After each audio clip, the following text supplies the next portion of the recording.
All right, and oh, looks like I am muted, and it looks like I'm still muted. Or are you No, muted? you're talking. Yeah, you're good. Oh, We're we're good good. here. Okay.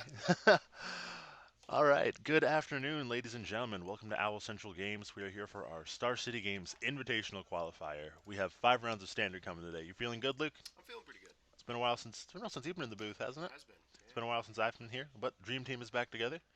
Got home at 4 in the morning last night. Woke up, had a breakfast of a banana and a pack of tasty cakes, and I am ready to watch some magic. It's a pretty good breakfast. breakfast of Not really. it's an awful breakfast. Don't do it. Anyway, we're got off to a little bit of a late start here. Had some issues with the wonderful Wizards Event Reporter software. The word wonderful is used very loosely. uh, Gets the job done most of the time. Most of the time.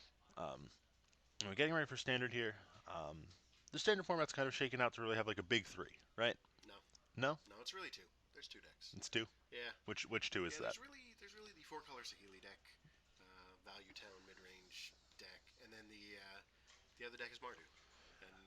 And all the other popular decks, the green black, the black red, The Dynavolt Tower Dynamo Tower decks. decks. They're not competing anymore. So Huh. All right. It's been a while. I don't particularly play standard very much. It's been a while since I followed it terribly closely. I thought at least the last time I checked into the format, which was when we were practicing for the team event down in Baltimore. that was a Um, couple weeks ago. yeah, the green black decks were really popular. Yeah, not anymore. No, they've really just gotten pushed Yeah, out by Mardu and the Sahili the four decks. color Sahila deck really destroys it. Okay. And it's supposed to have a good matchup against Mardu, but it never seemed to actually happen.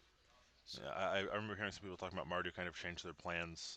They kind of went bigger to kind of be able to deal with the green black decks. yep. They were playing. I heard about a deck that was playing like 5 planeswalkers in the sideboard, Mm-hmm. which I assume come in that matchup. Yep. So right now on camera, we're gonna have on the right, we're gonna have Mario Salgado. He's now a central regular. I believe he's actually on camera yesterday. Maybe I'm mistaken, but Um, I do know his I don't think so. list. I could be wrong. He happens to be playing my list, so he's playing four color Sahili. Yeah, with Sky Sovereign in the main, interesting choice. Left And side looks to be green black. Looks like they already started, so we're gonna yeah, we're gonna send you send over. you on over there. So it We looks said, like Chris is on green black mid range.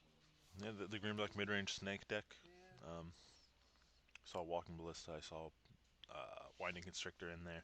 There's a traverse. Went and got a swamp. It's pretty plain what he's playing at this point. Yeah, I'm sure Mario's already figured it out. and then we said, assuming that Chris here on our left is a smart player, he's probably figured out Mario pretty well off that Spire Bluff, and if he hadn't, he's got him now. Mm-hmm. And I'm gonna have to yell at Mario later. I thought we told him make sure you put your lands behind creatures on the camera. He seems to not be doing that. Turn 2 Grimflayer coming down. Generally a more powerful play than the Servant, but There's a spicy one that we put into Mario's main deck today, and it's in the back of his hand. It's Boat. oh yeah, Don't no, tell anybody. I saw that. That's Yeah, what is that there for? normally we've been playing it sideboard only, Okay, but we moved to a main deck. It's great in this matchup. It kills every single creature that the black green deck has. okay. Um, it looks like he's allowed Grimflayer to hit, so we're gonna trigger. Yeah, so Mario could power it out on turn four with Yeah, the servants, you and could it have played just it on it turn kills 3 with the everything, Servant. and it's Yeah, an incredible clock. Um, it's just an all around value card. okay. And it is a crew 3, correct? Yeah, crew three. Okay. Yep. Yeah, I'm talking a little bit quiet because our building is actually kind of empty right now, and I know our sound carries, so I'm trying to not give away too much information over there to our feature match area. yeah. Um, Looks like he only put a swamp in the graveyard off the flare trigger. I must like his top, and has an evolving wilds now, which is interesting. He's gonna probably end up shuffling away whatever he put back on top there. Here comes the snake. I would assume so. Maybe not. Maybe we're gonna flay more people. Maybe. Who knows? He doesn't even know. We see the snake come down, which I think is probably a strong play here. So now we're gonna get to yeah. Now we should get to see the power of the boat. If I had to pick, I would say it's probably going to take out the snake. The Hmm. snake does a lot more damage in this deck. Yeah. Here we go. I really want to make boat noises. I'm not sure if that really translates over stream as a boat, but Hey, hey. talk, sorry about that focus issue there. Autofocus. I thought I turned that off. I'll have to go double check that between rounds. Apologize for that, folks. Interesting, he didn't crack his evolving wilds the previous turn either. Uh, that might just be he likes the cards he has on the top and really needed them. Sure. Um, I believe he did draw that hissing quagmire, so it might just be that he yeah, was just trying to dig a little bit more for land. makes sense. Still not delirious, so he's going to be swinging for two with the flare. Yep. Card on top is land, fatal push, it looks like. That's what I'm seeing. Yeah, I would Fatal imagine. push Yeah, doesn't seem very good right now. I mean, it now could he's kill. delirious. Getting him delirious, getting delirium seems very strong.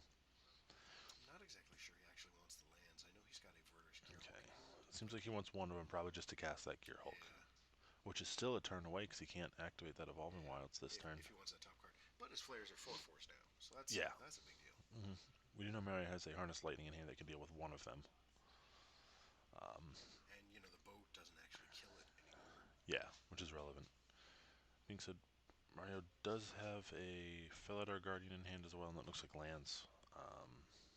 Either Herb comes down, gets him an energy.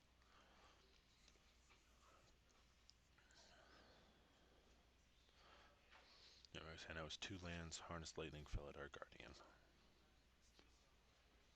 Yeah, this is a weird spot for Mario. I think one of the better plays that he can make is tap Servant for a mana, um, pay four, and flicker the cat. Use the cat to flicker the Guardian Hmm. or the Servant. He'll be able to use the mana he floated to kill one of the Grim Flares, and then he'll have boat up to crew on defense. So Okay. that actually And is a Boat Cruise Up is a 5/5, correct? 6/5. 6/5. 6/5. Yeah, Okay, so we can just eat those Grim Flares all day long. yeah. Because in this case, flickering the boat doesn't actually do enough. Looks like Mario might be following that line, so we're gonna Yeah. tap it after we target it with the trigger. Looks like he may have missed sequence in his head slightly and is going ahead and doing that with the Felidar trigger on the stack, which works Yeah. out fine for him. He's now going to use So that here we floating go. mana, He Harness can Lightning. harness out one of those flares. He'll be down to one energy, but that's fine. He's Yeah. got all his colors in his lands right now. Uh, Getting rid of one of those Grim Flares is a pretty big deal, though. Now I do see that Chris has a Ruinous Path in his hand. So if Mario crews the Sky Sovereign on defense, it'll give Chris an opening to to deal with it. actually kill it. Looks like Mario's going to go ahead and be aggressive. It looks like he wanted to save up some energy, so he only Okay. Harness Lightning for Okay. one. Gets in some attacks there, even these life totals out a bit, and get something off the board. Chris is going to go ahead, even though he kept that swamp on top, he's activating that Evolving Wilds. Yeah. I think he might have forgot he did that until afterwards. Well, and that's one of the reasons we really love the boat in this matchup is because it's a huge clock, right? Yeah. Take six, right? On top of probably killing things, take six. You know, Mm-hmm. um, we love it in this matchup and in the Marta matchup because it just does so much work. It forces them to answer our little guys, Yeah. which It's not we've really got what a they ton want to of be little doing. guys Yeah. there. Yep. We're perfectly happy putting out like a Whirler Virtuoso, making a Thopter, and then crewing up Yeah. the Sky Ship. Now I'm seeing a Grasp of Darkness. I saw a Ruinous Path. Looks like that Gear Hulk's still stranded in hand. Yeah, it looks like the other two cards are Gonti and Rishkar. We're going to take four from another Grimflare hit.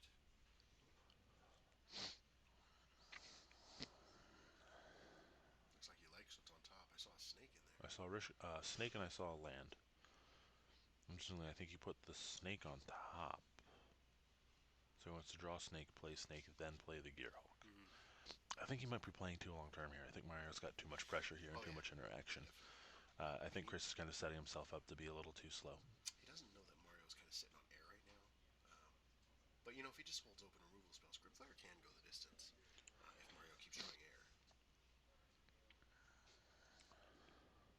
He's going to kill the cat. He's not going to be able to use all his mana this turn, but now Mario's still only one power away from crewing the ship, Mm-hmm. getting in. Looks like he drew Air. another land. We're gonna see the Sanctum come down and Mario passes back. Yeah. This could get rough.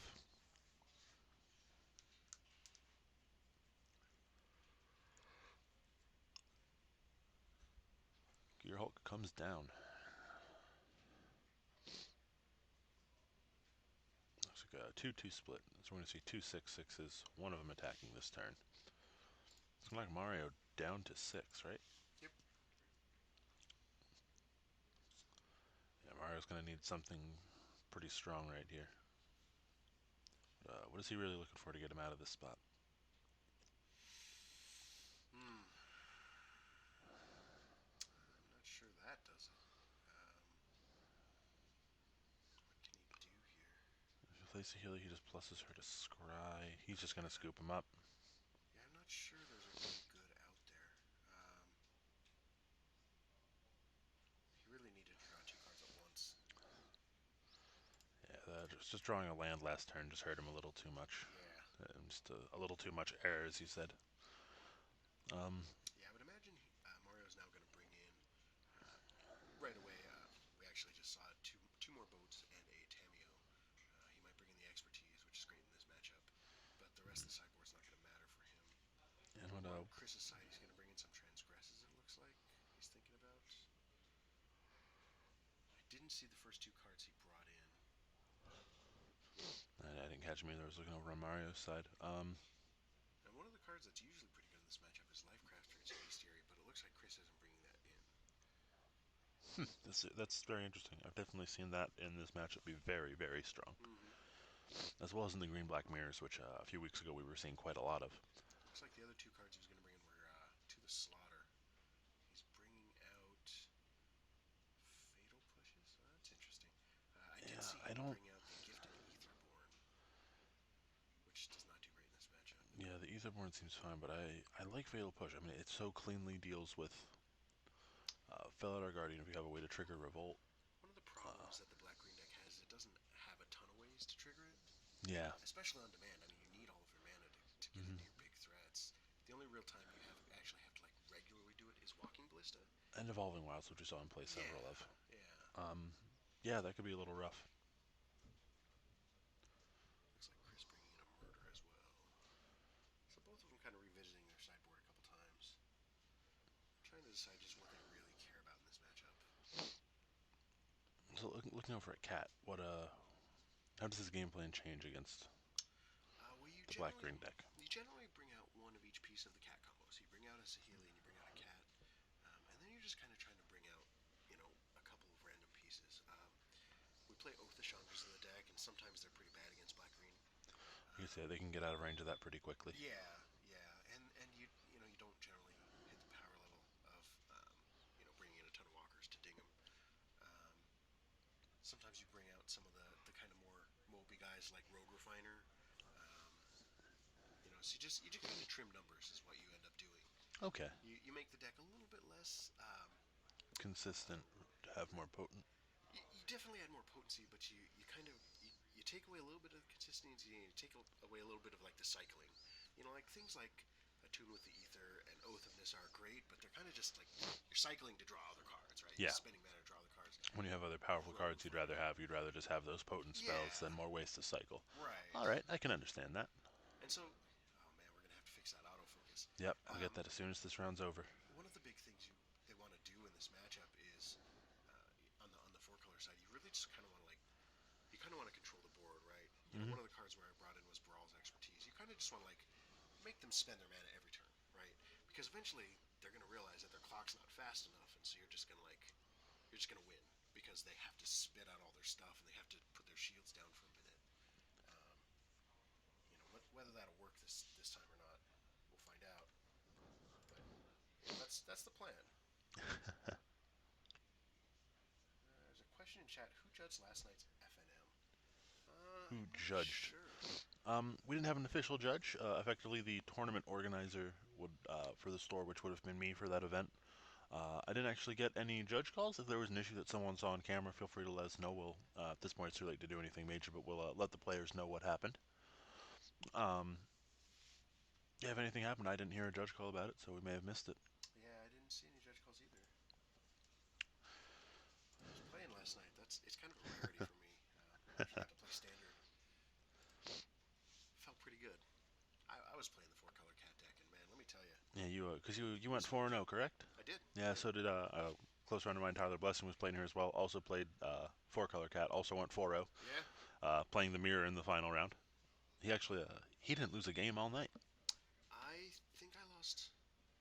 Did I lose a game? You know what? I I think I dropped one game against the. I did against a team with tower deck. There was a point where I just started drawing land. Yeah, that's rough. Yeah, it happens. It's just a very Yeah, sketchy. It I looks think like the Mario got in those deep fiends. yes he did.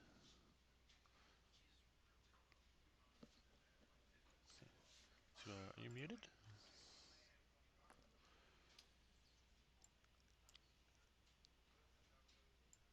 Are you sure you're not muted, Luke? Nope, I'm not muted. My little my Huh? little audio meter's going up. It's flipping really I mean, tiny. I'm trying to It's talk a odd. little bit low. I don't want the sound to carry all the way over, and Yeah, but I do have a little bit deeper voice, so you know I don't want to tell them what's in each other's hands. Um, said Looking at Mario's hand, I'm pretty happy with it. I didn't get a look at Chris's. you're not playing favorites here or anything. Hey, I love this deck, man. This deck I can relate. this deck makes me really happy. I like the Jeskai versions a little better, but I recognize the four color version is just better. Yeah. I apologize for these autofocus issues. We're definitely gonna get that resolved. As soon as we get this match finished up and cut the break, I'll run over them and fix it. It's a simple fix. Just have to go ahead and do it. Yeah. Looks like a grasp on that servant. I will say that every time I've played this deck, if I play turn two servant Mm-hmm. and it lives, oh man, I'm super happy. And if my opponent has no pressure and I land a turn three Zahili, I'm also really happy. If at this point we could just see uh, threat from Chris, Mario just plays out a cat in its game. I don't think that's what we're going to see here, but it's certainly a possibility. It's definitely a possibility. Well, and looking at Mario's hand, there's some answers. Yeah, I mean looks like that's there's what an this Oath four of color deck Chandra. does. It has the There's answers, right? yeah, it's like Oath of Chandra, two lands, Elder Deep Fiend. We are going to see a snake come down. I would imagine it gets melted. Oh, Ooh, Tameo's going to be oh, really that's strong good. here. But it's still gonna get melted. Spin I'm Scry. curious why he played the Game Trail tapped. He Um, has a forest in hand. yeah, but you don't need to represent it. If you If don't he's planning to definitely do don't have something, anything. yeah, if he's going to do something different, then I guess it's fine. I'm surprised he didn't want to just stick the Tameo and start generating more. Nah. You don't Just want to having two tap it, active and its plus isn't planeswalkers. generating you any value without any creatures on the table. So, Okay. you can eventually build to that ultimate, sure, but Okay. it's not too relevant right now. All right. I see what you're saying. Better just get the snake off the board. Yeah, That's fair. yeah, you I said. definitely don't want that snake to live on turn four because things like Rishkar or Ballistas or Mm-hmm. whatever they really start to take over the game. Looks So like there's that looks so like on a Ishkana, Gonti there's a Gonti, an Ishkana, and a tracker. tireless tracker. Yes. You're Here's gonna our see Gonti. Gonti come down. I'm gonna take your cards. Pick one. What are we gonna get? We get an oath, a boat, And a and forest. ooh, that boat's really good against Mario. Yeah. I've had people play boats against me. It ain't pretty. It depends on whether Chris wants his own cards or Mario's card. Is what this choice boils down to. Yeah. And I think he wants the boat. I'm Looks like pretty it. sure. He's gonna go ahead and take the boat. Yeah, Seems correct. yeah. All aboard. It's a great card. We are going into Mario's turn five now. If he happens to just rip it off the top, right, he wins. Yeah, and does not look like there's another land here. Survey says no. Doesn't rip it off the top. We're gonna take up Sahili. He appears to keep it on top, although we can't see what it is. Aether Hub comes down, Mario had three energies. and now I think we're gonna see that Tameo. Yeah. So now we're just gonna tap things down, keep things under control a little bit.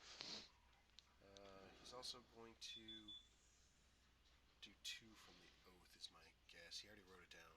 Yep. There we go. Two from the oath. Boom. Puts Chris down to 15. Looks like he ticked her up instead. Naganti's a 2/3, I believe. So I guess maybe he doesn't really care if Yeah. Gonti swings two at either of them. His walkers are just going to sit there Yeah, for a and long time. he wouldn't draw the card if that would, because it's actually doing damage to the Planeswalker. It's a redirection effect, No, correct? no, it's if it deals combat damage at all. Oh, just if it deals Yeah, combat damage. I yeah. thought it was to a player. Okay, that's going to discourage him from attacking then. Mm-hmm. Would not be shocked if we still attack then. Ballista coming in on 2. Yep. So if he really wants, he could kill one of those planeswalkers this turn. He's going to go ahead and pass though. No.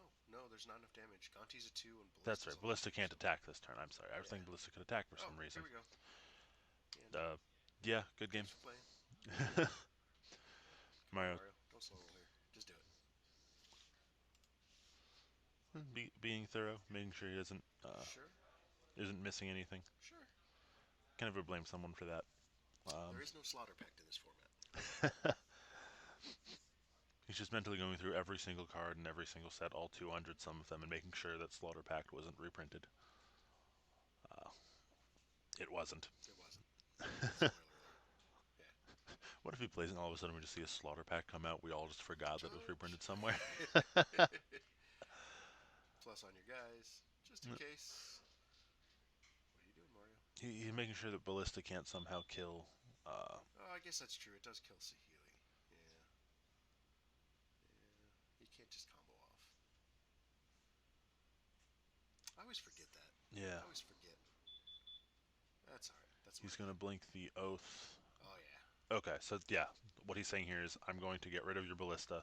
You have a turn to answer both combo pieces. Yeah, and if he hadn't plus Saheeli this turn, he could still win. But now he Yeah. plus Saheeli. Yeah. So. Okay, so Mario did miss a winning line here. That being said, looks like he's probably still going to come out on top here. Yeah, it all depends on Chris's next draw, I think. Because right now, Tracker, Ishkana, neither of them are going to do it. No. He needs to draw a way to kill either the Guardian or Saheeli this turn. Mm. Boat's not going to be good enough. We do know he has that boat under, Right. Gonti, I'm sorry. Looks like we are going to see 2 hits from that Ballista over to Saheeli. Sure. Mario's probably going to pass it back here. And let's see what we get. It's a That's swamp. not an answer. It's a redraw for a fatal push. The ones that he took out, He did take all those he out, took them didn't all he? out. Yeah. Yeah, there's no answers. Yeah. It's gonna go ahead and attack here, see if we can bait out some weird block or something. He's fine. Passes the turn back. Oh, no, he didn't pass the turn. Oh, he didn't He was drawing the pass. card. That's right. Boat is now enough to kill Saheeli. Yeah. Hmm.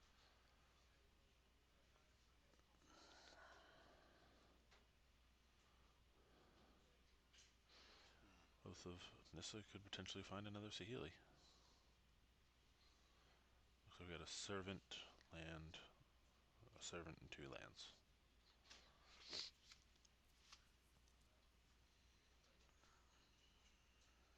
Yeah, this is an interesting spot.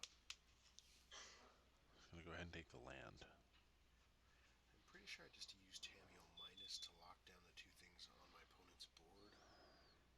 Play the Rogue Refiner, and then you can Deep Fiend off of it. No, use a mana short from Deep Fiending. Yeah. That's another Guardian. That was a decent draw.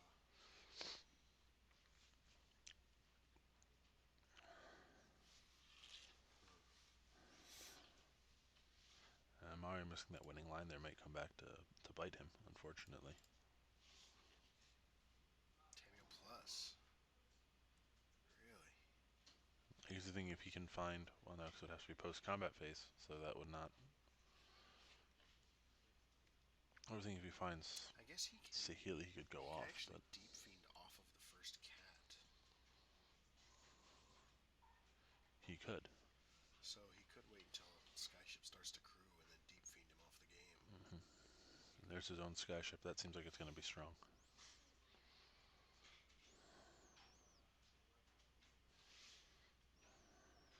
Chris goes to 13 off of that attack. It seems like what might happen here is that Mario just very abruptly turns a corner here and becomes the aggressor. He's going to be able to lock down Chris's board pretty hard.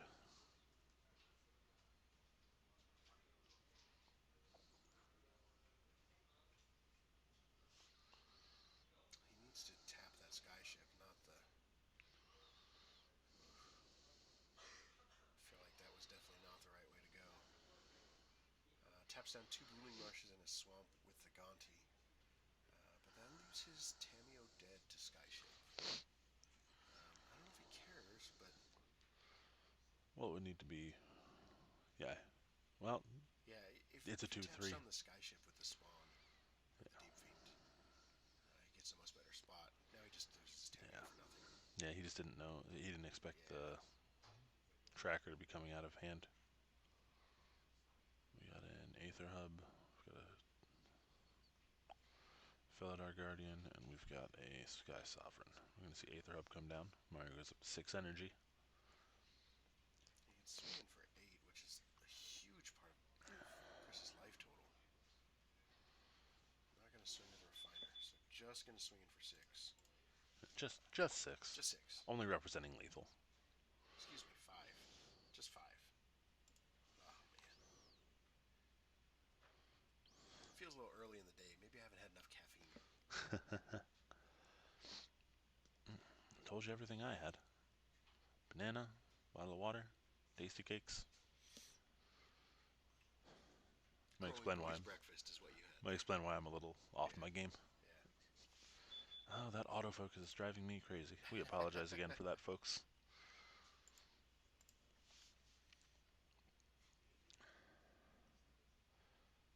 And Rishkar is going to come down over on Chris's side of the board. So that's an interesting one because it can crew Skyship and make Sconti big enough to survive anything. Um, he's just going to play Ishika off of it. Yeah, that'll do it. So he'll get some baby spiders. Mario's just kind of looking for a win here.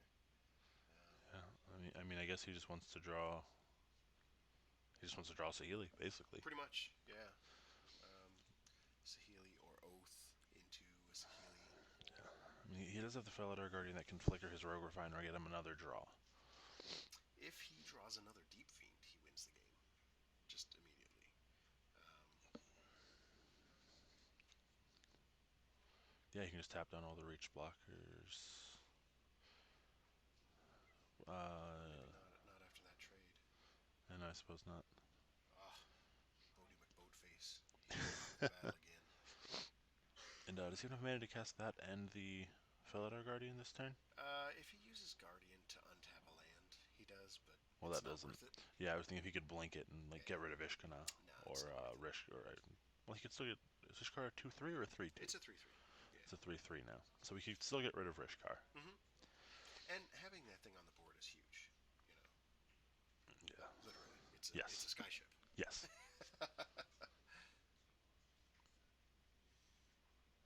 I want him to play it so I can make a boat noise. Oh, Here's a kitty. meow. Here we go. Let's dig.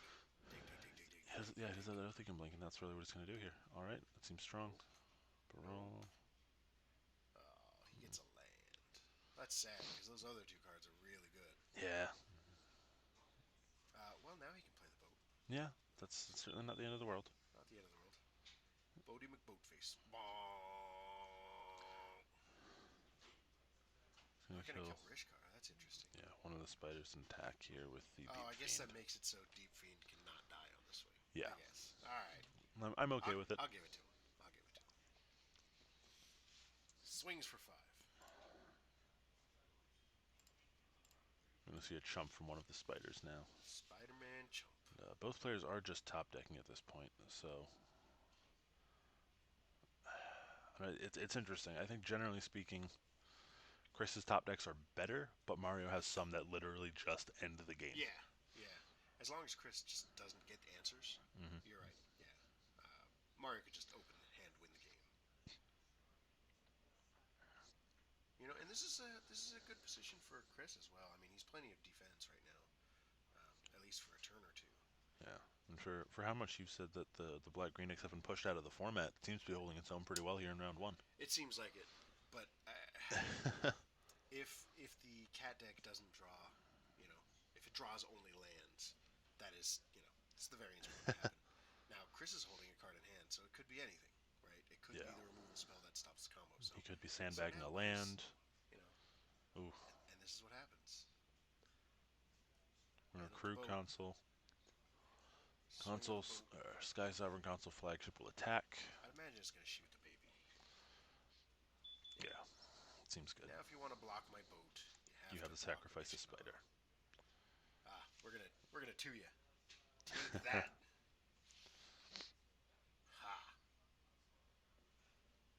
ha. I think that's approximately what Mario was saying as well. um,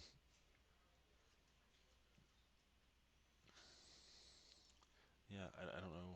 We still don't know what Chris has in hand. Take Chris is going to six. take six, go to two. That's a really brave play. If Mario's card was a planeswalker, he'd have just lost the game because of the Oath of Chandra. So Yeah, very very gutsy. Now he might get paid off here. He's got the tracker with the Evolving Wilds. so we need a clue here. Yep. I would imagine he's going to get another clue on end step and probably just crack them both right then.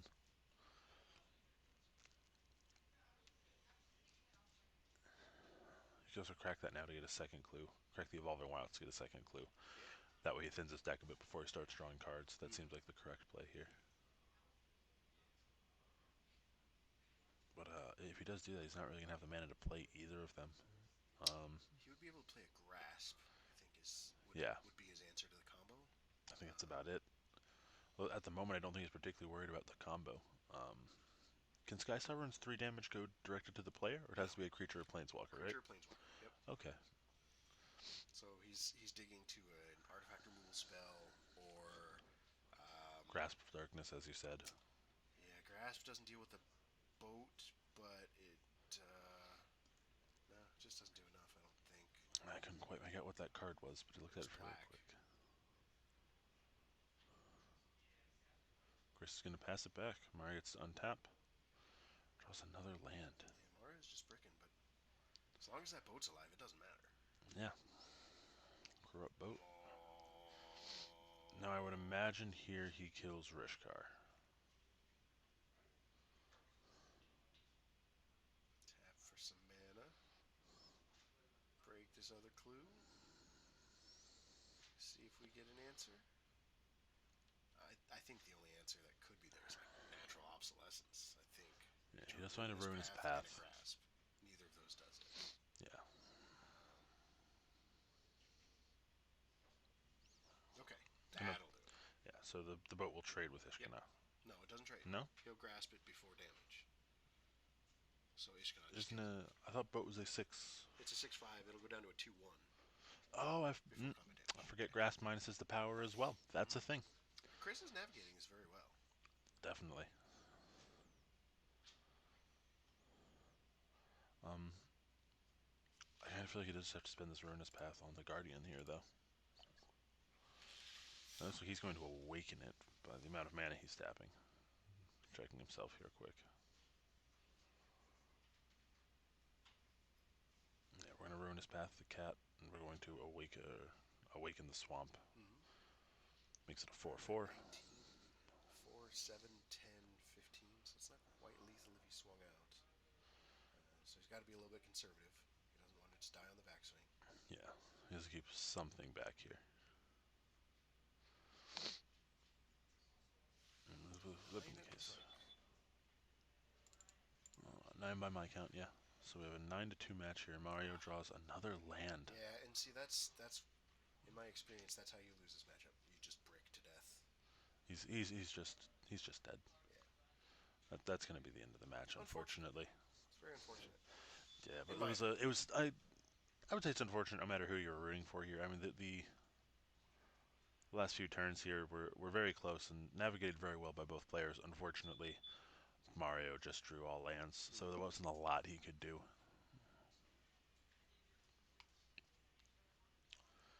Uh, Again here, Chris making sure he's um, not missing anything here. He doesn't know what Mario has in hand, so as far as he knows, there's a lot of options here. Like decides to swing out, and he's going to looks like murder the Deep Fiend before blocks. Mario extends the handshake. Never needs to draw That's the something. problem. Oh, and the Sahili was the next card. Yeah, it just was too late. We're gonna come back That's to the booth here. unfortunate. But that's so If there wasn't variance in Magic, we'd call it chess. right, exactly. Um, And that's very often the only way this matchup actually goes bad for the four color deck is if they just brick. Either they get land flooded or land hosed, but that's generally how the deck loses against green black. Yeah, it seems like it should be a really good matchup. It seems like Mario just had some rough draws there. Mm-hmm. Um, Life goes on. It's a 5 round tournament. He's certainly still alive for Oh top sure, eight here. yeah. Uh, and Ryan Reddin, who's live for top eight, is live for the Star City Invitational. Mm-hmm. This is an IQ. I'm sure every player has that in the back of their head. It might not be the driving force for them being here today, but I'm sure it's in the back of everyone's head. I'm Right. sure everyone Well, and wants that to an extent. there were only 18 players here today. That's a very low number for an IQ. So half of the people here are going to top eight, right? Just a little bit under half. So Yeah. everybody's still pretty alive, even with Oh the yeah. 9-1 loss. Everyone's live. Definitely not time to count it out. Plenty of day to go. Absolutely. Uh, Plenty of days to go and plenty of other days coming up. Just a few events coming up. I want to remind you about here at Owl Central Games.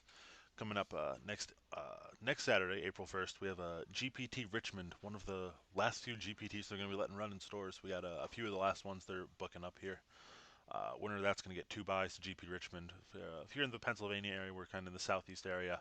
Uh, Richmond's very accessible. I know we've Mm-hmm. got a few players here who are already making plans to go out. Yep, I myself will not, but I've thought about it. I really yeah, like standard right now. yeah, I do too. But even though I'm not playing it, I just usually end up running all the FNMs here, so don't get a chance to play it very often. Additionally to that, we have our monthly modern event coming up on April 15th. It's also a Saturday.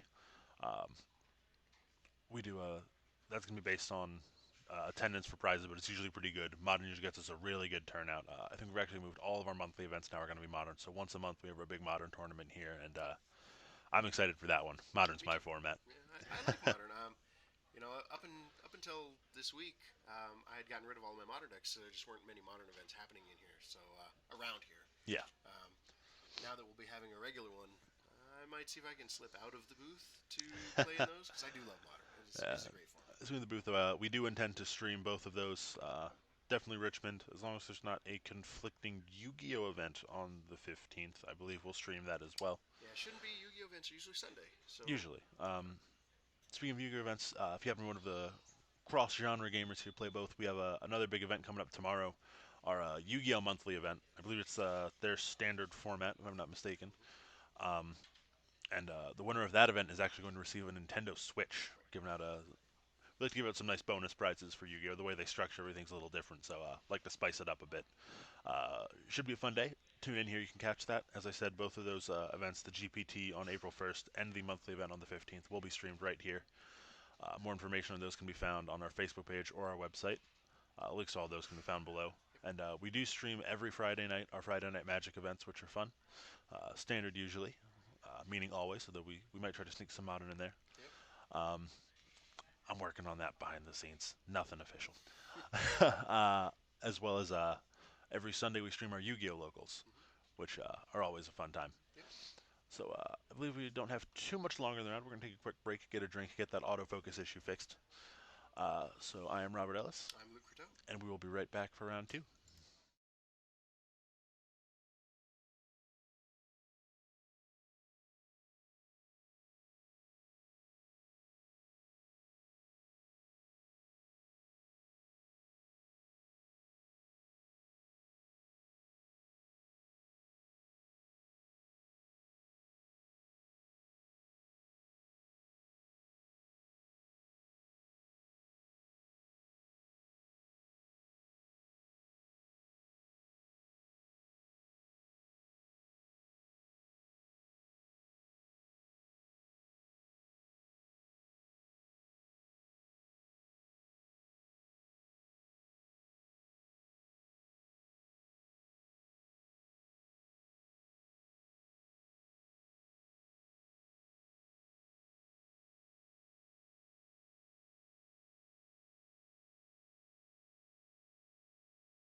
Ladies and gentlemen, witches and wizards, welcome back to Owl Central Games for our standard invitational qualifier from Star City Games.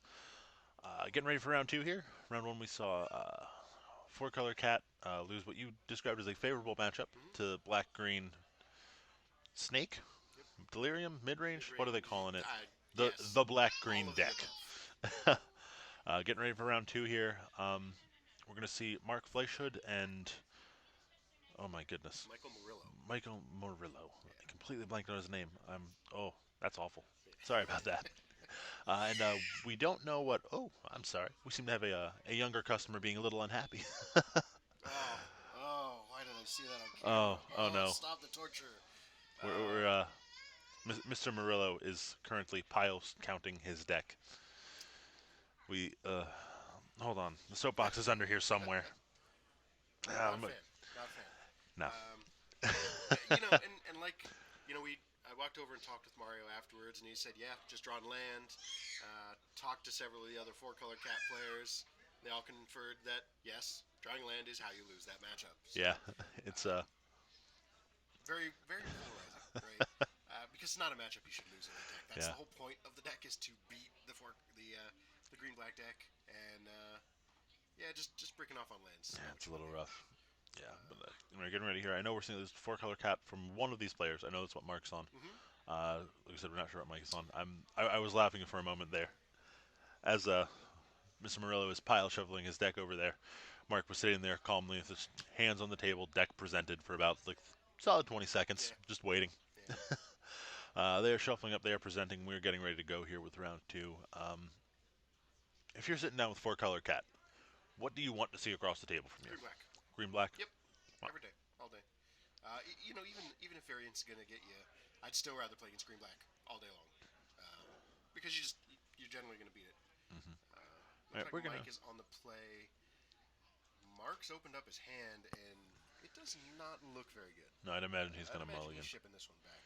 He's gonna wait for Mike's to draw. We're gonna send you over to the feature match now. They are getting ready here. You can take a look at Mark's hand for yourself. Um, it doesn't look great. I was looking at the mic levels here. Someone mentioned that my mic level is a little bit low. Um, I Huh. don't. We're gonna check here. Yeah, my gain is like all the way up top, so I am not sure. It's odd. It almost seems like there's a gate on it, which is really weird. Yeah, we can lower Rob's mic a little bit to Kind of compensate. kind of compensate for it. Maybe that'll be a little bit better. If anybody out there's listening, can you just let us know in chat? Tell Yes. me if my voice is still a little bit too low. I am trying to keep the volume down, but I guess I can talk a little bit louder. Yeah, shop's filling up a lot more with some other people now. All And right, here we go. Looks like Mike is going to start with a hissing quagmire and say yeah, go. I think Mike kept to seven. Mark went down to six. Yeah, I guess we're using the same matchup we saw last time. Let's see if it plays out any differently. Yeah, yeah. Tune in That's a feeling I hate. I love and hate it all the time. Aether Hub into a tune with Aether. Yeah, Aether Hub into a tune with Ether. Because you almost always have to go get the forest. It sucks. It really sucks. But you almost always have to. Yeah, And we see the that's what forest. Mark does. Yeah, very common. Yeah. Walking Ballista on 2. So 1/1 Walking Ballista. On one. Oh, you meant Costs two 2 mana. mana. Yeah, turn 2, 2 mana. Mark's hand's got an interesting one that I never really see main deck in the 4 color cat decks. Bristling Hydra? Bristling Hydra. Bristling Hydra. I'm a fan of Bristling Hydra. Usually I play in the sideboard. I opted not to this weekend because I don't think it's actually worth it. But apparently Mark thought so. He's going to go ahead and cast an Oath of Nissa here. And we see a Saheeli there. I believe he has a Guardian in hand already, so I'd expect that's what he's taking. No, I'm pretty sure he's gonna take the planes. Really? He likes to live on the edge. He's a dangerous one. That's one word. He only has 3 lands right now. No He's other got the card does he have forest. land. He's got Rogue No, Refiner, Whirler he's got enough Virtuoso, other things to Cat. do on three, though. I think I'm fairly comfortable Sure, with that. sure. Phasing down the Walking Ballista is not great for you either. He's gonna take 1 from the Ballista right now. Since that just like stops your combo, right? Ballista on 1 Yeah. stops your combo. I would imagine he's gonna play the Rogue Refiner right now. ripped a great land. Yeah. Yeah, So I now, mean, I would play Rogue Refiner or Whirler. That's, but I would lean towards the Refiner. I'd agree. Yep, Get some energy, little card advantage. yep. The ballista can't just unopposedly attack now. Drew a Chandra too. Oh yeah, this is doing all the things I love about this deck. Let me tell you, you look at your hand and you go, oh, that's kind of median, and then you just draw all the cards you want right off the top. Yep. Oh, well, I'll get this Saheeli. I'll get When this when cat. when the floor for your deck is medium, uh, your ceiling's generally pretty high. Yeah, yeah. That's why I love it. It's just this mid-rangey value. You know, all my Mm-hmm. guys draw cards or make more guys or do more stuff. And, Yeah, absolutely. you know, It's a great deck. I think it's the best deck in the format by a significant margin. I really think so. That being said, if I was playing the standard format, I'd probably still play Jeskai Cat. That's because you're a Just, Jeskai fanboy. just no. I'm a control fanboy. This is control. It's too mid range value. I'm sorry. If Eh. you have more than like 10 creatures in your deck, you're not a control deck. You're only running 16, and 4 of them are for the combo. So you can't really count those. So you're really only running 12. It's more than 10. That's a hard line I can't agree with, sir. I don't agree with it either. There's a traverse for a basic land. Get I'm gonna that go ahead and swamp. get a swamp. Yeah, I mean, a lot of people complain about this standard right now, and I understand it. But I love these formats. So there's two types of standard formats that I really love. Hmm. I love standard formats where there's a clearly defined tier structure, right? So Yes. at tier 0 right now, you have Cat and you have Mardu. Yep. And at tier 2, you have green black, you have the red black aggro, you have the blue black zombies that nobody ever sees. You have Hmm. all those other decks. There is no tier 1. There's I'd tier 0 and tier 2. yeah. Um, I'd argue blue black control probably makes that uh, tier two. Even how a lot of people are playing it. I know a local player was playing it for quite a while and consistently 3-1'd. yeah. Well, Uh, but 3-1 doesn't win you tournaments, right? well, no. In a larger tournament like a Grand Prix, when you're trying to win 9 rounds, Yeah. if you average 3-1, you're taking 3 losses in a 9 round tournament. You're True. taking 2 2/3 losses. Looks like True enough. Mardu Ballista attacked, Rogue Refiner blocked, Michael Blossoming defensed and then shot Mark for 1. And This is a plays out very a heads up second play. ballista. And then another Ballista for 1. Um, Very I heads up play. kind of think we're just going to see Chandra come down here. Sure. That or Hydra. Hydra. Hydra's a big deal for the green black deck. They can't interact with it very well. Yeah. And now we're up to 7 energy, so he gets Yeah. double stops. Yeah. So he needs He needs, effectively 3 removal spells. yeah, So that Hydra is really just going to stick and just. Yeah. I don't expect very much. I was talking with Mark yesterday. He's a fellow employee here at Owl Central. Someone had asked him. He was walking back into our back office, and someone asked him, "What are you playing?" He said, "Secret Tech." And he walked in, and I was like, "So what are you playing?" He was like, "Oh, I'm just playing Cat." And I was like, "Oh, so Secret Tech is just the best deck in the format?" He yeah, said, "Yeah, pretty much." yeah, Turns out that also includes a bristling Hydra. That's Secret Tech, and yeah, I'd classify that as actual Secret Tech. sure. So, Yeah, I mean, ours was the boat, the main deck boat. Nobody yeah, expects that boat, so. much like the Spanish Inquisition. Yep. Now, Michael just played a Constrictor, and I see in his hand that there's a green Gearhulk. So Yeah, he's setting up to just, go wild, right? yeah. Mark, meanwhile, is probably just going to go, hey, see that snake you got there? Snakes don't like fire, as it Snakes don't like happens. fire. Here we go. Doo-doo-doo.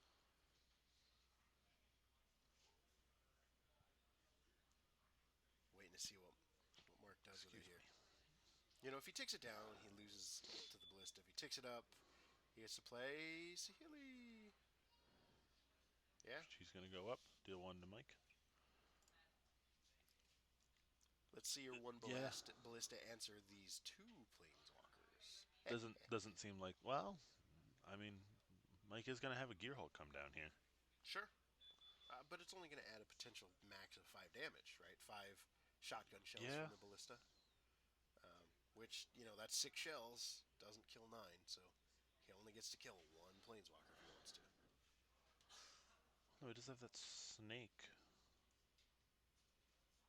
Gearhulk puts 4 normally 5. Yeah. Yeah, Okay. Snake only adds 1 to Yeah. each person that gets them. Yes. So if he spreads them, he adds a whole bunch. But if you dump them all on the ballista only gets one extra. So here we go. What are we gonna do? Let's dump some here and here and here. Make all the things big. I would assume this statement was 2-1-1, Yeah, that would be my guess. which will end up being Yeah, 3-2-2. 3-2-2. So we should be a 4-2 and a 2, or not? I think he was thinking He miscounted. trading as a 1-1. Yeah, should be 4 on that ballista. Yeah, I think he's still resolving. He'll get that set here. I hope. There we go. Yeah. No, No, maybe. Well, we'll message our judge, get him to. Well, not our judge, our spotter, but he's over there and can correct that issue fairly easily. He's also a judge. Okay, Okay. here we go. So He use all got it. four. Yeah, we're fine. He's going to try to fatal push the Hydra. I'd imagine Mark's going to say no.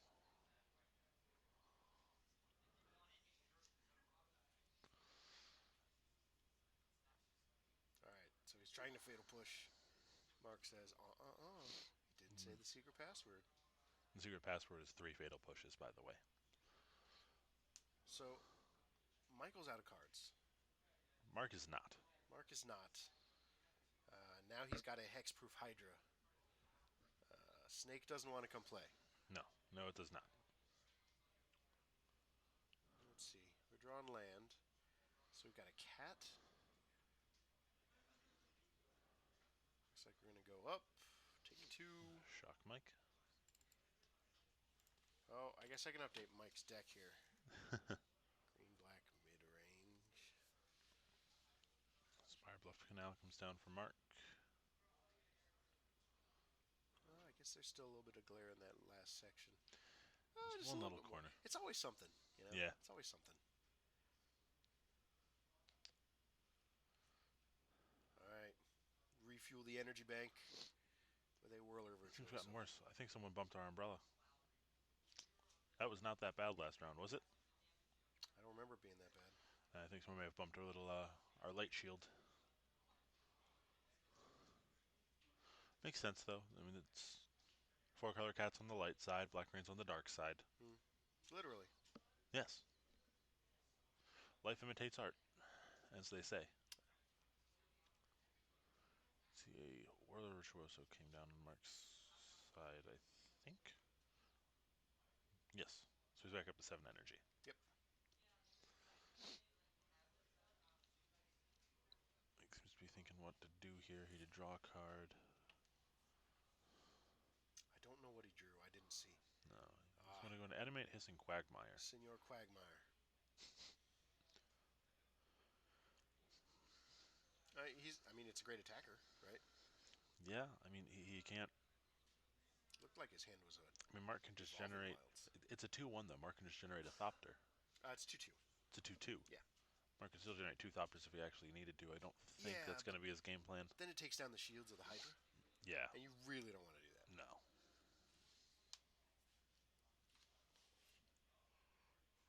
And I believe Michael's sitting on air. I believe he's got Evolving Wild in hand. Okay. He's not holding up double black to represent Grasp. Yeah. So. I mean, he could have a Fatal Push, but. Sure. Slide this back. He's willing to trade the Whirler Virtuoso.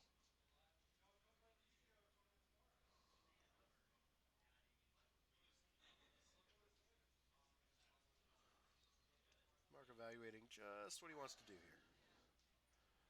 No, correct me if I'm wrong. If he bumps, the Snake is a 2-3, yes? So right now it's a 4 it's a 4-5 right now. Yep. He can just activate that Hydra one more time and it just eats the Snake. Mm-hmm. Yeah, and I think Mark's fear is Seems that to be what's happening here. if he has to play around removal spells, yeah, he just needs to do a little bit early. So. Yep. So he bumps the Hydra, makes sure it resolves, and then he's probably going to make a thingamajig, a Thopter. Okay. Now we don't know where all these are going either, so that's a big deal. If that Gear Hulk is pressuring the Chandra, that's a huge problem. It's going to stop 1 damage with a Thopter. Yeah, and it's enough to keep Chandra alive if that's all you care about. Yeah. Which it looks like that's what's happening. Yep. So kill everything else. You have a Gear Hulk. I have a Hydra. And a Chandra. And an Oath. And he's got a cat that Evolving Wilds. which he can use to flicker the Chandra. see what he drew there. Land. It's got island, cat, and Servant? it looks like servant in the back. Okay. Yeah. Tick up. Find a Hydra. I just want to cast the Hydra. I mean, he's not going to be able to cast the Guardian this turn then, but I don't think he really cares. Hydra's Yeah, Hydra's good enough. having double Hydra here. I mean, I think that just means the Gearhulk can no longer effectively attack, right? It's a Right. 6/6. Yep. Yeah, we got a 5/5 and a 3/3. Yep. We've got a 6/5 and a 4/3 It's because not a they're 3/3. 4/3 base. Oh, they're 4/3 base. Yeah. Even worse. Servant comes down. Island comes down. Yeah. So now he's in a world of hurt, right? Yeah, Mike is not in a good spot right now.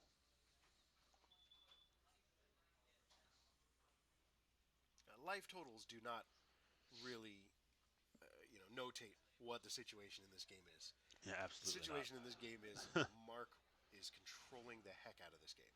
Yeah, he unless we missed a reprint of Damnation, I think Mark's probably got this one in the bag, That land that, with or without the cat. yeah, that land that just got drawn is not going to do anything. No, much like last round, we saw the cat player kind of just drawing out all lands. It seems green black is doing it this game, which is unfortunate. He's gonna go ahead and play it. I think there's more value to having the mana on the board than representing a threat. And this is just commanding right now. Yeah. Oh, here we go. Oh, good game. Yeah, thanks for playing. Let's go to the next game. All right. I think Oh, Mark would have won that eventually, but I think that just sped things up quite a yeah, bit. yeah. Well, look at that board presence, right?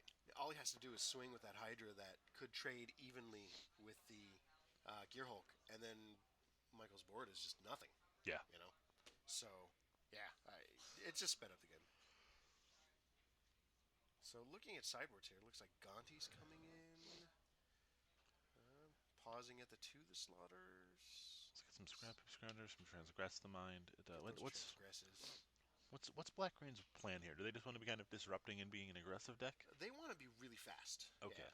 Yeah. Yeah. I like scrappy scroungers if that's the case. So last For turn I recursive threat as disagreed well. with, or last round I disagreed with taking out those fatal pushes because you still have to deal with all those little mopey mid range guys. Oh yeah, You have to deal with them. absolutely. They're what wins games. Ooh, there's a distended mindbender. That's a card that I love seeing.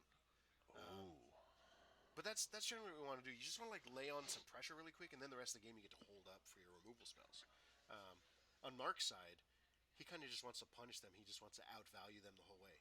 So you can see he's got the Brawl's expertise up in front of his hand. Looks like and he wants to bring in tireless trackers. On the four color side, the idea is, well, I know you're going to try to aggressively push me. I'm going to bring in my value guys, my super value. I'm gonna make you recast all your spells. I'm gonna make your life miserable. Because eventually I'm going to win. I have all the resources. Black Green just doesn't have the resources to do a whole heck of a lot. That's the goal. Now, if we can make it happen, I'm on the fan of the cat decks. So I am a fan of the cat decks as well. looks like he brought out refiners.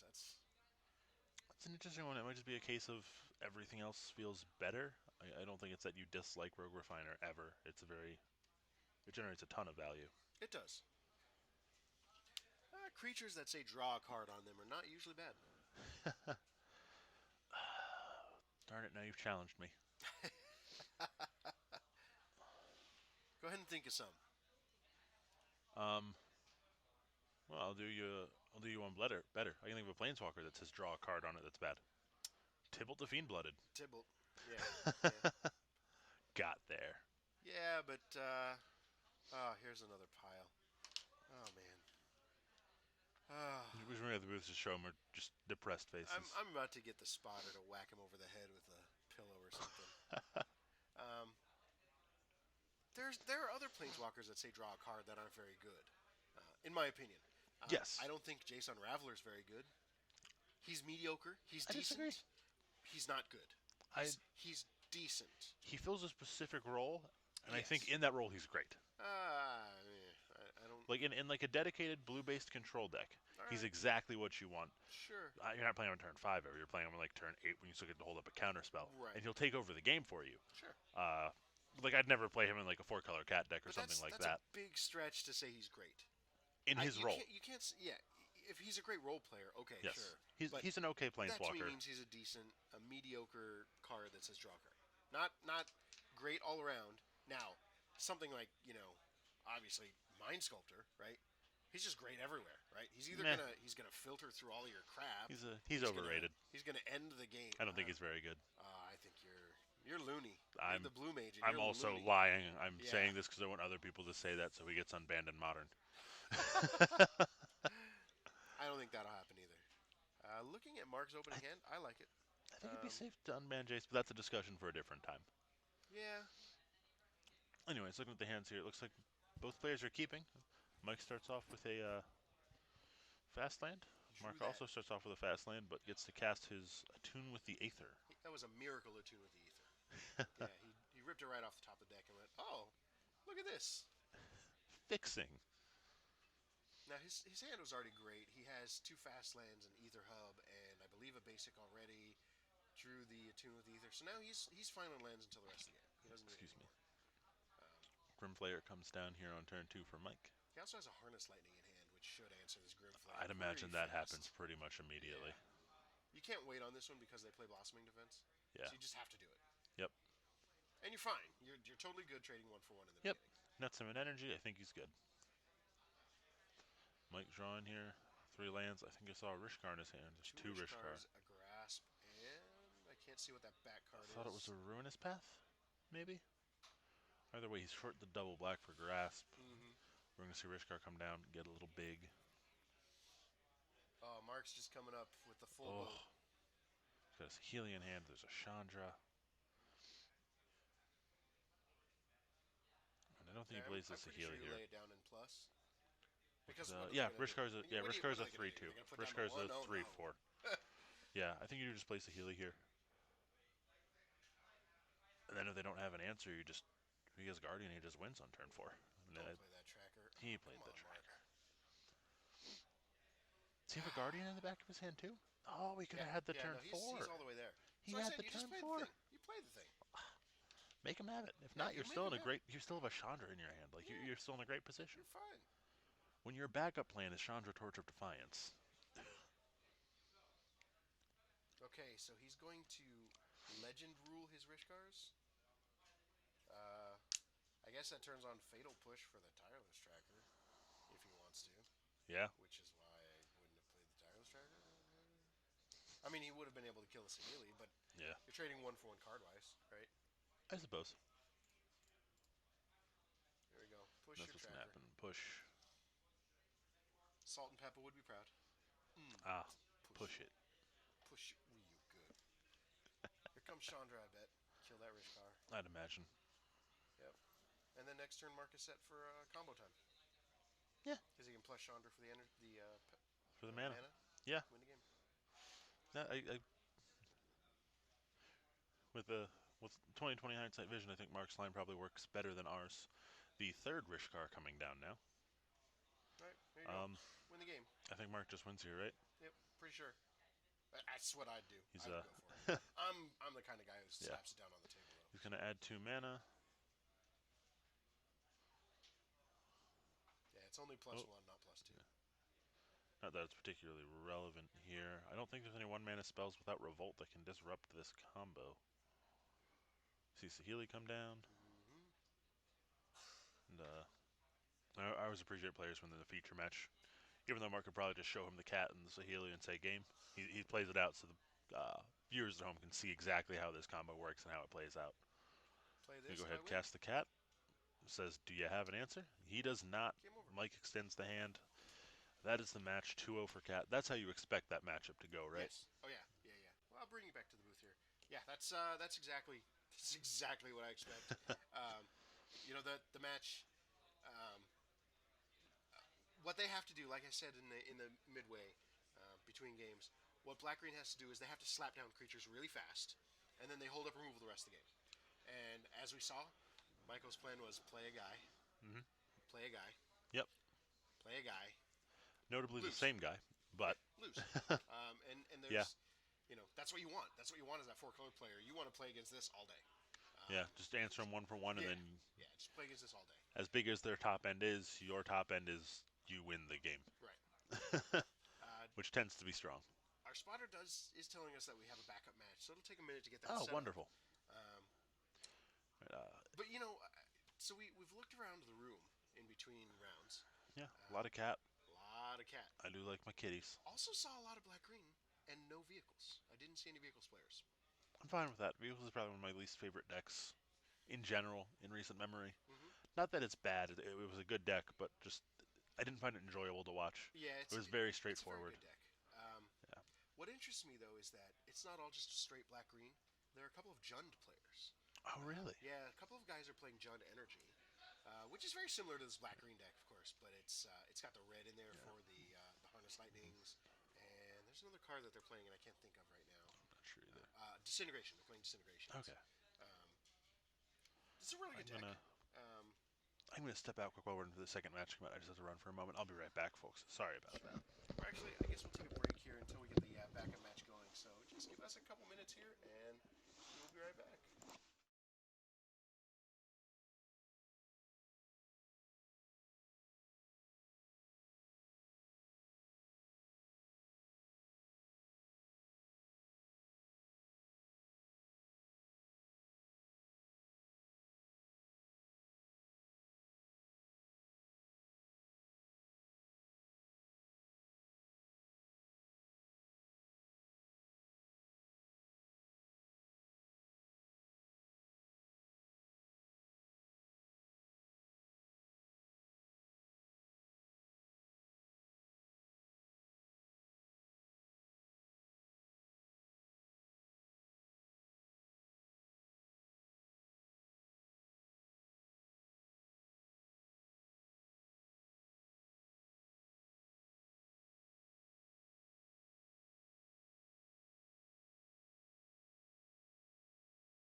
Hi, everybody. Welcome back. We've got our second feature match sitting in the queue right now. They're actually shuffling up and getting ready to go to the game. I'm going to shift the camera over there for right now. We will go ahead and move you right there. It's going to be Tim Decker. Actually, I believe he's on the left. Um, he's actually playing Mardu Vehicles. So I guess we were wrong. We did have a Mardu Vehicles player here today. He'll be playing Jack Sayer, who we believe is on 4-color Sahili. So like I said, they're shuffling up here. I don't have the game totals yet. Our spotter hasn't gotten those to us yet. So as soon as I get them, I'll update our graphics. And I'm back. Welcome Sorry back, about sir. that, folks. When uh, when nature calls. I believe that's an energy token. I believe so as well. Got some. I feel like I should know that character. It's a Cartoon Network character. I'm not sure who it is. I haven't watched most of the newer stuff. Much meaning any. I'm an old school guy. So it looks like we've shuffled up here. I'm not sure who's going first either. Oh, that's a pretty good looking hand for the murder vehicles guy. Jeez. You've got land, inspector, heart, scrounger. And it's two ether hubs and two spires. Yeah, So that's pretty much what you want. yeah, it seems good. And, yeah, looks like four color cat over on the right. Oh, I see. So this is actually an exhibition match. They actually finished their Oh, match and they're playing an extra game for us on camera. oh, That way we have okay. something to watch. All right, that's fine. So that's cool. So they're gonna roll here. It looks like Tim Decker won the actual match, but we'll Okay. see what happens. So again, Mardu vehicles versus four color Sahili. Um, Generate energy. Use our energy to make a guy. about what I would Get a expect clue. here. Now I've got a clue and an energy He, checker he, he has some waiting. odd tokens. I don't. Now usually that's the frame for the RK post tokens, but I'm wondering if those might be blanks. RK sometimes makes blanks so that people can draw their own tokens. Um, so Yeah, I'm wondering if those are blanks and he had someone draw those in, or it's possible. I know he did recently go to a GP where I believe RK Post was there, so it's okay, possible he did get them made, they might actually just or be just be RK RK Post Post commissions. tokens. Yeah, Yeah. I am a big fan of RK Post. I love his work, and he's a very nice guy. Very nice guy. I've never met him. Yeah, he's pretty fun. He likes to joke around. Ah, that's always nice. Yeah, sometimes you have to remember Magic, as serious as we do take it sometimes, is a game. Is a game. Yeah. Which, As Evan Irwin would say, loved for generations to come. Loved by people for generations to come. That's the goal. I'd imagine Magic, at the rate it's going, I don't think it's slowing down anytime soon. I think it's going to achieve that goal. Jack takes one. Turn 2, Heart of Kieran. Seems strong. Yep, we're right on track here. We're gonna play an oath, which will get us a land or a refiner. Looks like Land. the land, Yep. which is probably land for turn. I think he played that oath there because he needed to hit a land drop, which is not where the cat deck wants to be on No. turn 2. Really, you want to hit 6 lands and then you're like done playing lands forever. So really, what those attunes and the servants do is they just help you get to that magic number of 6, Yeah, and then once you're and there, just be done. you just want to draw gas for the rest of the Yeah, game. I mean, the deck only runs 21 actual lands. It runs the 4 oaths, the 4 attunes, and the 4 servants. So, yeah. which all are multi-purpose. Scrounger comes down, cruise up Heart of Kieran. Take 5. Ow. And, the cat deck is fine with this. There's not too much pressure yet, but he now needs to start playing things. So, Which I'm kills the just going to keep Scrounger. it. Scrap you. No more crewing the heart for the moment. And it's going to set us up for the future. Now, it does look like he doesn't have a 4th land, so his next turn might get a little bit dicey. I see a Nahiri, a Oath of Chandra, a Harness Lightning, a Chandra. He's got a lot of good spells, but if he doesn't have the mana to cast them, it doesn't Yeah, really matter. yeah. Well, the good news is that the Chandra is castable off of any untapped land. Doesn't matter what Yes. color it is. Thanks to the Oath. Yes, as is a Nahiri. Although Oh, it looks like 2 Harness Lightnings. I'd think he'd rather cast Chandra than Play Nahiri this other Scrounger. and hit you Take for 5 more. 5. Ow. Pow, right in the kisser. Oop, that's an untapped land. All right, so Top deck hero. if he plays Chandra minuses and Tim has nothing,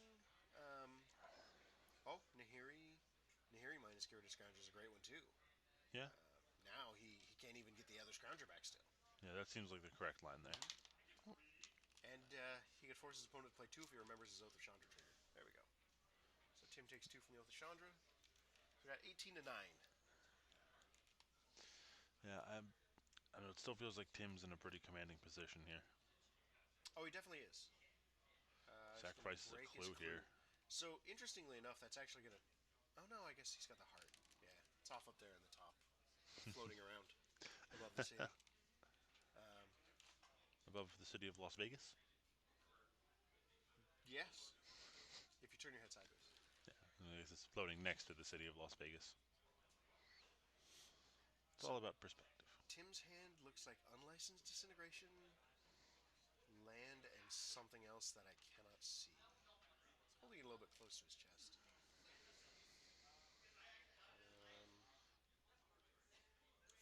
is usually a Gideon. Yep. It's a Gideon. Yeah. Spit out an ally. Tap my guys, crew my heart, kill your Nahiri is probably the way to go. Seems like a good line. Yeah. And this is what Mardu wants to do in the matchup: is just put a whole bunch of pressure on him, make him answer all your individual threats. Yeah. Eventually, you'll topple him. Gideon's a huge part of that strategy. Oh, he's gonna crew it using Gideon's loyalty. Wrong. That's interesting. You say interesting, I say wrong. Yeah, I don't agree with it. I mean, you're getting an extra point of damage on Jack, but Looks like he's going right to the face. everything at Jack. Just here he can hang out. That's fine. Um, And see now, I don't. Jack actually doesn't have an answer to the Gideon in hand. If he had an untapped land, he could play the Refiner as a blocker, hold up a Harness Lightning for the heart. yeah, I think the play here's got to be just discard useless cards, see if you find that land. Yeah. And you have three Harness This Lightnings, so I like Oath. the Oath Yeah. There you go. Okay, there's the on the untapped hub. land. Yeah, so Alright, it's just so going he's to kind of cast the getting there. Refiner. Cast the Refiner, hold up Harness Lightning, like you said. You have energy floating. I have to criticize his mana tapping here. You always tap the non-base or the basic lands first. Well, he needs to keep that mountain untapped. He has energy. Yeah, but you don't want to spend the energy on the Harness Lightning because you need it for the extra energy to burn. Um, Now I would have tapped the Ether Hub Yeah, instead of yeah. the Botanical Sanctum, Hold but up. he's at that point in the game where like if he doesn't survive this next turn, it doesn't matter. And Yeah, Unlicensed Disintegration is going to ruin his day anyway. He just doesn't know it yet. So you're not wrong. take a ping from this and do that and kill your guy. You lose. Dead. Thanks for playing. DED dead. DED Dead Zone. Plus my Gideon, minus to wake up the heart, swing with all four of my guys. You have one removal spell for my four guys. And you're at one life. How do you like that? I don't Cash me think. outside. How about that? Yeah, I did it. I even got Rob to take off his headphones. That was great. Gotcha. All right, Tim gets that game. So I took my headphones away. I thought we were going outside. I thought that's what the conversation was about there. Oh, not you. I was speaking for Tim. Oh, okay. Yeah. Tim is telling the cat to catch him outside. Right. How about that? It's kind of what you expect, isn't it? Mardu just kind of rolling right Just on over, keeps rolling, rolling, rolling. rolling down the loyalty river, I guess. This metaphor's gone way off track. Yeah, we really sunk it.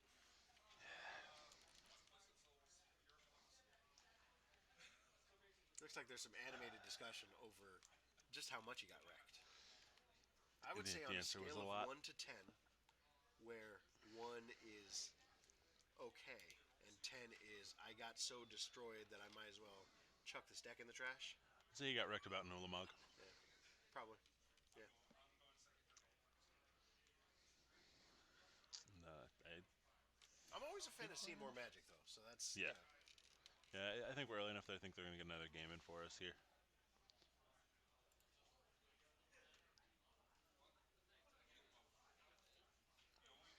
Chat's pretty quiet, so if you're out there, just say hello. Say hi. Um, we're always looking to interact, ask some questions, tell us how horrible we are or Yeah. how great we are. Yeah. Give us some complaints to pass along to Tim for playing Mardu vehicles, or Give us something to talk about. some kind of Whatever. feedback. Yeah, we always appreciate it. Lots of events coming up, including tonight. If you're a local in the area, we're gonna cross advertise here. If you're a local in the area, we're actually gonna have a Pokemon tournament tonight. Oh, are we? Yeah, about 7 o'clock, I believe, is the start time. So it should be after this IQ ends. Yeah, this should wrap up just before then. Yeah, Or at least the Swiss portion of it at the very least. Yep. I know we'll have a couple of guys down here. I will be here playing because I don't know. I'm really enjoying this game. Looks like they've started playing, but like I said, we've got Pokemon tonight. That's one of our standard events should be $5 to enter, probably 3 or 4 rounds, depending on how Mm, many show up. yeah. Come on down, make it 4. You smell funny. That's the comment we got. That's Thank you. well, I'm just impressed. Mm, I mean, how I didn't know we had the technology. I didn't know it existed, let alone that we had the technology to transmit smells over audio signal. learn new things every day. Yeah, I'm gonna have to talk to since they talk to our tech person. I'm really our tech person here. Yeah. We're the tech people Yeah. basically. Did you know we had that I capability? did not. I'm impressed. I'm glad we know though. Yeah, Knowing is half the battle. yeah. I'll have to get a little one of those Febreze things here. Just I like the ones that go off every 15 minutes. yeah, one of those. Yeah. Speaking of things going off, I would not want to be in Jack's shoes at the moment. You know, Mardu just doing what Mardu does. Fill up the board. All right. Here's some Yeah. guys. So Toolcraft Exemplar into Jack's on Double no Inspector. red mana until now. So, Oath of Chandra. kaplow. Kill your exemplar. Okay. Chandra's touch melts all. Nah, not quite. I don't think it melts spiders. Not big All spiders, I'm at saying least. is, where was Chandra during 9/11? That's all I'm saying. Where was she? Do we know? Nobody knows. It's a mystery. Never forget.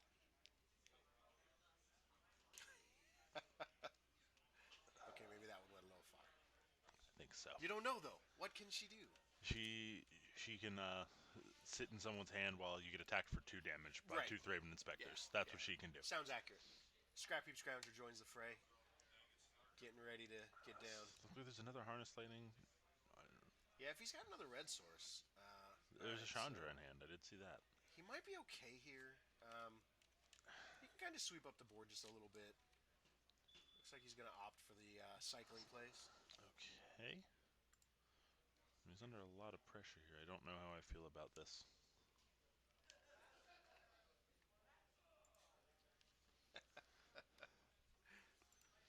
Looks like Oath got a Nahiri. Nahiri's another fun one. All these 4 mana Yeah. planeswalkers. So when I play against Mardu, I take out a lot of these guys. Um, I take out the Tameo that I have main deck. Okay. I take out one of the Sahelis. I take out a cat. You kind of don't Kinda want to wait to play your 4 drops. So you bring in a whole Yeah. bunch of little low guys. Kind of the old Splintered Twin plan of take out the combo, become more of a just Yeah, mid-range deck. yeah, Okay. exactly. Here we go, 4 mana. Mr. Gideon.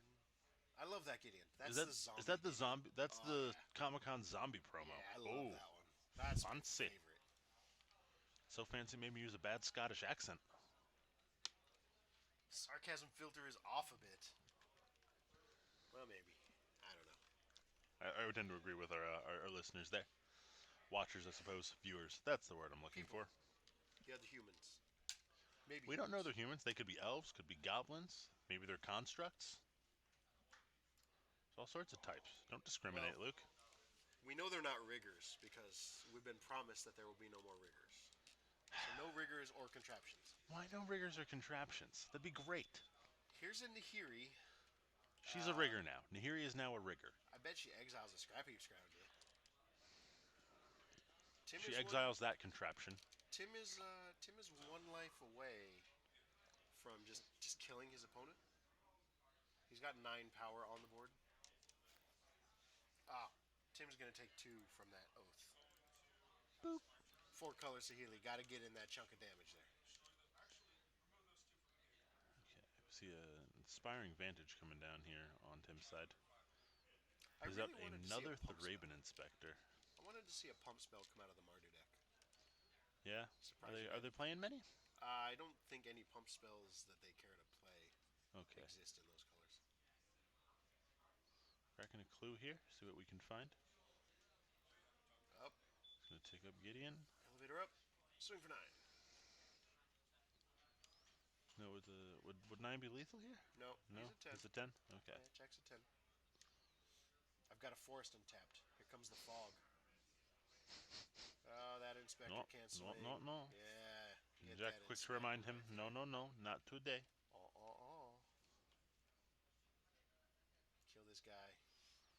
You are at 3. Yeah, This feels like a very good spot for murder vehicles to be in.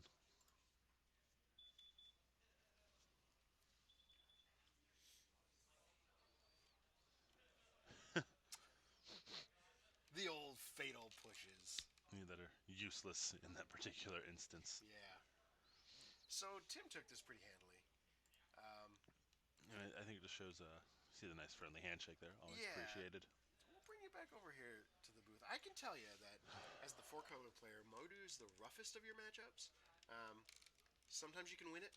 Yeah, is it generally as bad as it looked in that No, little exhibition game? no, definitely not. That was just a particularly Yeah. rough one. All right. I mean, the idea is that you want to go turn one ramp or land fetch into turn two dude, and that Okay. dude's gonna block. Like even if it's a servant, which you normally want for the mana, you're gonna block. Yeah. Turn three dude, block. Turn four planeswalker, kill something.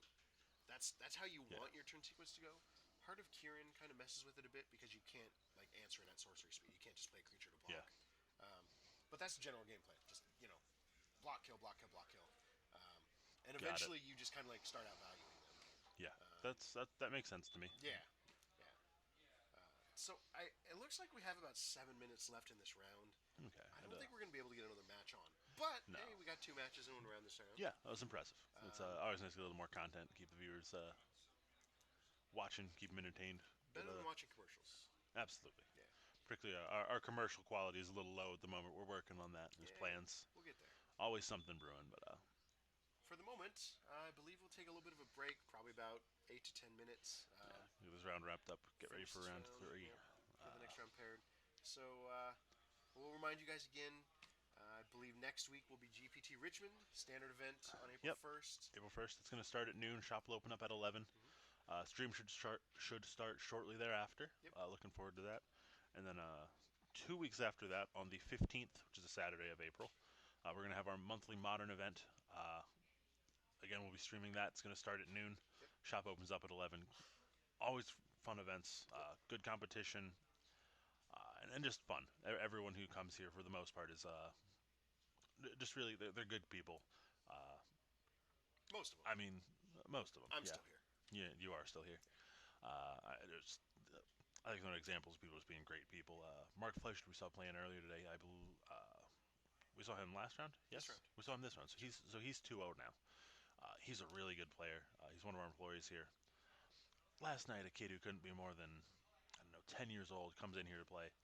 And between rounds of trying to match, he says, Mark, I want to play you. And Mark's like, okay. Sits down, plays a game with this little kid. Like, he knows he's going to just crush him. He's gonna play. Like, he's going to help Yeah. him out. It's like, it doesn't matter if you're new and you're playing some homebrew or you're someone who's trying to grind out games and get to the pro tour. You're going to have a fun time here. Yeah. You're going to find what you're looking for, whether Without it's a doubt. hyper competitive or having fun. It's a really great atmosphere. And I'm not just saying that because I work here. I'm sure everyone who says that because they work somewhere says that. But uh, if you don't believe me, come down and check it out for yourself. Talk Yeah. to anyone who comes in here. It's a really great atmosphere. I'm really, besides working here, I'm really grateful this place opened up. Yeah. So before we get too sentimental here, we're gonna take a break here before we get ready for round three. I am Robert Ellis, I am Luke Courteau. and we will be right back.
And welcome back to the Star City Games Invitational Qualifier here at Owl Central Games. Saturday, March 24th, and we're getting ready for round three. Uh, round one, we saw Green Black take down Four Color Cat and Mm-hmm. basically Mario flooded out Yep. with Cat. Round two, we saw Mark Fleischert with Cat beat Mike Murillo, if I'm saying his last name correctly. Um, Also on green black. yeah, this time Green Black lost to Cat. Oh, I was about to get on my soapbox. Oh, Thought I happy saw a face was pile over sort, there. but it was not a pile count. It was in fact just laying out his seven. Yeah. He's okay. Now what Rob didn't see was that they both pile counted beforehand. Both of them. Yeah, both guilty. Looks like they're immediately keeping. Oh, we've got a mirror on our hands. All right, this should All be. right. I know what you No, wanted to say. Go ahead and finish the thought. Just finish. I was commenting on how he's clumsily toppling the tower over there, but So we've got a cat mirror. Presumably. I cat mean, fight. I'm assuming there's cats because I see one on the left side. So, I do know how he's playing a slightly different. He's playing towers in his. really? Or, I'm sorry, not tower. Aetherworks Marvel. Okay. Oh, yeah, I know how he is. Yes. Yeah, yeah. Yeah. I don't. Howard. Yes, I don't think he's playing Dynavolt Tower, although it wouldn't shock me. Doesn't shock. It's just a bolt of inspiration. Okay? Much like my unintended pun there. Yeah. That's okay. We won't hold it Unintended. against you. Didn't intend it. Not apologizing for it, though. We see another attune with the Aether here from Howie. Okay, an island. He's got more attune for an island. What's he gonna do? He's gonna play a not island. Now, I haven't played a ton of this standard format. This mirror, is it really like most control mirrors where it's you want to sit back and not really do anything until, So the way or you is it? win in a straight 75 card mirror, Yeah. which this isn't, but in a straight 75 card mirror is you just start jamming things down. You Okay. just the first person to start jamming things down is probably going to win because Okay. now the other player has to play reactively. So it's very opposite in a traditional control mirror. I know I played before this format really started. I played some testing with the Jeskai Cat version. I'd play mirrors against control decks or other variants on control, and it really exemplified that whoever acts first loses in Right. that situation. This is not the case here. No, no, and so in this case, if Jeremy taps out, he could just lose next turn.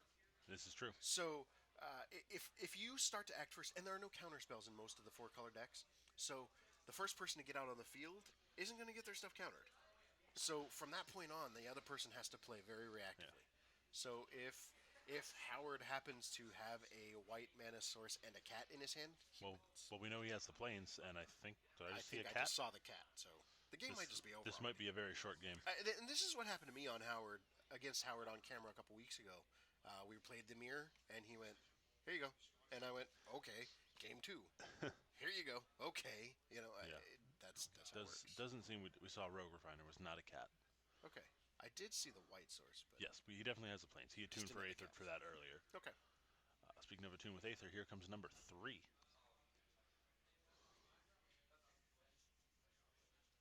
gonna go get a full rest. And I suppose he could still. I'm not sure why he'd be taking this line if he did. If he does have the Guardian in hand, he could still be doing this. That he blinks a land with Saheeli for some reason. No, he can't blink a land with Saheeli. He can blink a land with the Guardian. We see his Refiner come down. Sorry, folks. As I said, been a while since I've really followed the standard format too closely.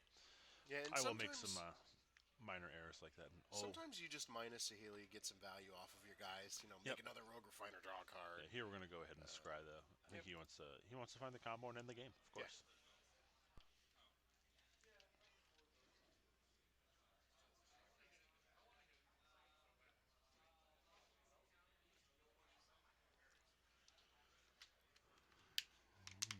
Ooh, pardon me.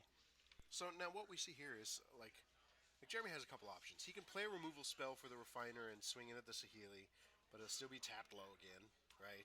Yep. He can sit back and hold up a removal spell. Um, looks like he found a Saheeli on the top, which is good with his 3 cats he's already got in hand. He doesn't have a white source to cast those cats He though. does not.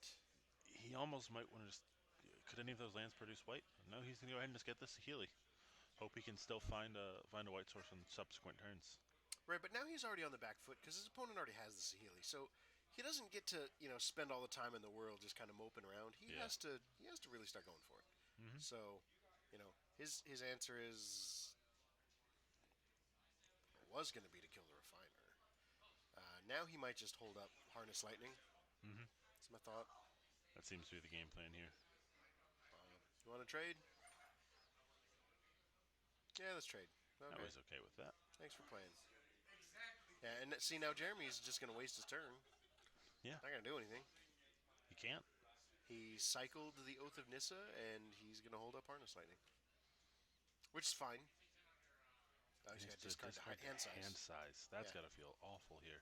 So now Howard gets to run free. Yeah, I mean, this Healy can really just run wild with this game here. Just Oh take it sure. over. Yeah, and eventually you get it high enough that you just start copying all your things.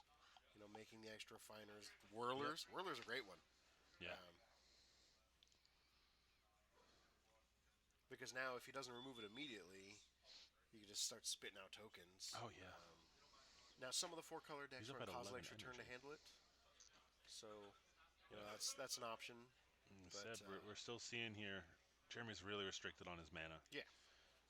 And it's one of as much as it plays out differently than traditional control mirrors, this is still effectively a control Oh mirror. yeah. And one of the easiest ways to win the control matchup is to have more mana. Hmm. That's why And I used to play Mono Blue Tron in Modern, and you right. would always win the control matchup because you always had more mana. Right. And so now Howard's just going to dump all his energy into Thopters. He'll Yeah. create a board presence. His You. Jeremy's sitting there doing nothing. So let's Yeah. create a board presence. Let's get this train rolling. And he Make was at three. 11, so I think he gets 3 there. Yeah, Yep. you make three. So now he just quadrupled his clock. Instead of being a 17 turn clock, now it's a 5 turn clock. Yeah. And he gets to untap. Yep. There's still worlds where he just finds a Felidar Guardian and kills you. Hmm. Like, In fact, he just drew an Oath of Nissa, so he's going to dig a little bit. yep. He still doesn't have a white source. Well, He has he the has basic at least links. one in That's his right. hand, if Yeah. not multiple. Yeah. So Oath. We'll hunt. Hey, there's a white card. Chandra, that looks like a Pretty sure Guardian. that's a kitty cat. Yep. So he still has to worry about his opponent maybe having a shock, or he could just go the long way around, play a Chandra, grind out the game. We're going to grab the cat here. Hey, you got a shock? I'm gonna put you to the test. You got a shock? Shock me? Make him have it. Because even if he does, and he's still not in a bad position, he's going to flicker the O. Yeah, he hasn't He used hasn't the used seal it yet. yet. Okay. Yeah. So just getting more value. Yep. So just in case he does have the shock, you're still in a decent position. Yep. So copy, flicker. And we're going to pick him up. Yep. That's going to be game 1 for Howard Bronson, attacking with an arbitrarily large number of cats. I'm going to say 853. Seems like a logical number. All right. It doesn't at all. It does if you're Why into are you telling them it's a if you're logical into number? 8 5s and 3s. It makes perfect sense. 5 plus 3 is 8. It's nice, evenly buttoned up number. 8 minus 5 is 3. Made more sense than I ever thought. My mind is an enigma. Yeah. Wrapped in a mystery. And bacon. And bacon. Mostly bacon. Bacon. So, Says the vegetarian. we're looking at Anyway. sideboarding here. There's authority of the consoles in both sideboards. That's going to be coming in. Yeah, Um, I'd imagine so. No, a lot of the times when we look at matchups on camera here and we move to sideboarding, we like to talk about who's the aggressor, who's more of the control role. How does that shake out in this matchup? it doesn't. This matchup defies all of the normal rules because they can both be aggressive decks. They can both land a turn 2 Servant, turn 3 Whirler, turn 4 Chandra, and they can just start whacking away at people. Or they can go turn 3 Saheeli, turn 4 Cat, and control you out. Or they can play the long game and they can play Saheelis and they can block with their guys. This deck is truly 3 of the 4 archetypes all in one. It's not a very aggressive deck, but it can definitely mid-range people. It definitely can control a board, Yeah. and it definitely has a combo. So it's a very good representation of a lot of the decks all jammed into one, just I'm, by circumstance. sorry, I'm a So little caught up here. You said it's a good representation of 3 of the 4. What is it not? it's not really an aggro deck. Okay. Yeah, it can pretend to be, but aggro decks are usually defined by like a one drop and a Yes. perfect curve. Yep. If your curve is a two drop 2/2 into a three drop 2/3 into a four drop planeswalker, that's not like Yeah, really aggro. describing that as aggro seems a little loose. Okay, Yeah, I gotcha. yeah. So it's And like a mid range that can kind of oh pivot no, aggressively. oh Oh no, man, I'm pretty sure Howard, Jeremy's gonna do it too. Howard. I'm pretty sure Howard does it just to annoy us. No, he does it because he got a game loss at one of our previous tournaments for dropping a Dropping a card card, and yeah, presenting a 59 card deck. yeah. So I cut him the tiniest bit of slack, approximately 1 centimeter of slack. That's a lot of slack. 1 centimeter It's a very small amount of slack. seems like a lot to me. Well, in what context are we talking here? Pile counting, Yes, but clearly. the slack is a metaphor. Are we talking slack in a fishing line? Then yeah, centimeters an amount. Are we talking rock climbing? Because then no, centimeters barely any. It's All all right. about perspective, Luke. Yeah. All right. I prefer Schadenfreude. I'm sorry? Schadenfreude. Schadenfreude. Schadenfreude. I have no idea what you're talking about. It's a German word meaning taking comfort in the displeasure of others. Okay. For example, the time that Howard got a game loss for having a card on the floor, I might have chuckled a little bit. I might have. But only because, in my recent history, I had a deck list error.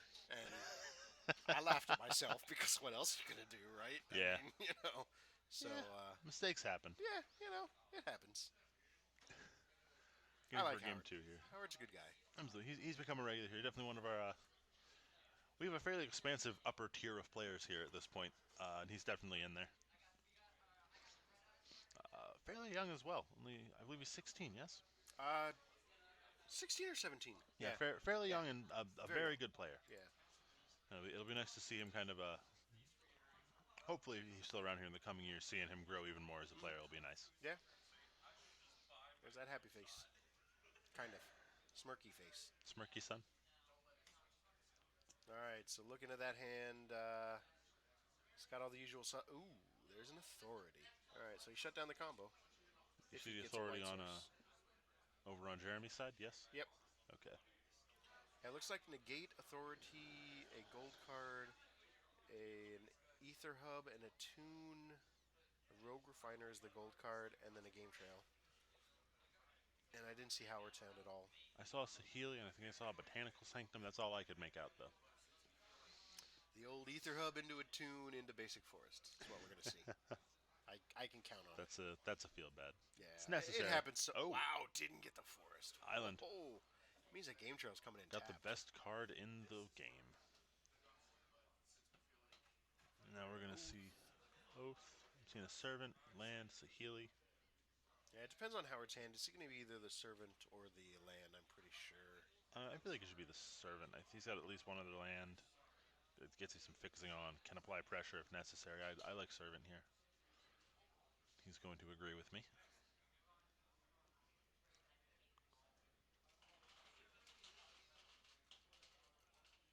Servant is the card that kind of lets you pivot a little bit in either direction. Hmm. Um, if they play down some things, you can play the servant and then get a little bit aggressive if you want. Get in there for twos, or it ramps you up, gets you to your top end a little bit faster, so you can combo out. You can drop down those planeswalkers. We're gonna pay white mana Here, for an Authority authority. of the Console. Combo is a no-no. This way, I have to update life totals constantly. That's what it means to me. I mean, Yep, pretty much. oh look, gain a Another life. conduit. Boop. Why did we have the life totals incorrect? I mean, I'm pretty sure they didn't take any damage yet, so. I don't believe so. Botanical Sanctum comes down. Our spotter is commenting, this combo is cancerous. How do you feel about it? How do you feel about the cat combo existing? Um,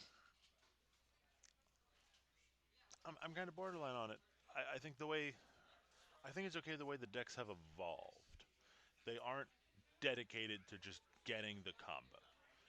Like it's there and it's their win condition, but it's not like it's a bunch of tutors and counter spells protecting the combo and disruption pieces. It's a mid range deck that has a combo finish if necessary. Right. which it usually is. That being said, as much as I like combos and I like things like that, I don't know if it's necessarily good for the format. I don't think standard is where you really want to see combos. You know? Yeah, so for a long time after the Splinter Twin ban in Modern, Yes. I was a fan of the ban. I thought the deck might have been a little bit too oppressive in the fact that it does what these decks do, where they say you have to develop all of your game on turn 1, 2, and 3, and then for the rest of the game, you have to Yeah. hold up removal. And I didn't like that. I think that's a bad thing. After thinking about it for what, 2 years now, Yeah. I disagree. I think Splinter Twin is a deck that should have existed in Modern. Should it exist in Standard? I don't think so. Yeah, I think. I'm happy that it does because it's been so long since we had a good combo deck in Standard, Oh but yeah. it shouldn't exist. I don't think it should. Yeah. That being said, we're in a world that we do have the tier, as you said, the tier zero deck in standard is a combo deck. Yeah. So we work with what we're given, and what we've been given here is a four-color cat mirror. I think the fact that the fixing is so good right now really makes it a little rough too. Right. Like if we were living in a world where the best fixing was like enter tapped lands with no upside. Right. I think the fast lands were a great addition to the format. Oh yeah, They're I one love of them my in the favorite format. cycles that we've had recently because They're they great. give you that fixing early, Yeah, but then late you really don't want to draw them, so you can't load your deck up with them. You can't just yeah, play only fast lands. yeah. I to kind of rephrase my statement. I think the fixing we have right now is great. I love that we have this fixing, and specifically what we have. Like the fast lands are great. Right. The battle lands and the lands from Shadows over Innistrad all work really well together and interestingly. But it does make the fixing. It gives you the room to play these four-color decks that let you take advantage of the best elements of green and blue and red and white and play these combo decks. Um, it's interesting right now. I don't know. I enjoy these sorts of formats to a degree, but I'm not sure they are healthy. Right. I'm also not sure I would. The way you commented about the decks being oppressive in the way they say you're playing, you have to play reactively from turn 4 forward. Mm-hmm. I don't know if that really made them oppressive. I think the decks definitely, this deck and Splinter Twin when it was legal, had weaknesses. And there were ways to beat them, ways to play around them. But I'm not sure. I'd like to go back to an analogy I heard back on Limited Resource a while ago when they were talking about card evaluation. But I think when you were looking at the decks where it's like the best deck, which would have been Splinter Twin back then, or this deck, where people are like, oh, this is the best deck, it's not even close. And that's not usually true. I think the scenario, both then and now, is that Splinter Twin and Four Color Cat are the best deck, and it is close, but clear. They are very clearly the best deck. So But there's other things that can keep them in check and keep it close. sure. I think it's oppressive from a point of view of you can't just build any deck you want. There are several standards we've had recently where there were somewhere between 5 to 10 different tier 1 decks. The, Okay? the problem with a combo like this existing is you can't just like throw a whole bunch of cards into a deck and say, yeah, this is full of good mid-range stuff. Because then you're just going to lose to a combo, right? Or you're just Mm-hmm. going to get outvalued. Because every card, if you pay attention to the deck, the Four Color Sahili deck, every single individual card generates more than itself. Every single card. You've got Oath of Nissa, which creates itself, which the effect is not nothing, right? It Absolutely. fixes your mana for your planeswalkers. So you've got it, and it replaces itself, right? Yep. You've got Whirler Virtuosos, which just hit the table.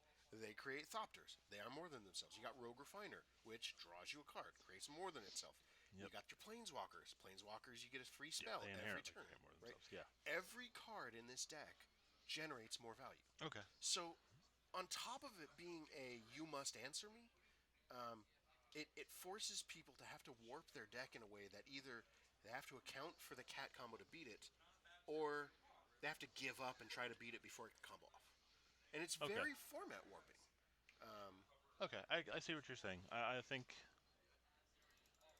I can agree with that. I think your point is valid for standard. Making the Splinter Twin comparison, I don't think that's as much the case in modern because so many decks can be super powerful, and you're never going to be able in a format like modern to just build whatever you want and have it be tier one competitive. No, no, but the thing is, there were several decks in Modern that exists now that could never have existed during Splinter Twin because a lot of their game plan is start shoving stuff on the table. Look at things like Abzan Company combo or Oh yeah. Death Shadow, right? Yep. They can't just like slap things down because they always have to live in fear of I'm just gonna get comboed out, Yep. right? Mhm. Um, Yeah. And it becomes a very oppressive atmosphere when you just can't do anything, yeah, right? it's an interesting balancing act. Going back to one of my earlier comments about it, I think Jace, the Mind Sculptor, might be safe to unban. Uh, what Splinter Twin gave blue decks was the ability to be competitive. Right. Uh, we haven't really seen a high tier competitive blue deck. They tried to give the blue decks and the control decks a bit more of a boost by giving us ancestral visions, which helped. But I don't think it's quite enough. I think Yeah. generally speaking, the blue decks are still way behind anything that's playing just a mid range or an aggro game Yeah. plan. Yeah. Which is why I think giving us something like Jace the Mind Sculptor. So if you do survive to turn 4 and like you have it, you can stick this very potent thing that's going to help you take over the game, Right. and can compete with your opponent's collected company combos or their Death Shadow Right. or things like that. I, Uh, I think I think that's the problem with this deck in standard is just that it is so warping. It does require you to do so much stuff. yeah, and there's a lot less tools than in a format like Modern where you can it's more readily due to the smaller size Right. card pool. It's a lot harder. It's a lot easier to join them than try to beat them. Right. So And now, shifting back to standard a bit here. Let's look back at the game. The state's changed quite a bit here. yeah, a lot of nothing has happened because of those authority of the consoles. But the biggest important part is the Chandra that just ultimated. Yeah, None of the four colors of Healy decks have an answer. They don't play yeah, disallow. So now Howie's just got to cast four spells. yeah. Um, there's If, two of them. assuming our life totals are still correct. They are. I've been keeping up with the Okay. spotter.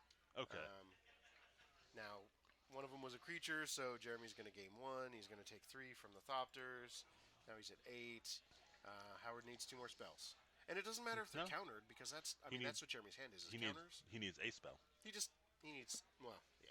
He has three options on the board at the moment, unless Jeremy answers. And right now he plays a land and says go. So how he gets to untap here, draw for turn. I see spells. I see two spells, plus creatures on board. Take Swinging five. five. I will harness lightning my guy, or I'll See play, Healy. yeah, Saley. All right. And that's gonna do it. We had a dispel and a negate. It looks like. Yeah, yeah, And countering this Healy doesn't matter once he's getting 5 damage simply from casting it. right. That's gonna wrap that up. Yeah, 2-0 very quickly for Howie there. What do you think went? Did something go wrong there for No, Jeremy, or uh, no. just kind of got outpiloted? He just drew the wrong cards. Just threw the That's wrong all. cards. You don't want to be sitting on Dispel and Negate when your opponent's playing creatures. I, I'll bring you back over to the booth here for a second. That's the problem with this mirror. Like I said, there's no control deck versus aggro deck. There's Excuse me.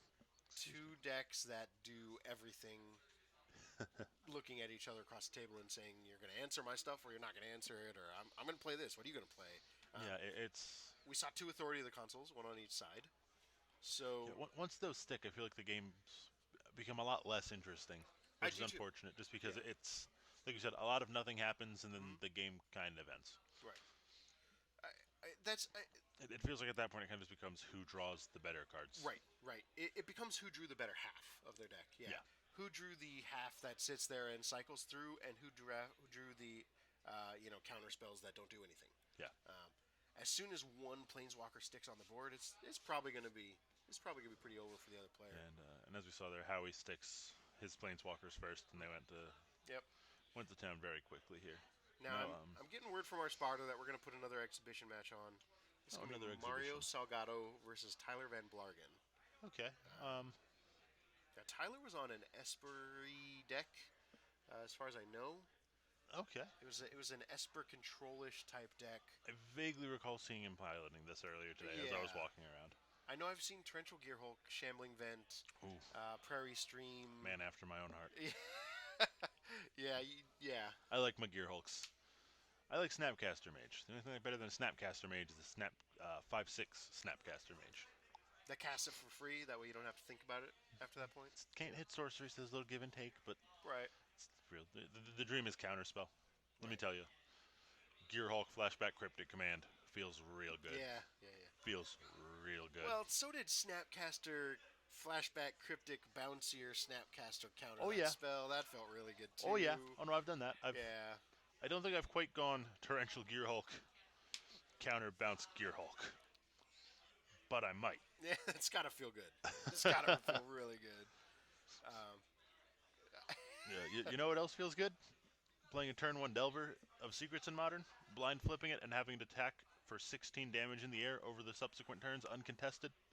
That feels good. I did that last Sunday. it feels good on the Delver side. It feels real good on the Yeah. Delver side.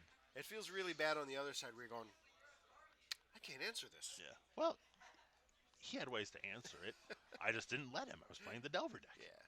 It happened to be a Abzan Company deck, and he tried to race me going for the combo. I had disruption and I stopped him. Right. And I did what my deck wanted to do, and it just turn one Delver, attack for 16. It felt not how those games usually go. Right. It's how you draw them up in your head in the perfect game, and then Right. usually your opponent messes with you, and you just didn't have any answers at that point. So I'm gonna update our screen over here while they're getting set up. It looks like they're starting to sit down. Um, Uh, do we have a time left in the round by any chance? we have about 20 minutes left in the round. Okay, so we got a little time. Depending on how these games shake out, it might be one game, might be two. We'll see. Right. They're still setting up, so it'll take a minute or No, two to excuse me. get them ready. Um, Um, yeah. I mean, while we were talking about modern, what do you think about the prospect of Jace the Mind Sculptor being unbanned? I want to see him unbanned. I would love to see the modern card pool expand a little bit more. Um, the problem is I don't think he does anything right now. I think I mean right now the biggest deck is what Death Shadow. Yeah. Um, what is he gonna do? What's he gonna do against a deck that just like kind of spits out 5/5s for 1 mana? Yeah. Not a ton at the moment. I don't. I want him to be there so that people can try to play him and do things with him. Um, if he was unbanned tomorrow, I wouldn't expect to see him much. You know, I'm sure he'll capture some top 8 So slots you because random decks always do. But so you think it's safe to unban him? You think he'll be good? I think You think he'll be okay? I think he'd be safe. Yes, Yes. I think he would be safe. I think there's plenty of other pressure in the format that he would not run rampant. Okay. You know, there's plenty of other cards on the ban list that I would never touch. Such as? Mental Misstep, you can't ever touch them. That becomes every deck in the format is 56 cards plus Mental Misstep. Yeah, but it'd Artifact be kind of lands. fun, wouldn't it? No, I'm not sure if you played during that time. I didn't. But Let's I think it'd just be kind of say, fun. let's just say I played in a modern tournament or a legacy tournament with modern misstep or mental misstep, and Call it modern I've misstep. That's I've fair. seen a turn one ether file, mental misstep, your misstep your misstep of my misstep of your misstep of my misstep of your misstep, and I was done. I walked away. I didn't want to deal with it anymore because it's It becomes ridiculous. two It's draws, more ridiculous. missteps Yeah. at a certain point. I can understand that. I don't think it's actually healthy. We're gonna take That you being over to said, the table I'd here. like to at some point do like a no ban list modern event and just see how it shakes out. It seems like it would be fun, but I remember those decks in the early days of Modern, and I just don't ever want to see them again. You know, I don't I want wouldn't want to see him consistently. I think seeing him for like one of like, oh yeah, this is completely broken Oh and yeah, yeah. stupid would be really fun. Hypergenesis. If you've never seen Hypergenesis go, Hypergenesis. oh man, that's a great deck Did, to watch once. It's a great deck to watch once. You go, wow, this is great. Look at these things happening, and then you just like, you're done. You're done. Yeah, I remember they did it. There was a called the Gauntlet of Greatness where they play a bunch of decks against each other and bracket it down.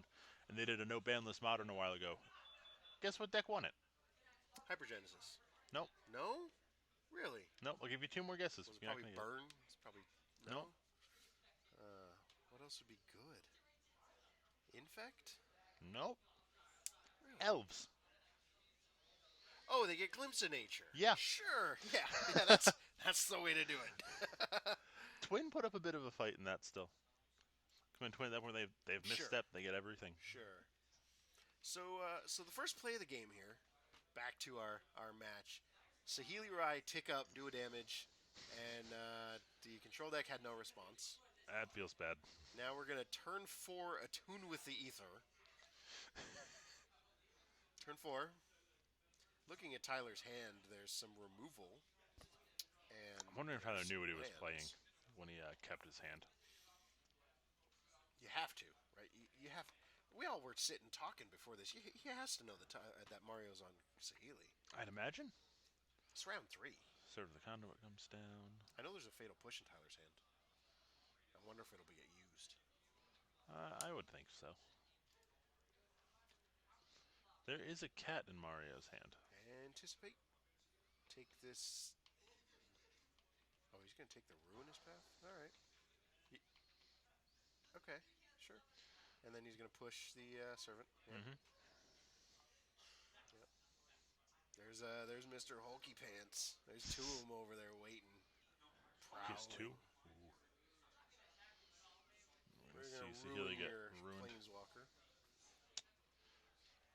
I think that's probably the right line to play there. Took the right path. 4 mana over on Mario's side now. Ooh, 3, 4. Change down a tap. Gonna see a Chandra come down. Chandra. I imagine she's gonna take up She here. is really good in this matchup. Hey, take 2. How do you feel about that? You wanna disallow that? Ha ha, tapped low, sucker. How do your removal spells feel now? Slow is the answer. They feel Hey, slow. you know what Torrential Gearhulk doesn't do in this matchup?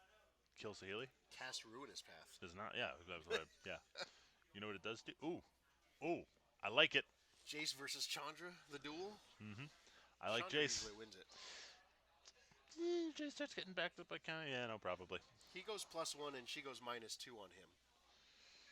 Can she hit planeswalkers? We're talking, yeah. Our spotters asked if we have the match we are commentating on up. I informed him, yes, we're talking. Paid 4 mana for a Whirler?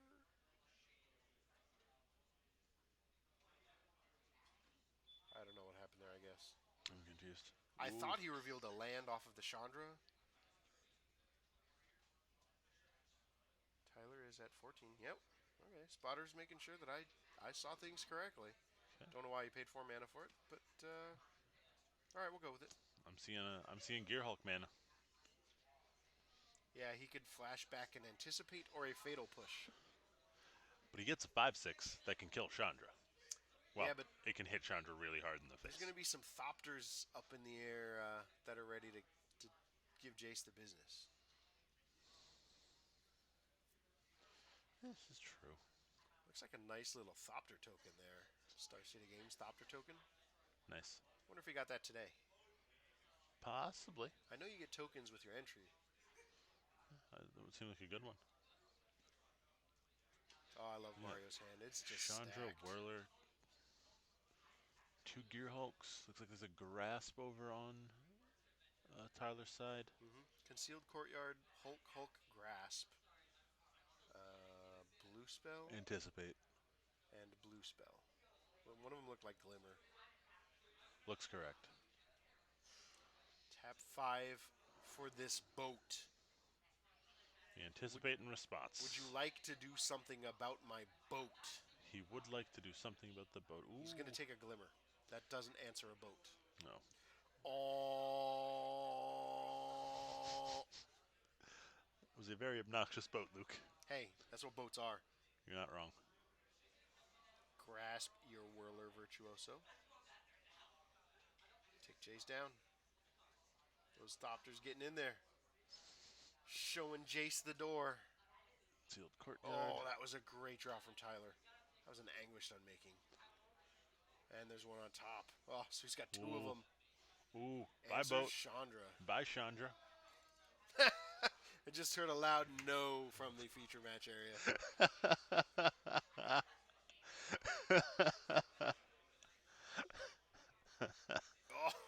Oh, He has he has 2 Chandras in yeah, hand. This is he's absurd. loaded. This is just absurd. Welcome to Standard. How do you feel about this game? I don't. So you go ahead and play out the Whirler Virtuoso here. Interesting. Interesting. I think I would have played the Chandra and ticked up for the mana. But you know, oh, Oh, Mario's gonna get unmaked again. get in the boat. Oh, oh.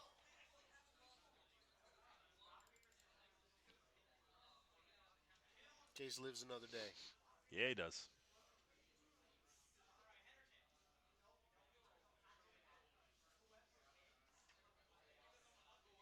The Thopter did not get to attack Jace because it was used to crew.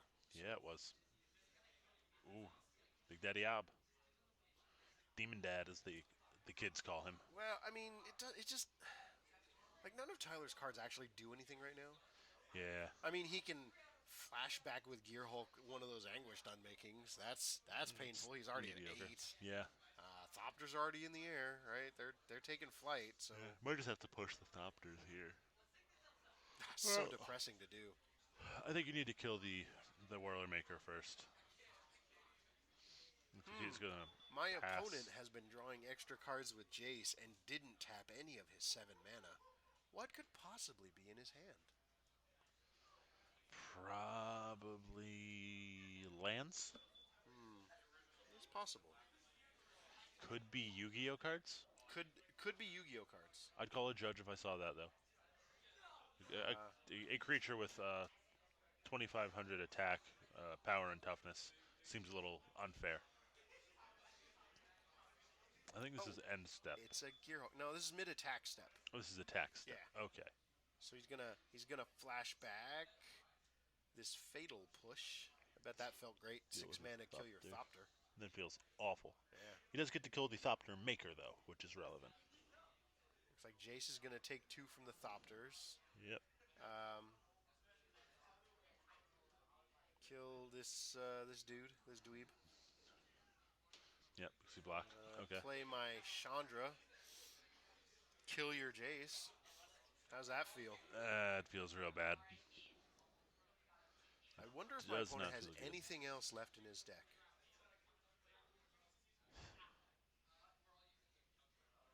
He kind of has to use this Ruinous Path, right? Like he kind of just has to. I think You, so. you can't let that Chandra go anymore. He's at 8. Little does Tyler know. There's a third one in hand. Uh huh. Yep. Oath of Jace. That's a card that I feel like doesn't see enough play. Yeah. I always want to put it into the 4-color cat deck. I just never can find room for it.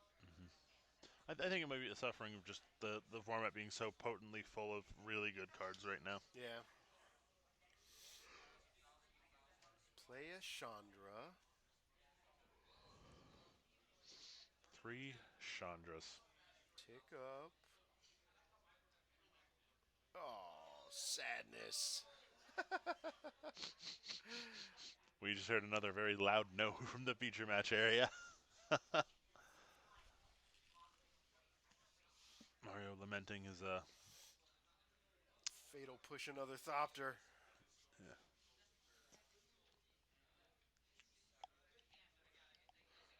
Mario attuning with the ether. Mario's bouncing around over there. He's ready to win. He feels really close here. He's pretty close. I don't know if he's quite as close as he thinks. He's pretty close. Yeah, but the controller goes on tapping with what? 8 mana? Yeah, but he hasn't been doing anything with it lately. I mean, he's playing Oath He of hasn't. Jace and Fatal pushing. Like, it's Yeah. not No. Yeah. His hand's not good. Tyler counting his mana for all of the spells he can cast that don't do anything. You can cast up Nixilis and T-Hulk. well, he couldn't cast that. He could cast up Nixilis and Glimmer. He chooses to not do that.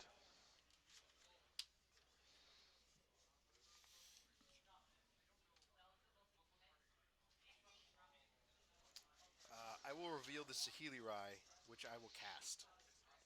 Seems strong. Does this resolve? I'd imagine we see a Glimmer here in response.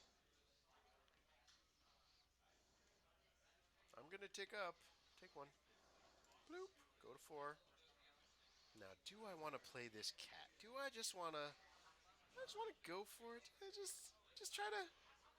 No, not gonna do it. Not gonna try it. Yeah, and your opponent's at 4. Yeah. Gonna fatal push that other Thopter there. That feels absolutely awful.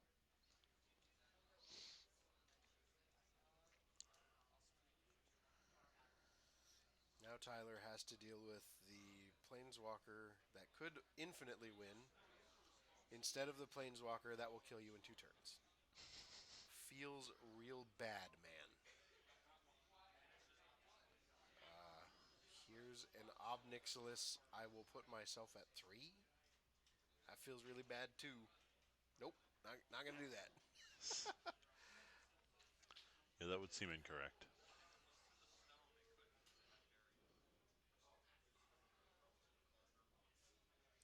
So I'm just kind of looking back at the chat here. Everyone who says it's someone in the chat says everyone who says it's okay to unban Jace has never played with the card. I don't think you understand what's happening in modern. I, so many of the decks in modern win on turn 4 or 5 or lock out the game on turn 4 or 5. Some can win even earlier. Yes, It's like what is a 4 drop that doesn't do anything to the board? Like he and can like the bounce a creature. and the decks that would really want to play him are really the blue base control decks, and they don't want to be tapping out on turn 4. Right. And So he's really just something that can come down and help stabilize the game even later than that. what is it that you think Jace would do that would make modern a bad place? Like, sure, if your control opponent gets to turn 10 and they land a Jace, good for them. They finally have a win condition. Like, Yeah, right now, they have to win with Snapcaster Mages yeah, and 4/4 Colonnades.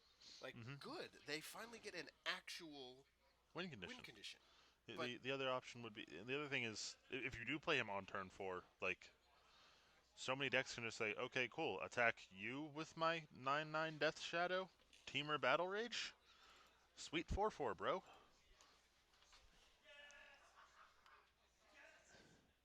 the control decks don't answer everything one for one right now. I'm just kind of reading chat. OSTN 1014. You do have to play win cons. Like you can't just one for one in a control deck for the entire game because if you're one for oneing, you're playing more lands than all of your opponents. Something's going As to slip through. as someone who plays, I've played Grixis Control in Modern. Generally, a slightly more mid-range build than a lot of the super dedicated ones. I only play 2 Ancestral Visions. I play obviously 4 Snapcasts and then a mix of counterspells and stuff. I play Kalidas in there to help stabilize against stuff. I would love Jace. I think he'd be very good, but I don't think he'd be absurd. I don't think he'd make Grixis Control suddenly the best deck. Right. He'd probably take the place of like Kalidas or something, move Kalidas to the board or something, that he can come down and be a threat that needs to be dealt with, but there's so many ways in Modern to just put creatures on the board. I mean, Tarmogoyf exists, Lightning Bolt exists. Yeah, this is not Legacy where you can force something, Yeah, for free. You can tap out for Jace and then and force protect something. it. Or Well, uh, there are Pact cards Pact that, doesn't count. Like Pact is not a card that the deck would ever play. yeah, not Pact. What is it? Disrupting Shoal Sure. is borderline. I don't think the Yeah. decks play a potent enough amount of No. blue. I think anyone who's looking at Jace and thinking about him in terms of how powerful he was in standard at a point where we didn't have direct planeswalker removal. There was no direct planeswalker removal. No. And the formats were way slower, right? Looks like a disallow on the Rogue Refiner and a tower to kill Ooh, the other we have Refiner. an active Dynavolt tower. Yeah. This is not the standard format where there were no answers. This is not, the old school modern format where decks didn't get really rolling until turn 4. This is a Yeah. modern format where there are several, answers or excuse me, several decks that kill you early. I mean, even it really was nerfed slightly with Gataxian Pro, but like Infect can kill you on turn 3 consistently, or it could. I suppose it's been neutered quite a Sure. bit now. Death's Shadow is absurd. The burn decks even are just very very fast decks. Right. So OSTN is saying if you played with Jace, you know you don't just play it in anything that kills it. Yes, that's correct. And you're not going to play it in anything that kills it. So you're not going to play it early enough for it to matter. It's just a late game win con. Like I don't see why it would be so oppressive. I played with the card since it was printed.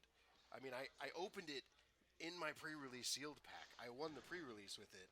I know how good the card is. The problem is that Modern is very hostile towards it.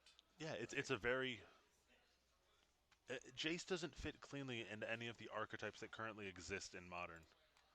We're gonna bring you back to the booth here. Yeah, they're wrapping up.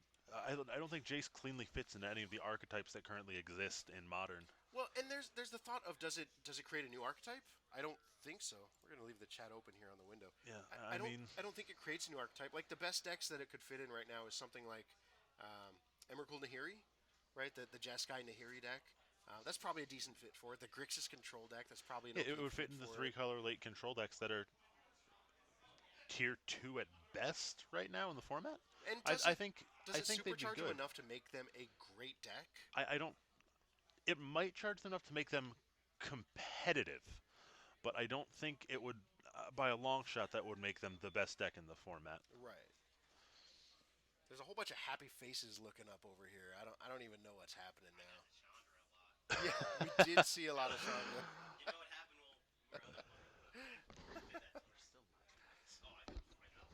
Looks like we have 4 minutes left in the round. So, Okay.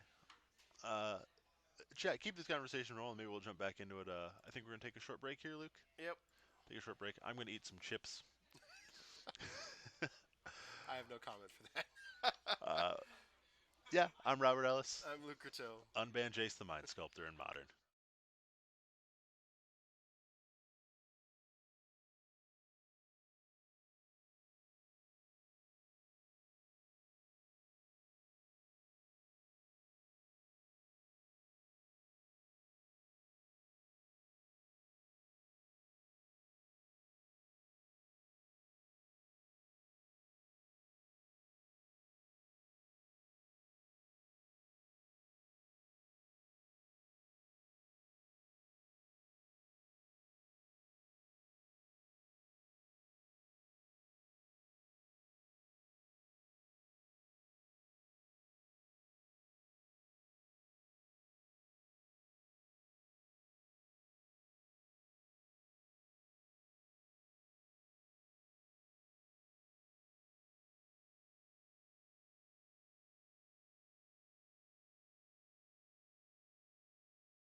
All right, everyone. Welcome back to Owl Central Games, our Star City Games Invitational Qualifier.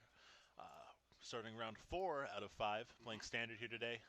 Mario Salgado is going to be back on camera for us against Christopher McCord. Yep. I'm saying that correctly. Yep. I don't think I mispronounced that one too badly. We know Mario is on Four Color Cat. We saw him earlier today. We we don't know what McCord is on yet. I don't believe so. I'm not even familiar with the name, so I'm not sure who it is. I'm ready I to. have a feeling that this might be one of the Jund Energy guys. Okay, that could be Just an just kind interesting of one. looking at his shirt and his arms, I feel like I've seen those behind a Jund deck today. So let's see if I'm Okay. right. Um, Oh, I had a thought and I lost it. It'll come back to me in a second. I don't believe you. Ah, no, it did in like literally a second. This is our table 2 match right now. These guys are both at 6 points here, going into round 4. Mm-hmm. Our table 1 is actually intentionally drawing. Um, they believe that at this point, if they draw, Mm-hmm. they should be in. That means that I'm not sure they're going to get to draw because I think they're the only undefeateds. Right. But even that one draw might just put them out of range of everyone else. They might just be in at this point. Yep. We'll bring you over to the feature match here as they're getting ready to resolve their mulligans. Yeah, and looking over to the left there, Chris is definitely on that John Energy. I saw a long tusk cub. Okay. Yeah. So So yeah, he's on energy, unlicensed, long tusk. Yep, Jund energy. Uh, have we seen this one at all? Do you know what this matchup looks like? so I haven't seen this deck for a while. I think the last time I saw this was maybe at the Pro Tour. This was oh gosh, who was playing it? I want to say it was maybe Raph Levy or one of the French gentlemen. Um, I think the match of this is very similar to the Black Green match. They're kind of just not playing value things. The thing that Mario has to worry about here is disintegration. That's a big step. Yeah. He has to worry about disintegration at all Yep. times. There's not a lot of artifacts in the deck from what I remember. I think it's just ballistas, Okay. but I could be wrong. I could Yeah. be I wrong. mean, even then, even without the artifacts, it still kills you. It just Yeah, doesn't throw the extra 3 damage. yeah. Killing the cat is really all you need. So Yeah. Long we've got a tusk long cub tusk comes cub, down. He's already at energy from the greenbelt Greenbelt rampager. Rampager. Yeah, Okay. love that guy. Gonna see another. Not another. Seeing the first Attunement Ether. So the Can let oath, I Mario believe, set up revealed here. a Sahili. Was that correct? I believe so. Okay. I may have Um, been adjusting our UI at that point, so I yeah. probably missed that. Looking at what I'm kind of thinking both these decks are gonna do. I feel like Cat's got to be favored here. It should be. It's another one of those things of like the deck that's looking at trying to beat the cat deck really has to get down on the ground and get in there fast, right? So he's got Yeah. the turn 2 long tusk cub. He probably has enough time to play a turn 3 aggressive drop, and then from that point on, he kind of just has to like hold up removal. Yeah, and So that's if that's the kind of game plan that you're looking at, another the Oath cat of deck should generally be favored because Yeah. it can answer those creatures. Yeah, another Oath of Shrine are going to reveal a third forest here for Mario, fixing a not looking like a strong point at the moment. Uh, he is short red, but I did see a Felidar Guardian in his hand, and he does have a white source. So we know he has the combo. He needs red source to cast Healy, though. He's got Oath. He doesn't need anything. Oh, no, he Yeah. doesn't. Yeah, Sahili's colorless. that's right. Yeah. Evolving Wilds comes down. Not a great card for this deck. Looks like he's going to spend 2 energy to play the Rampager. So he Long Tusk Cubbed, did some damage, gained 2 energy. I knew I missed something by looking away. Going to play a Servant on Mario's side. Seems good. Get some a little more energy. The interesting thing is, as good as the combo is here, he can't just go for it because there's enough power on the board already that. Yeah, so now Mario has to take the approach of like being that mid-range deck. He just Yeah. kind of has to like brick wall up. Yep. And that's why I think it would favor. I think the deck's probably good enough at that it can brick wall pretty well, Mm-hmm. until eventually the Jund player leaves an opening that he can just jam the combo. Right, right. And the Sahili deck's perfectly capable of that. Oh yeah. Aether Hub comes down. It's going to attack for 5, I believe. Yep, 3/4 and a 2/2. You don't really want to block with a Servant because the Cub can just get powered up. Yeah. Looks like he missed his trigger for the extra energy off of the Cub. So sorry. Aether Hub Island is going to be the play, however. I would imagine we're going to cat and blink Oath of Nissa. We're all about value here. Yep.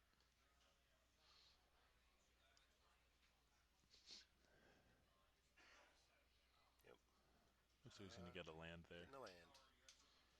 Yeah. We substituted that land in for an Evolving Wilds, the Inspiring Vantage. Okay. It would have served the Interesting. same function here, coming into play tapped. Yeah. Interesting play here that well, the difference is the Vantage can come untapped early. I like it. Interesting there that Christopher chose to uh just kill the Guardian right now. Just Hmm. get it out of the way. And now, see, Um, here's that pivotal spot though, where next turn Mario's at 6 mana, yeah. which means he can cat plus a Healy in one turn. If Christopher taps too low and or doesn't have an answer, Yeah. he could just lose the game. Mm-hmm. And looking at It, Chris's hand, that is exactly what we're looking at. yep. He's gonna play Rishkar. So we're gonna pump my guys, That's fine. make some dudes bigger. I don't think you're going to do enough damage. No, no. Now the question is Mario going to go for it? He has all the tools he needs. He has the untapped land. I He mean, what has the cat. could? Oh, Chris might just fully tap out, in which case Mario definitely just has it. Right. You think about casting that attune? Yeah. There's He's not trying. really anything here Well, he's trying to for decide: one black mana at do I instant speed. represent it or not? Well, what Right. would even be representing? Because Fatal Push Um. can't kill Guardian without sacrificing Yeah, something. that's a good question. I don't think there's even anything he represents here. Mario takes 7. So he's gonna go ahead and cast the attune. Yeah. So Now, this game is effectively over. yeah, If interesting Mario etiquette goes for it. question. If you're in Mario's shoes here, do you see that you clearly just have this one and just say Cat blinks a Healy? Well, you're kind of dead if you don't. Yeah. Ooh, that Tamio was a good draw too. If he wanted to play slow, he could just play Tamio. I wouldn't. I would jam I the don't think at combo. all. Yeah, Yeah. I'd jam it. Untap my Like land. land. Yep. Play my Sahili. Win the game? Question mark. Yep. Thanks for playing. Yeah, I appreciate that, Mario. I like. I think you handled that very well with the etiquette position there I was Yeah, discussing. Waits till it's happening officially, but does it quickly and brisk. Like, okay, this is yeah. yeah. So Mario taking that game pretty quickly. As cat combo do. Yeah. Seeing that first match play out, it kind of feels to me like it's going to end up playing out this matchup in general, kind of like the black green Hmm. matchup, Yep. but worse for the Gen Energy guys because they don't have as much removal. And their mana base is sketchier. Yeah. They don't get to play all the Excuse me. super powerful cards. Like I believe this version is not playing constrictors, or maybe it's I missing saw one of the black Constrictor green in there. cards. It's missing. Probably doesn't have Gear Hulks. I don't remember. I know it's missing one of the big four. The big four being Ballista, Constrictor, Rishkar, and Hulk. I know it's Okay. missing one of them. We've Yeah. seen Rishkar. Yeah, I saw Constrictors in there. I Saw haven't seen Hulk. Constrictors. Okay, so it might be Hulk that is missing. Yeah, I also don't think they play Grimflayer. That's probably true also because they play Cub instead. Yep. Yeah. Yeah, it's a much more aggressive slanted deck, but the Sahili deck is built to beat these things. Yeah, Like I don't know. that's what If it you're going to is. play an aggressive deck in this format, I think you just play Mardu. Yeah, yeah. On Mario's side, he's gonna sideboard exactly the same as he did with Black Green. He's gonna bring in the expertise. He'll bring in more boats because boats Hmm. kill everything. Yeah, He'll probably board out a piece or two of the combo. One cat, one Sahili. seems He'll correct. trim numbers on some of the weaker things like the attunes or the oaths. Um, Probably bring in a Tamio. It looks like you might have brought in Tamio. I like Tamio. Anything that's Yeah, any creature-based matchup where you're yeah. expecting it to go a little longer if they get their way. Icing him down is a big play. Oh yeah. Yeah.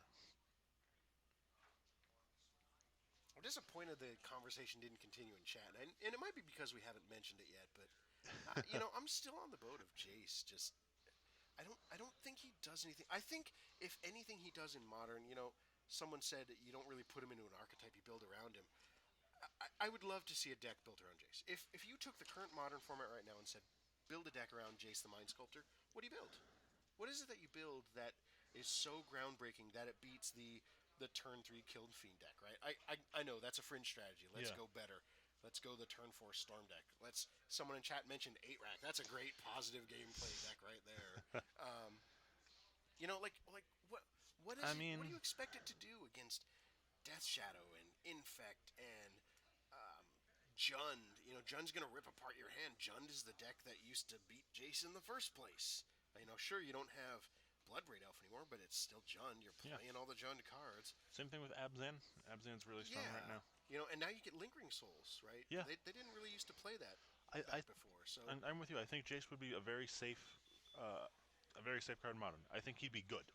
Don't get me wrong, he would be very good at what he does. but like in the same sense that Collected Company is very good. Right.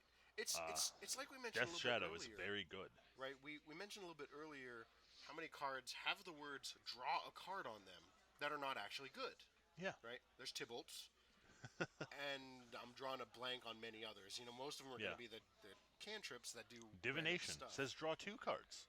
It's decent in some formats. Not Like modern. when that's all you got, that's what you got. But he will be very good. I don't have any doubt that he will be very good.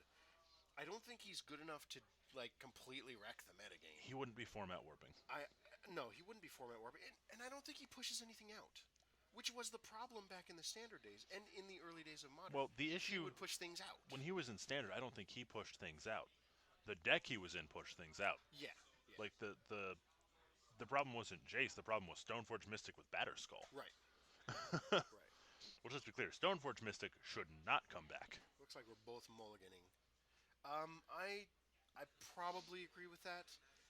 So Well, I don't agree with. Stoneforge might be safe if you ban Batterskull. No, I don't think Batterskull even factors into it. I think the problem is the constriction. Is that if you allow Stoneforge in the format, you can't ever print any equipment that's as good or better than Batterskull, Yeah. right? Because you've already set that power level of like Yeah. even the swords are pretty strong in their Oh, format, yeah. right? So I think keeping him banned is probably good just for future design considerations. Jace doesn't suffer from that. He I'd agree. suffers from he's a really good card, right? He's just an amazingly good card. There's Yeah. a reason he still sees play in Vintage and Legacy. Yeah, but like take a look at like how much play does he even really see in Legacy? Not a ton. He gets played in Miracles. That's it. He gets played in their one hard control deck. Yeah. That's it. Yeah.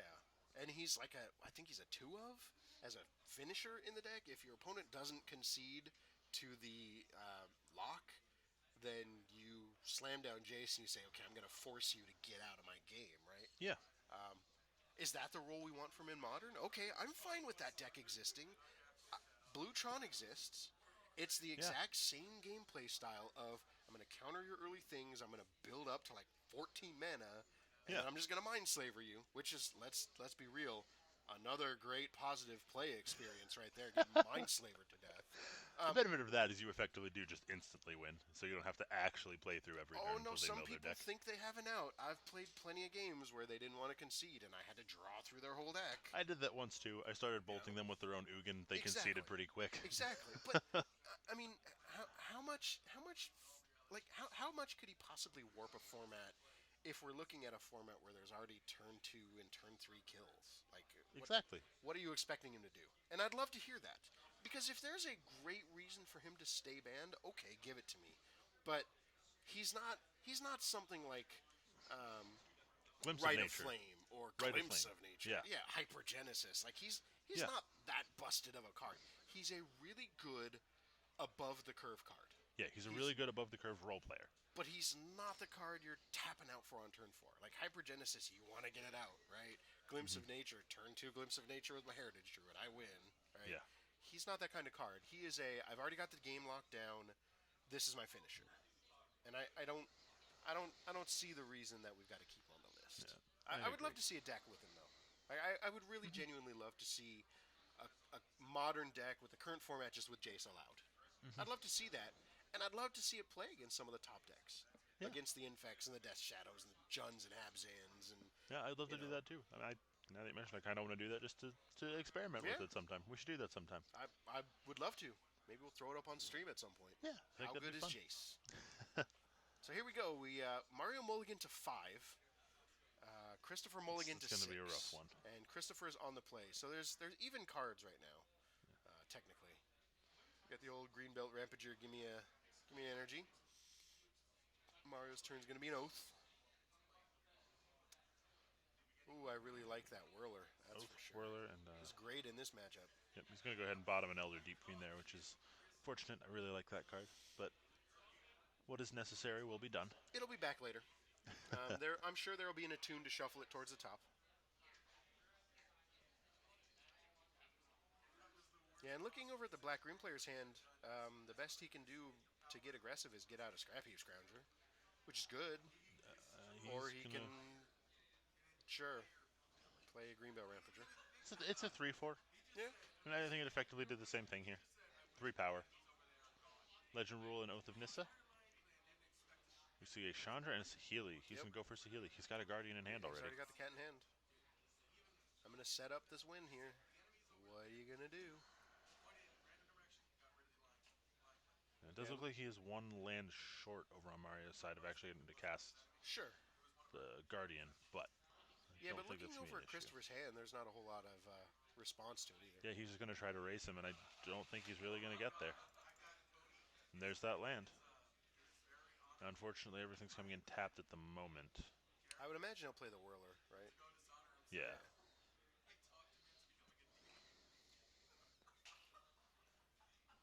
Now, I believe Greenbale Rampager tramples, right? I don't I will remember. double check that for us quick. Pull it up. I may be wrong. It may just be a 3/4, I but think I it's just a 3-4, I thought but he had extra text other than the energy text. I could completely be wrong though.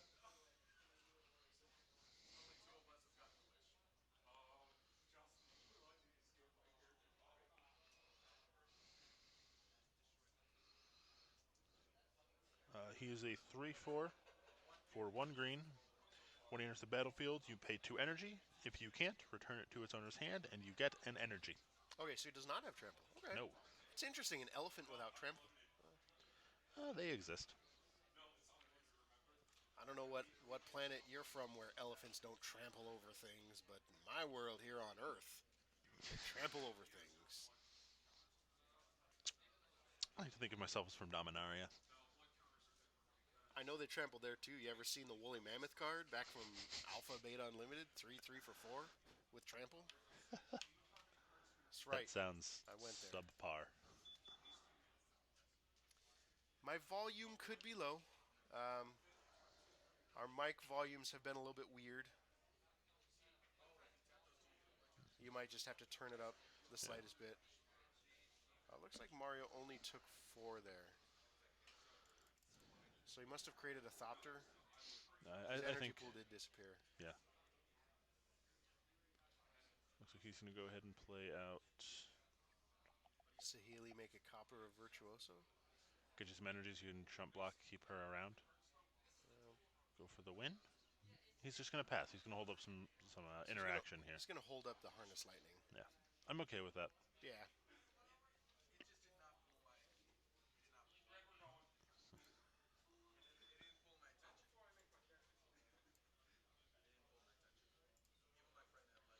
Yeah, we've been having some audio issues today that we weren't expecting. We'll see if we can get these worked out at all. We're going to see what we can do. We apologize for that, folks. Yeah, I'm really not sure why the audio is so far down.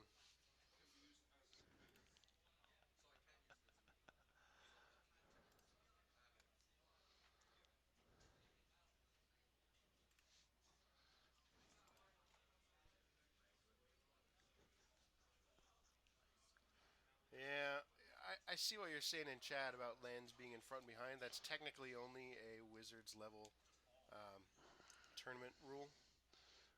We will, They enforced it at Star City because they're also one of the bigger providers, but it's not something that we particularly have to deal with right now. if So anyone, we generally let players play to their comfort level. if anyone watching is confused, what we're talking about, obviously, uh, generally speaking, players play with their lands behind their creatures and enchantments. Mario is choosing to play with them in front. It's no different for actual gameplay. It's simply a visual presentation thing. Wizards has recently made changes that they want everyone to play with the lands behind when they're on stream, just so people watching can understand a little better. Um, if Mario here makes top 8, which I think if he wins this, he's got a pretty good shot at doing, we'll try to mention something before we get him back up on stream again.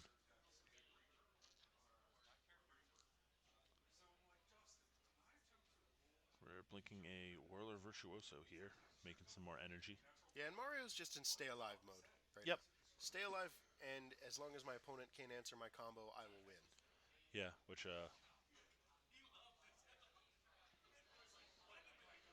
looking over at Christopher's hand there, at the moment he can't answer it. Right. If Mario doesn't die this turn, which I don't think he's going to, he should be able to just place a Helium win next turn. Yeah, so Mario's currently at 9. Even if everything attacked in and was unblocked, he would still go down to 1, barring any pump spell, of course. Yeah. But That being said, I'm fairly certain that Mario will make some blocks in this situation. yeah, I mean he'll probably do what he's been doing, make a Thopter chump, Yep. just save some life.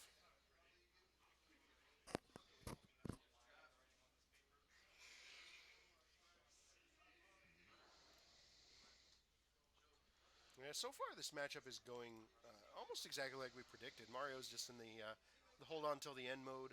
The black green deck was get really aggressive as fast as they could. It just wasn't fast enough. It doesn't look. So far, it doesn't look fast enough. Now, Mario starts to take that plunge of attempting Playing. the combo, Yeah. and that's a big portion of this. But Absolutely. there's going to be We'll a see point if. where Mario can't just block anymore, and he's going to be forced to go for it, and he'll Yeah. find out that he can.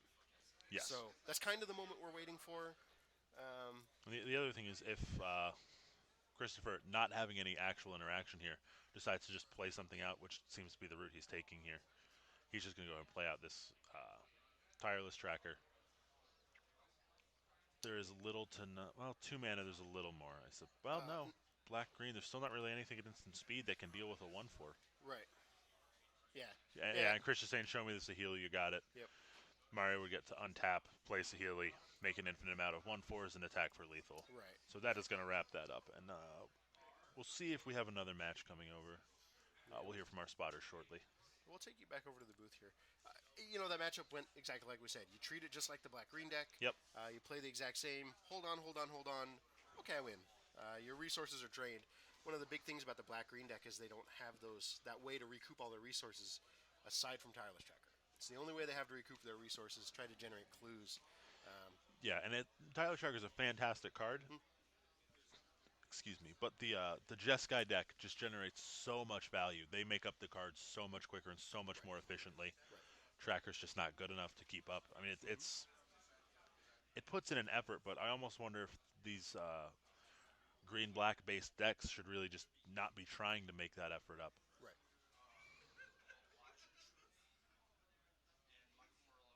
Okay. Okay. Okay, wonderful. Just found out we are going to have a backup match here, and it is not exhibition this time. They are going to a game 3. We have Michael Murillo, who we saw earlier. He is on green black. Yes, Luke. Mm-hmm. And he will be playing against who again? Elijah Truth. Elijah Truth, I believe, was the name we were given. Yes, and we are not quite sure what he is on. Nope. We'll find out very shortly, I'm sure. Uh, That'll come up in a couple minutes. They still got to clear out the yeah. feature match Throughout area. the current match, they'll move over. They'll probably get a brief time extension on that. Mm-hmm. So, the more we see, the more it seems like Cat rules the day. Yeah, and that's kind of what we expected. Mario and I discussed this after FNM last night. At our FNM, we had, I want to say we had 22 to 24 players. A good half of them were on We, Cat. we had 22 exactly. Yeah, so a good half of them were on Cat. Whether it was straight Jeskai Cat, we did have 2 people playing that. We also had like 8 or 9 people playing 4-color Cat. Okay. The top 3 undefeateds before the final round were all playing 4-color Cats. Yep. I You mean, were that's- one of them. That's this format, right? Yeah. So, we expected today to come and have to play a lot of mirror matches. Yeah. And so we kind of, that's why we put the boat main deck, because we knew we wanted it in those mirror matches. I know Luke, when he's saying we, obviously you play tested and practice with Mario Yeah, Salgado quite a bit. Mario's Just, got our list. For clarification. Yeah. I spend a lot of time playtesting these matchups because that's what I do. And yeah, that's just what we expected. We expected to see Yeah. a lot of Cat. I talked with Eric, who's our stream manager, before coming, and we expected it to be black green decks, Mardu decks, Cat decks. We didn't expect to see Yeah. anything rogue. Turns out we had at least one Esper deck. Well, and Tyler Van Blargen is a local. Yeah. If he's showing up, there's probably a rogue deck. Yeah. You know what? A couple weeks ago, we had someone here who was playing the mono blue invention deck. The word Yep. of invention into Etherflux Reservoir. Yeah. People still play decks like that. course. That's fine. We're getting ready for this match over here. Looks like Michael is going to be on the Deathrite side. Yep.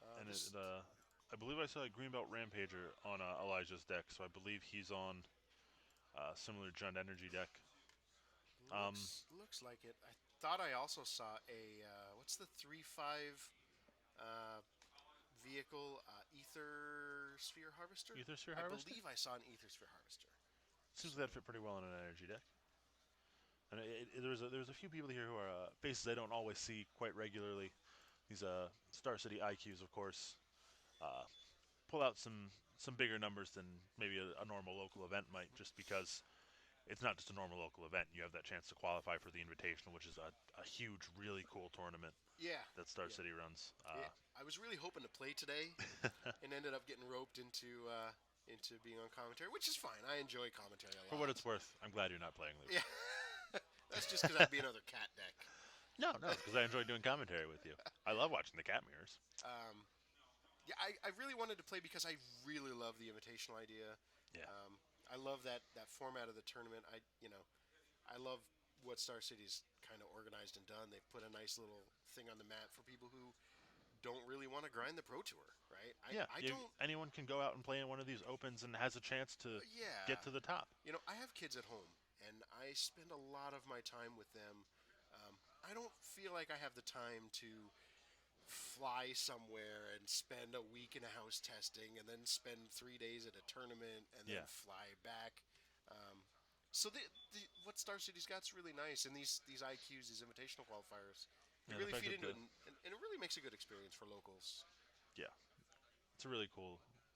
Everything Star City's done for the tournament scene has been really cool, and yeah, we're thrilled to be partnering with them here and putting this event on for them. So as we're seeing here, it definitely looks like we're seeing a Jund aggro energy strategy coming from Elijah here on our left. Mike on the right, obviously, black green mid range, snake, delirium, whatever you want to call it. Hmm. We saw him earlier. Um, I feel like the Jund energy deck's probably advantage here. Probably gets underneath a little bit faster. Well, and I think that's the reason the deck was kind of developed, was to break that mirror a Yeah, little bit. It's still supposed to be good against the Mardu decks, and it's supposed to be a little bit better in the mirror. So, yeah, as we see right now, his Scrounger's of 4-3, so it's not going to be impeded by that flare. yeah. Not that I think Michael would want to block, but it's still a It's now not. consideration. Normally it would be, but it's not even a consideration now for Elijah. He just gets to attack for free. Right. So this is game three. Elijah was on the play. Um, just kind of seeing how this develops. This is it's kind of this is the first round, no round, first game we've seen that hasn't had cat in it. Uh, Yes. Yeah. Actually, it yeah, is. definitely tells you a little bit about the meta right now. Mm-hmm. It's the big two, and then we've seen the resurgence of green black here a little bit today. Right. Um, it'll be interesting to see some more just traditional play creatures and removal magic. And there's something to be said about just playing that kind of traditional magic, right? Absolutely, it's You part of know, the reason I love limited. sure. Yeah. Sometimes you just got to turn things sideways and do some math, right? Yep, Um, it makes it. I feel like in these sort of matchups, very often the better player ends up coming out on top instead right. of who drew the better cards, Yeah. because it boils down to fundamentals. It comes down to knowing how to attack, when to block, reading your opponent's information and signals, and figuring out what they're doing and what they have in hand and what they're representing, Right. so that you can effectively make the best plays to get you the best chance to win. Right. Obviously, there's still some degree of variance. Hmm. Mike's gonna go ahead and fatal push Rishkar after that. Excuse me, sacrificing that evolving wilds on his main face. He's gonna get in for two with his Grim Player here. We're going to use our trigger. Looks like we've got a Green Hulk, a Traverse, and a Tireless Tracker. Yes, we do. None of those are lands, and I don't remember seeing another land in Michael's hand, so he might just bin. Yeah, I think Well, it that gives him doesn't Delirium. like the. That's pretty good Yeah, that's by important. itself. Um, I did not see what he put on top. I feel like we should add a Delirium marker to the stream sometimes. It's not Sometimes the it's worst easily idea. apparent, but sometimes Yes. it's not. Yeah. For now, my voice will be your delirium marker. Michael Murillo has delirium. Passes the turn back here. Now, looking over here at uh, at Elijah's hand, there's a lot of lands in that hand. That is definitely not the kind of hand you want to see in a match like this.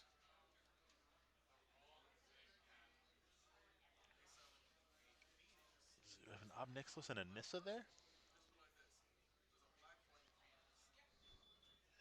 We do have to remember that this is post board. This is their third game, so they they've sideboarded, and I think that's probably why. Can you get a look at Elijah's hand there? I think it's I saw Nissa Vital Force and an Omnixilus reignited. Next time he fans his hand, I will take a really good look. I see 2 white bordered lands. If those are in fact what he has, though, which I'm fairly certain it is, like it's an interesting strategy here to try to board in the Planeswalker package here. I mean, it's very good in those matchups where you've got to hit the ground running, right? Creates a 5/5.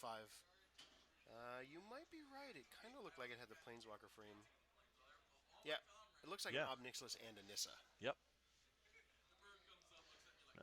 Mike resolving the Grimflayer there. Throws away the Tireless Tracker. I saw Fatal Push in there, and I didn't catch the other card. So we got another Grimflayer, a Traverse the That's Uvenwald, going to be strong. a Winding Constrictor, a Blossoming Defense in Michael's hand, and an Ishkana. He's going to go ahead and traverse here. Looked like an Ishkana. That could also be wrong.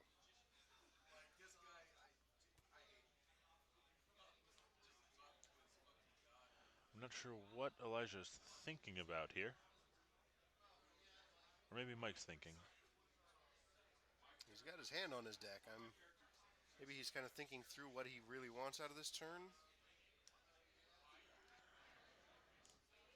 Now, what does Traverse do once it has Delirium? Lets you get any land or creature Okay. And put them into your hand. into the hand. Okay, Yep. it's normally just a land. Delirium lets you get a creature. Yes? Correct. Okay. So without Delirium, you can only get basic lands. Yeah, now it's any land or any creature. Right. Okay. So he's going to go and get that Verdurous Gearhulk. I believe he does have another land in hand, so. I mean, we assume. That was a Voltaic Brawler. I have to assume he's going to spend his turn playing one of these 2 Planeswalkers. Obnixilus can make Mike sacrifice one of the creatures. Ooh, he's going to trade here. Mike's going to be left with no creatures. Yeah, but the Assuming- backup plan is going to be a Verdurous Gearhulk. That's an 8/8. Yeah. Now that's assuming he hits another land. Does he not have one in hand? I thought he, He had does it. not have one in hand currently. Okay, then he just But feels he comfortable did get with to what set he up the has. top of his deck. But I guess he shuffled, right? He shuffled after that. So Yeah. I guess that doesn't matter too much. He That needs to might be hit. what he was hesitating on if he really Yeah. wanted to keep what he's set up on top with Grimflayer. He also has a Blossoming Defense in hand, which would really blow out the Obnixilus play right here. Oh, it is destroy target creature, not Yeah. sacrifice. For some reason, I was thinking he was an edict effect. No. Not Liliana, just Obnixilus. Slightly different. And you have to imagine that the play is going to be minus to try to make you try to destroy that creature, right? That is probably what I would do in his position, and here's Blossoming the blowout Defense. right here. Yeah. That's brutal. Yeah, things are looking pretty grim over here on Elijah's side. His game plan's just been flayed apart. That's a tapped land. That does not cast Verdurous Gearhulks. It's fine. You get to kill off Obnixilus. He's going to get to play out a Winding Constrictor here, which is going to make that Gearhulk insane. Not that it wasn't good already. Winding Constrictor comes down, tapped land, And I'm pretty sure and pass. Michael's hand now is Ishkana and Verdurous Gearhulk. Yep. So 2 5-drops. He can play either one next turn, whatever feels better at the time. Yeah, and both of those are great in this matchup.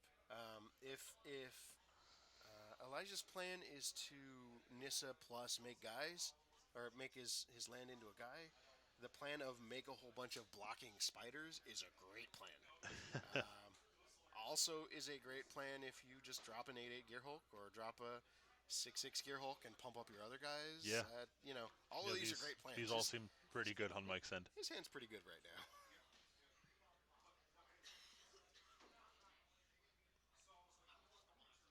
Now I'm curious what it would take for someone to now. If you assume that we're right with the way we believe Standard is built, that Tier 0 is Mardu vehicles and Cat, 4-color Yes. Cat, and Tier 2 there is no Tier 1. Tier Yeah. 2 is black green and black red and Yeah. zombies. What would it take for someone to say, I don't want to play the two best decks in the format. I'm going to play black green. What would it Um, take? Because Black Green is supposed to be very good at dealing with Mardu, yes? it's supposed to be. Yeah. If you believe that, and you believe the format has shifted in a way that, okay, Cat was really popular 2 weeks ago, there's going to be a ton of Mardu here to counter that Cat deck, and you're trying to get a step ahead of the meta. That's where I'd come from it. Uh, I think that's a flawed perspective. I think I'm usually going to be in the mindset of don't play what beats the best deck, just play the best deck, Yeah.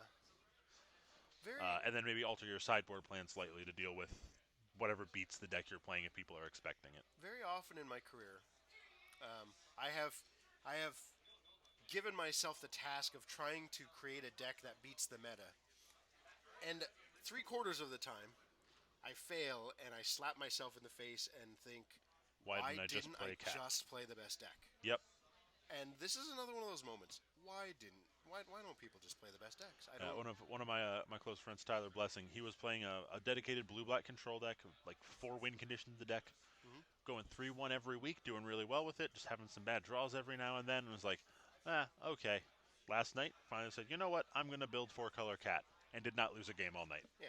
He was just like, why did I not play this for weeks? This is great.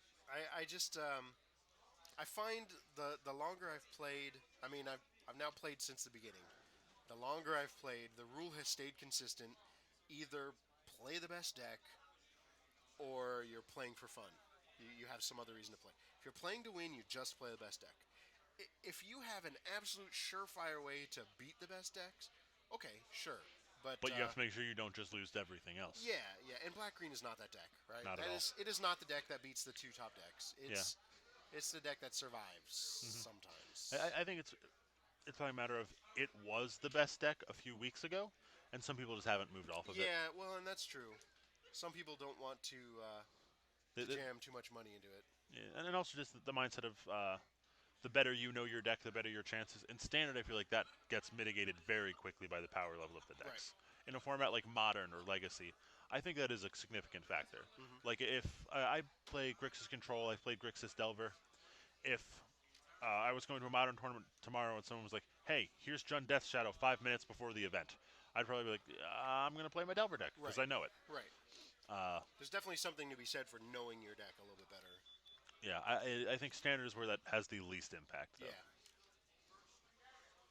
Well, and I think that's because of the variety of decks. There's just not as many Yeah. decks. Um, Now you've said you usually either you want to play the best deck or occasionally you'll try to build a deck to the meta. When you played on the Pro Tour and played 59 Islands Counterspell, which one was that? Was that the best that was deck? me wanting to take a vacation. That's what that was. I'm not alone in that. Several people have done that. I don't. Nowadays, like in this format, I'll give you an example for this format. I've tried in this format I tried to build a tower deck. I built a Grixis tower deck.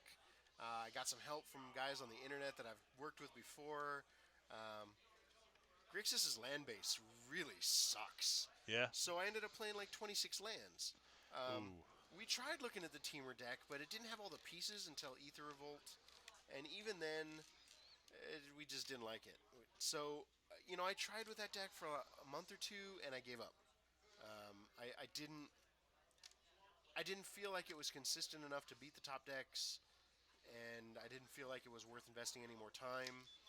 Because at this point, now I just want to play tournaments and win some. You know, Yeah. I don't want to try to beat the meta. I'm not going to the pro tour.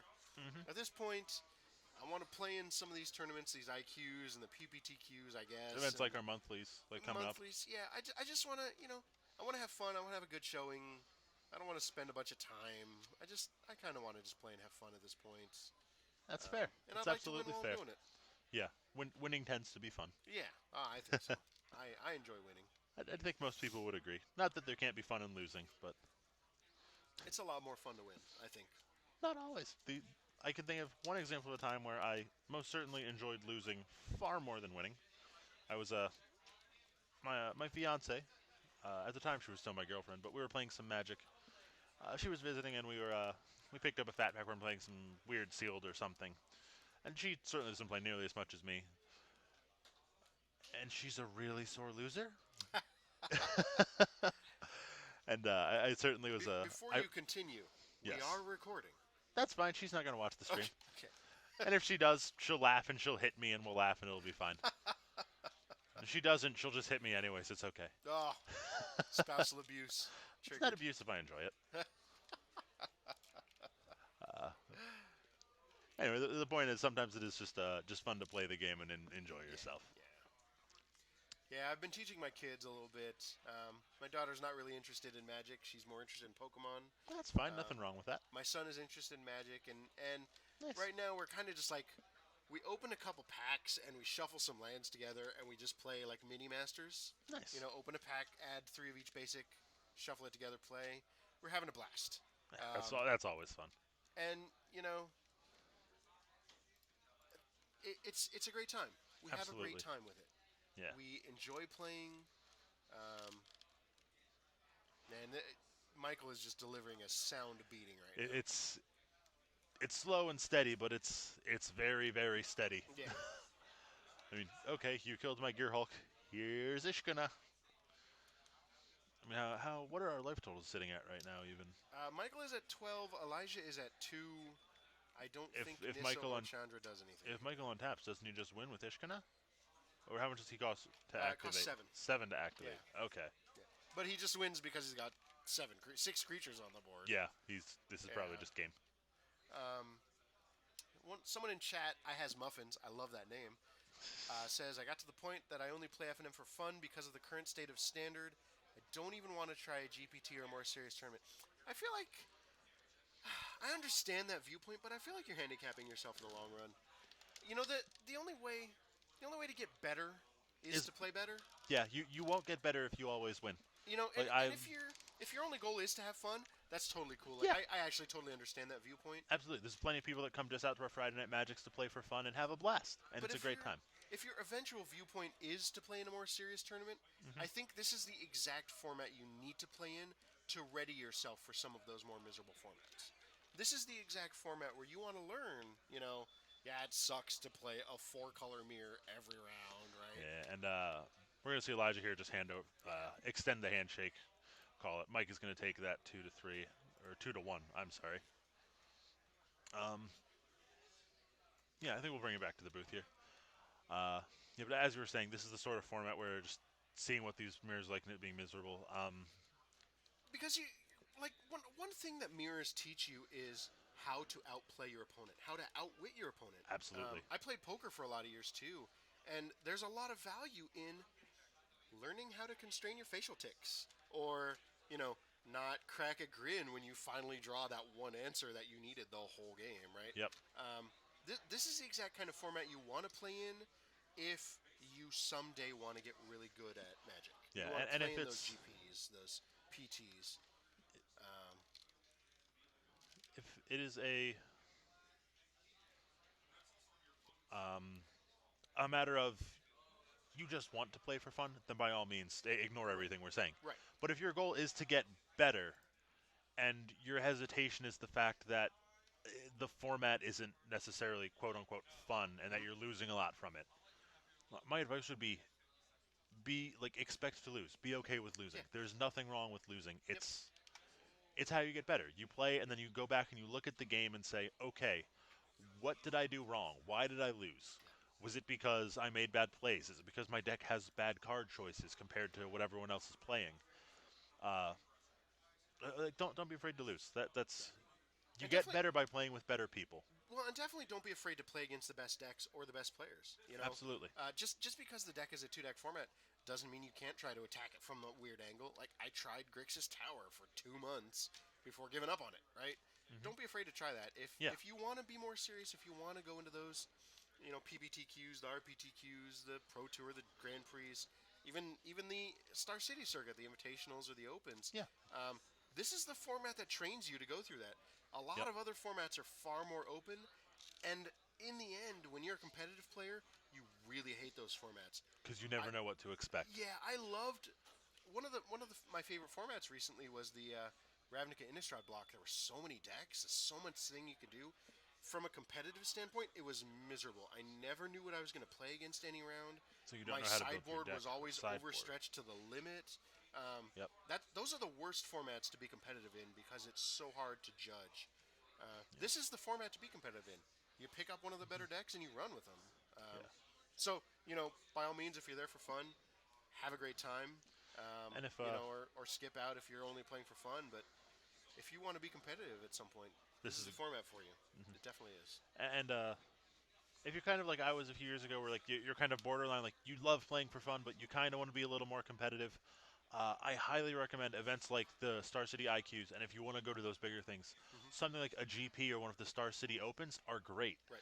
because you get to play that highly competitive Magic day one, and then if you don't make day two, or if you're not feeling it and you drop out early day one, there's plenty of side events that again are right on that borderline. It's like there's people there that are competitive, but Yep. it's a side event. You're Hey, gonna have fun. when I scrub out in the Saturday event, Sunday, the first event I go to is the two-headed giant event. I have a Two-headed blast giant's with great. two-headed giant. Last time I So played two-headed giant at an open, it was during Dragons of Tarkir, and we literally just opened Jeskai Dragons. it's great. I got Oh, Ojutai, it's great. Ugin. It was Yeah, great. yeah. We went 1-3. It was So, horrible. I had my competitive on Saturday, and I said, all right, I'm done. I'm gonna have some fun. Yeah, it's always nice to have a Two-headed giant. balance. Yeah. Yeah. With All that, right. I think we're gonna take a break. I'm not sure how much time is left in the round, and we don't have another match queued up. Yeah. So I believe we're gonna go walk the floor and see what's going on. Yeah, we Um, should be. I would imagine we'll probably only be 10 minutes or less. Yeah, shouldn't When be too long. we have a little bit more information, we'll post it to the chat. But for now, I'm Luke Croteau. I am Robert Ellis. We're here at our Star City Open. We'd love to see you again in a little bit. We're at an open. Invitational qualifier. I was gonna say this is Jeez. a really small open. Ah.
All right, everybody, welcome back to Owl Central Games here. We are entering our fifth and final round of Swiss for our Star City Games IQ.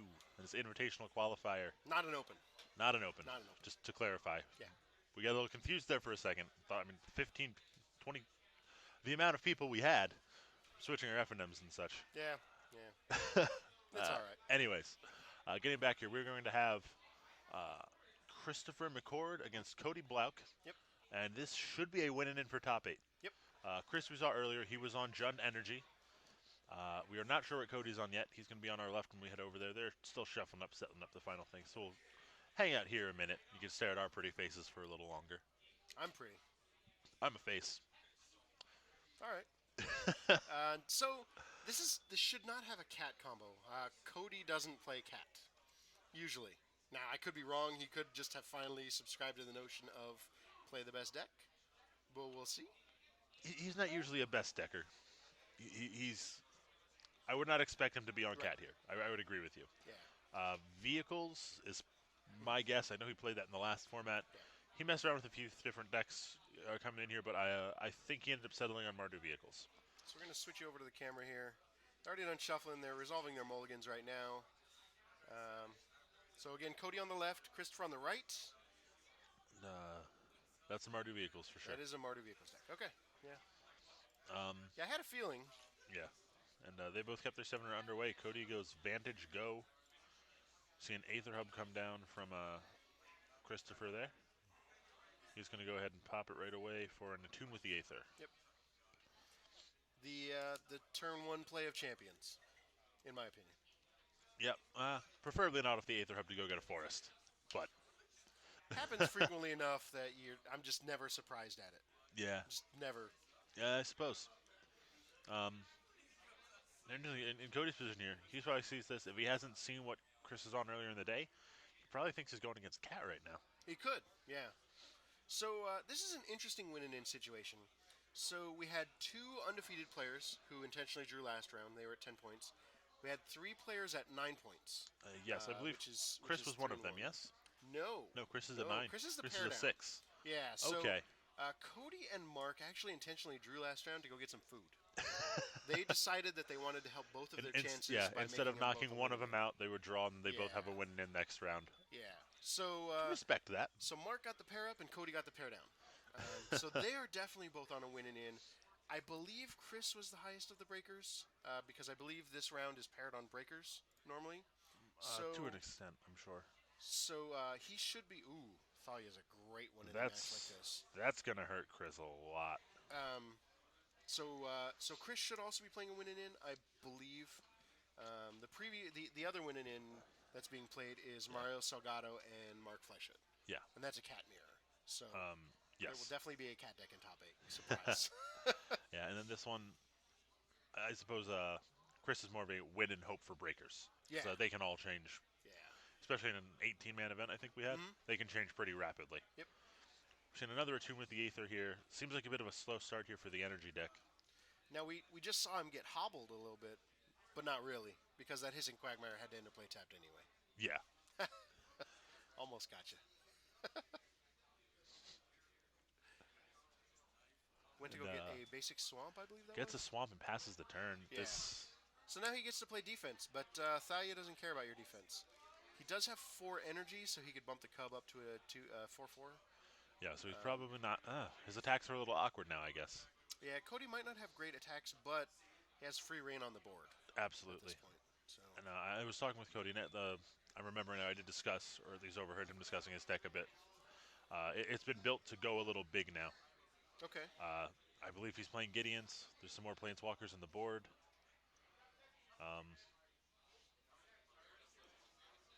Yeah. Is there enough of the board state and the game in general can change very rapidly, but at the moment I really like Cody's position still. Once he gets one of those big vehicles down, if he gets a Skyship or a Heart of Kieran, looks like he scried both to the top. That's not often something you see. It's very rare that the Marta Vehicles deck wants both cards. I have to assume neither were lands. I thought I saw an Ethersphere Harvester in Cody's hand End step, Fatal Push. on the Motorist. It's the only thing you can hit right now, I guess, right? I mean, he could hit the Scrounger. Yeah, that's just going to end up coming back as soon as something trades, though. Here's an interesting play. We've got a Tireless Tracker. He could play a Swamp to keep up Fatal Push and get a clue. It's not too bad. I feel like that's probably the play, is play the tracker here. Enter tap because of... well, he doesn't get to keep up... Oh, no, it's non-basic center tapped. Right. Sorry. So, yeah, he still gets to keep up Fatal Push. Yep. What's your feelings on boogie boards? Boogie board would be that like Oh, life writing tool up there. I thought you meant like the Ocean Sport No, item. no. Um, I think they're interesting. Something about pen and paper is always nice to me. I thought about getting one for a while, but just it's just an LCD writing screen. I never wanted to pay the like 20, 30 30 bucks bucks to for get it. one. Yeah. Yeah, I see a lot of them nowadays. yeah. Um, I think they're great as opposed to just wasting a bunch of paper. yeah. Um, I may still invest in one at some point, but not in the immediate future. Okay. Looks like Chris took 6 off of that attack.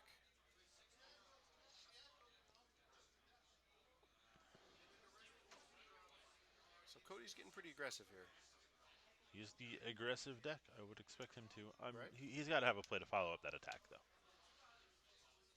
There's a flip card in there. Is that an Avison?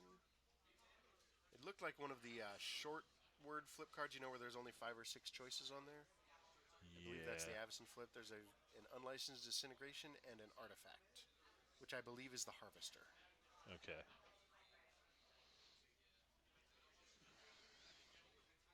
There's a He's going disintegration to on the just go ahead, tracker. kill that while you're tapped out, or at least can't represent. The only thing worse in there is that he did just turn Fatal Push on to kill Thalia. Which is exactly what Chris wants. He Yeah. wants to be able to play things untapped. Yeah. Scrap Heap Scroungers don't do too much untapped, which looks like what's in his hand. Yeah, there's two of them there at least, if not three. Looks like the third card in his hand is a Verter's Gearhulk.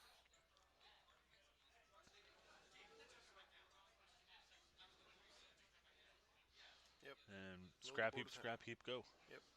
Cody kind of shrugs and says, guess I have to deal with that now. I believe I That saw looked like Walking Ballista yeah, for that looked turn. like a ballista.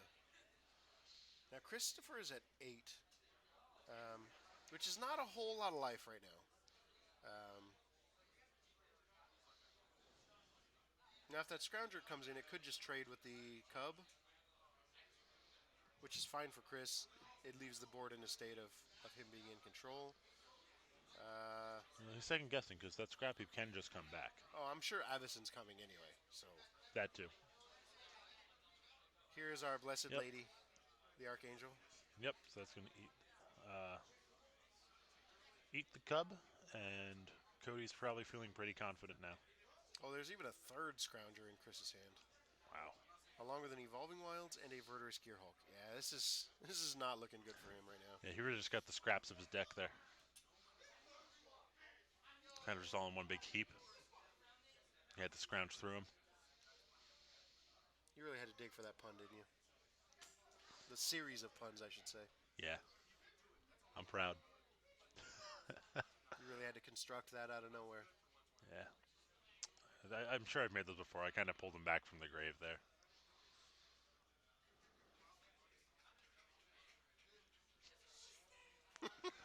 Oh, I love commentating with you, Luke. It's a blast.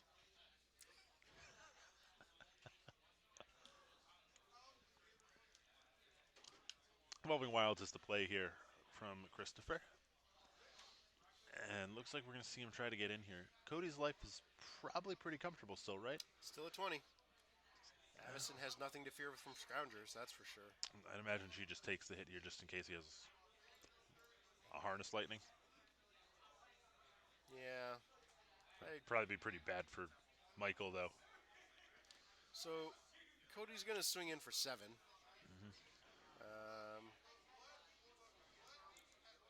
Sure. You're going to flip my Avison afterwards, right?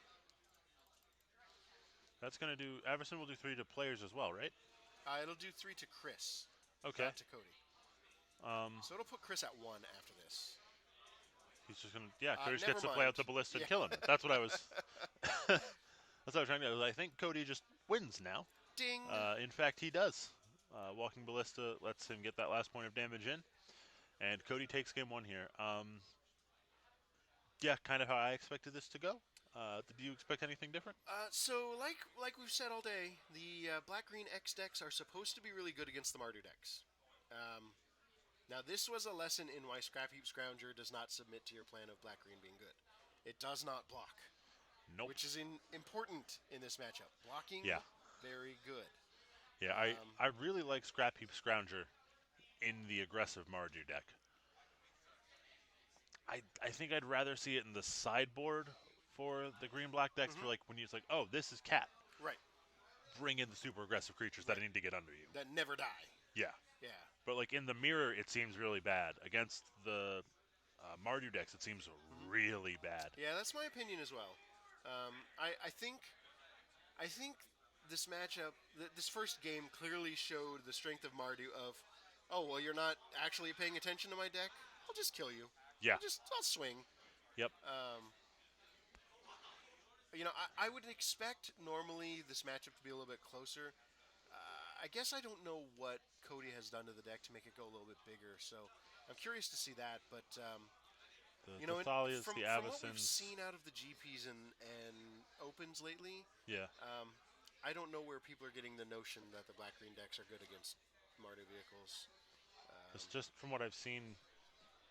That was an interesting sideboard card. Oath of Liliana, Painful Truths, Fumigates, Release the He, Gremlins, Shocks, Nahiris. yep. That's That interesting. sounds about right. He took a lot of stuff from looking at big lists online. Yeah. And the more I've seen this stuff played here today, though, you said you don't know where people get the idea that the green black X decks are good against Mardu vehicles. I'm not sure where people get the idea they're good. Period. They just seem like they're of the trifecta of top tier decks, for lack of a better term. They seem strictly worse than everything else. Yeah, they're trying to be a mid-range deck, and they're very successful at being a mid-range deck. It's just that the other mid-range decks are better. Yeah, The four-color the mid-range aggro, deck, yeah, yeah, the 4 color mid range deck just has an oops I win button. right. The aggro deck can do a fine impersonation of a mid range deck with all the planeswalkers they have. Well, and like we said, most of the cards in the four-color mid-range deck are replacing themselves. You've got Oaths and Refiners and Whirlers, and most of the cards in the black-green deck make themselves better, Yeah, or some of them come back from the grave. It just like you're not actually getting any card advantage. You're focusing on card quality, which sometimes is great, but the quantity that the other decks have at the moment is yeah, just too. It's better. yeah, I certainly understand that split and wanting to kind of wanting that high quality, but I don't think it pans out for them the way they want it to in the current format. right. So going to the sideboards here, do what can the Jund deck bring in here to try to slow vehicles down? Well, they they definitely should be bringing in things like natural obsolescence if they're playing it to kind of stem the bleeding of some of those artifact creatures. Um, they want to get a little bit lower to the ground if they can, so getting rid of some of the things like Verdurous Gear Hulk and trading them out for 2 or 3 drops. Some of the time they have a little bit more extra removal spells. I would normally remove the Scroungers from this deck in the sideboard, but you're going to come close to not having enough space to pull things in. Okay. So that would be my guess. Is that he's probably trying to go just a little bit quicker to be able to combat the Mardu vehicles deck. Okay. And then on the vehicle side, they just want to kind of be low to the ground and just beat them down quick, right? Yeah, I think you just replace some of the worst cards. You don't really care about the cat combo, so you can take out some of your hate for that. Yeah. You could probably trim down on some of the numbers of the bigger threats in the end. Like you don't really need the harvesters in this Yeah. matchup very much. Um, things like that. So Okay. Mardu's all about being fast. You're just gonna stay fast. Speaking of Vroom, fast, vroom. this Mardu deck is clearly still very competitive. Can you imagine if it still had Smuggler's Copter? Yeah. Well, I think the entire format as a whole would be a little bit different with Copter Absolutely. again. Both mulliganing to 6. Um, I still feel like the ban on Reflector Mage was a bad ban. I know there's a lot of feel bads. I'm probably just controversial opinion guy today. I'm okay with being in that role. It's okay. I I, agree with this controversial opinion. I, I I, agree with all your controversial opinions so far. I I, think they're less controversial, more just correct, and people don't want to admit it. that's probably the case. At least that's what I think. I think That Reflector Mage was a misplaced ban. I think sure the Flash deck would have been a little bit better, but the Flash deck relied on Copter a lot. I yeah, played that deck. It needed the filtering. Now yeah. Mardu vehicles would be better, a lot better with Copter as well, but there's nothing to pressure planeswalkers as badly without that Copter. There's the heart, which is why it's seeing a lot of play. It pressures planeswalkers perfectly.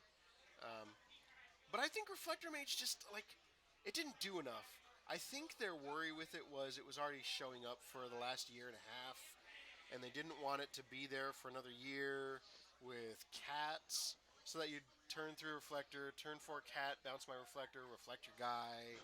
Oh, Um, oh, and the deck sounds so good. I get that sentiment, but I don't think it's as good as they expected.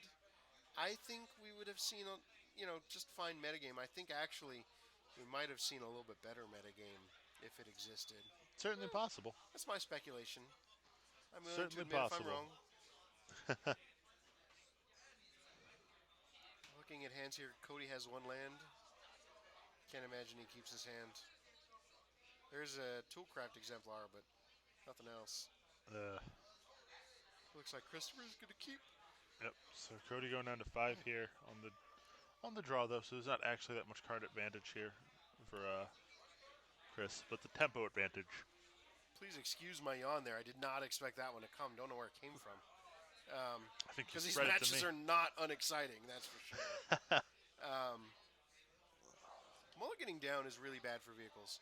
They already don't have great card quantity, and their quality is sometimes very sketchy. So, Yeah, they need to have that critical mass of aggressive yeah, creatures, yeah. whether they be vehicles or things like Scrappy Scrounger or Toolcraft Exemplar. Above all other decks in most other formats, including Standard, this is the deck that wants to curve out. It wants to hit 1, 2, 3, 4. And mulliganing to 5 doesn't help that. We're going to see what he's got. There's some lands. There's some spells. Good enough. He's got Scry. That's a thing. Do I need that thing? I see a motorist, a white land, a red land, a spire, and an oath of Liliana. And we bottomed that. Whoa, whoa, whoa, Ho whoa, ho whoa. ho ho. Yeah, That's I'm unfortunate. We're I'm gonna sure have to that'll have a be a judge judge call call for here. that one. Yep. And Chris is certainly trying to make the argument here that it was separate, but I don't know if it matters here. So our table spotter is one of the judges. I'm sure he's gonna get this cleared up. Um,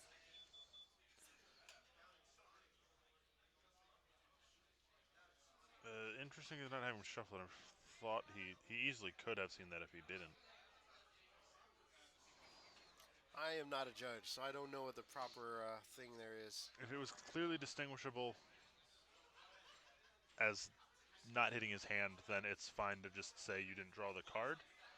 But if you've seen it, then it would be extra information, and it would have had to have been shuffled back. Just shuffle the deck. So that green Maybe he out just didn't. Rampager was the The card that was angle's on weird. top of his library. Yeah.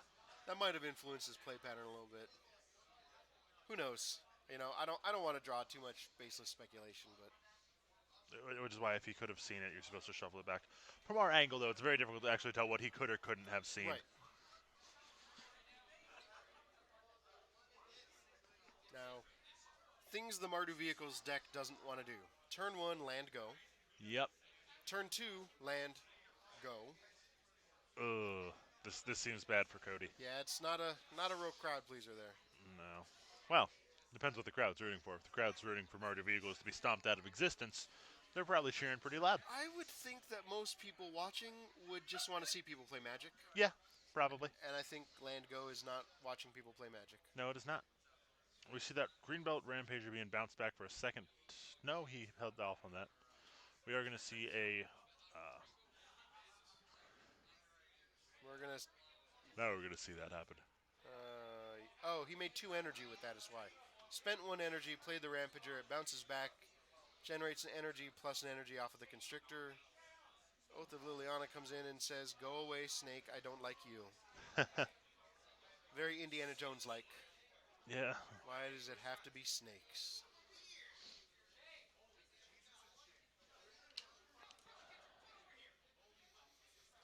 Room's starting to fill up a little bit. We've got some Yu-Gi-Oh players, some Pokemon players, some Magic players.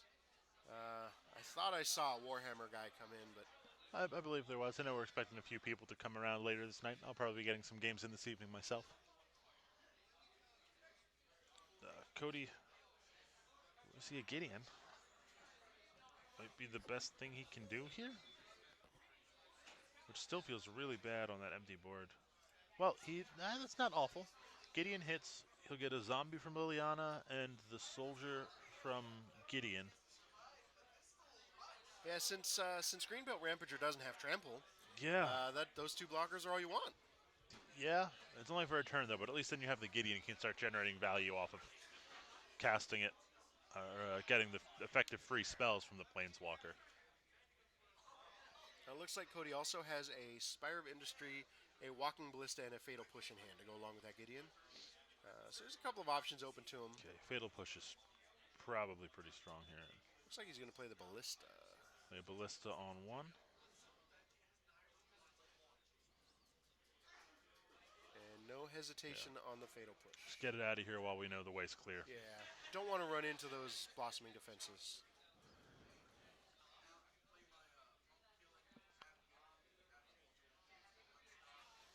Looks like Rishkar getting in there for 3. First damage of the game.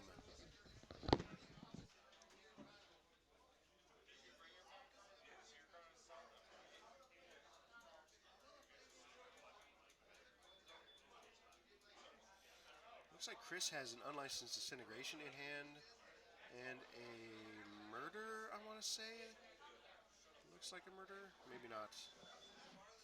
A Grasp. It's a Grasp of Darkness. He's going to Grasp the Ballista and take 1 for the effort. And then Grasping a Ballista can never feel good. No.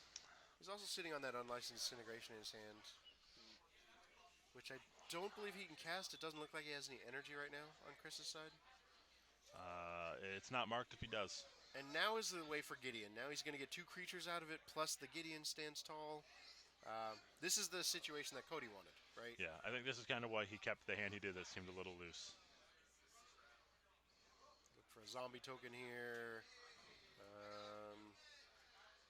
Apparently the invitational qualifier is a zombie token. Seems good. I think that qualifies as a zombie.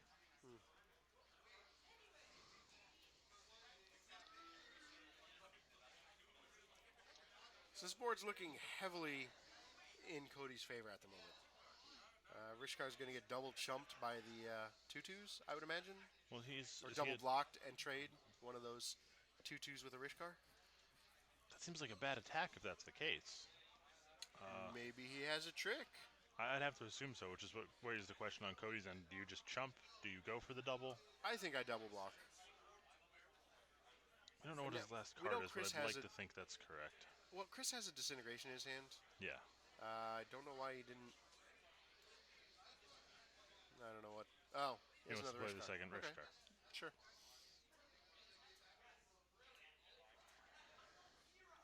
But this is still looking bad for Chris. Now Gideon's just going to start running away with the game here. Yeah, which is, like you said, unfortunate for Chris. Exactly what Cody wanted to happen here. Definitely a really slow hand here from the vehicles deck, but surprisingly stable. I mean, the energy deck's really just done what it wants to do: play some efficient, cheap creatures. Right. Cody so far has cast Oath of Liliana, Gideon, Walking Ballista on one, and a Fatal Push. And I feel like he's winning the game. yeah, I mean, that's really impressive.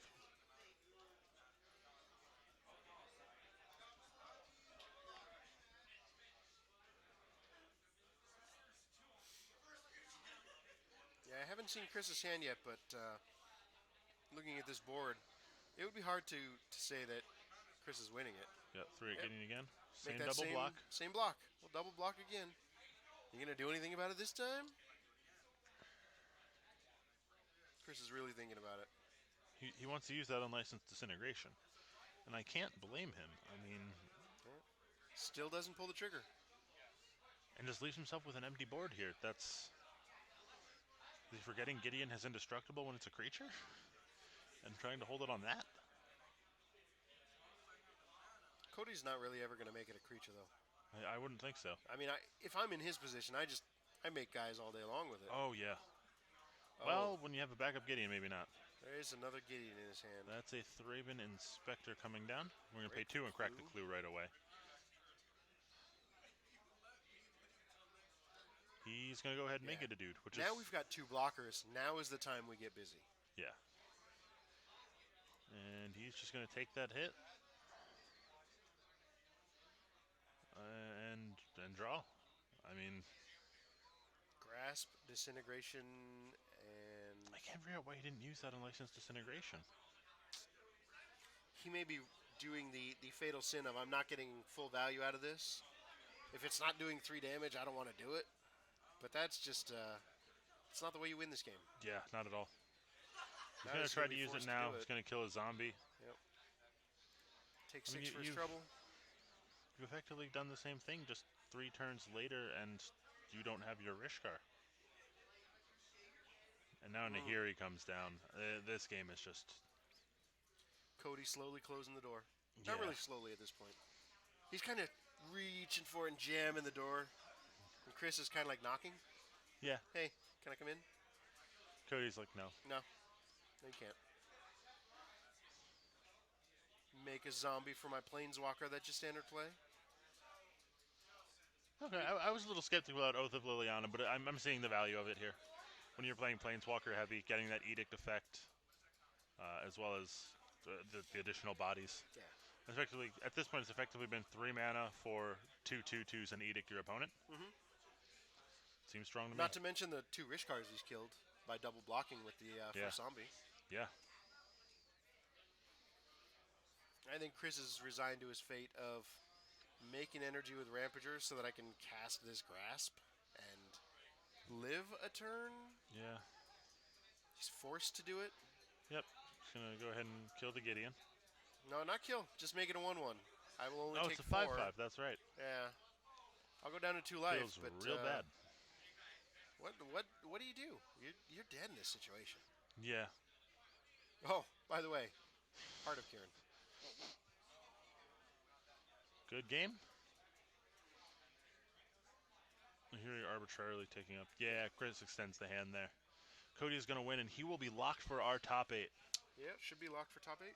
Looking over, it looks like Mark is still playing. Maybe we'll be able to squeeze them over for one of their last games. We'll get word from our spotter shortly.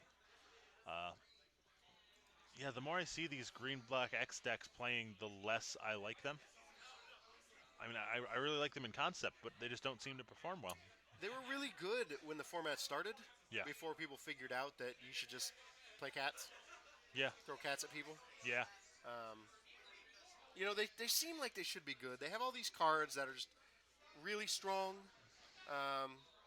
but they just fall flat on their face too much. yeah. And then, yeah, Mardu Vehicles, a lot of people thought it was kind of dead after the banning of Smuggler's Copter. Not the case at all. That deck seems very good and very efficient. Very alive.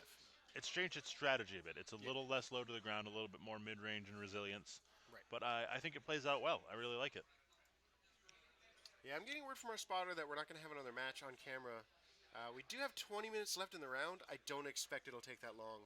I certainly hope not. Several of the matches were going to draw anyway. The first 3 tables worth of matches were going to draw anyway. And a lot of the people have already dropped at this point. So Yeah, we're people gonna take a look around, see who's still playing.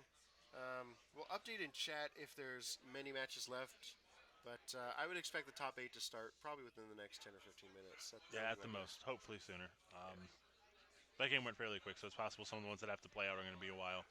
Like we said, we know there's that cat mirror playing for winning in. Sometimes those go quick too, though. Sometimes they just end on turn 4. Yep. So we will see. We will be back shortly with our top 8. I am Robert Ellis, I am Luke Croteau. and we will be right back with the top 8 of our Star City Games Invitational Qualifier. Yep.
All right, Planeswalkers, welcome back to Owl Central Games. We're here starting the top 8 for our Star City Games Invitational Qualifier. Not an open. Not an open. Uh, Definitely not an open. we had 18 players here today. We've cut to our top 8, and we are getting ready for the first round. We have Cody Blauk and Mark Fleischhood playing here today. Excuse me. Mark will be on our left playing Four-Color Cat, Cody on our right with Mardu Vehicles.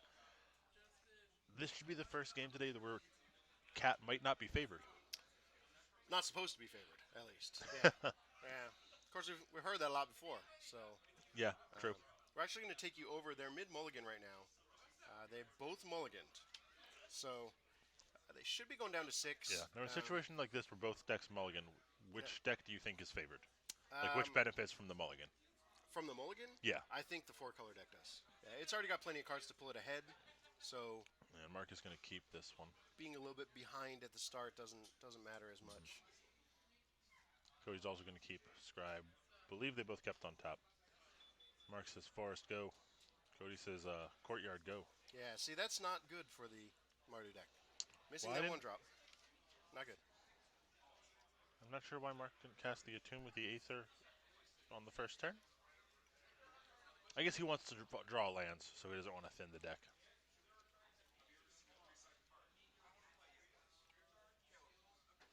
He's getting that island here.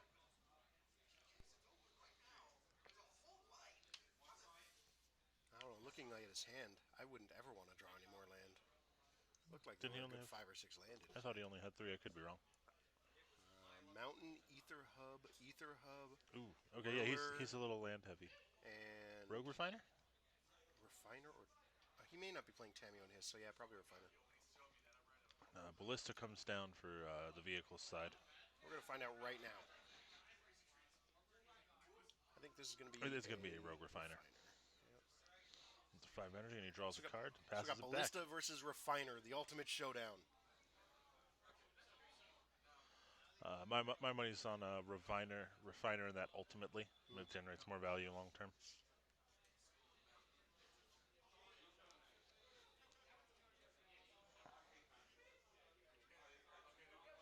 We were getting a copy of the bracket from our spotter, so Rob's kind of looking it over to see what other matches are happening right now. Maybe we can give you a little bit of insight. In Looks what's like happening. Tony Mera, who we haven't seen play, is currently playing Howard Bronson, who we saw in 4-color. So that's a 4-color mirror. Tony is on 4-color. Yeah, Chris Fabiano, who was he on? Was he one of the gentlemen on the Jund decks? He was on the black green deck. He was on black green. He is currently playing the mirror against Mike. Murillo. Yeah, Mike Morello.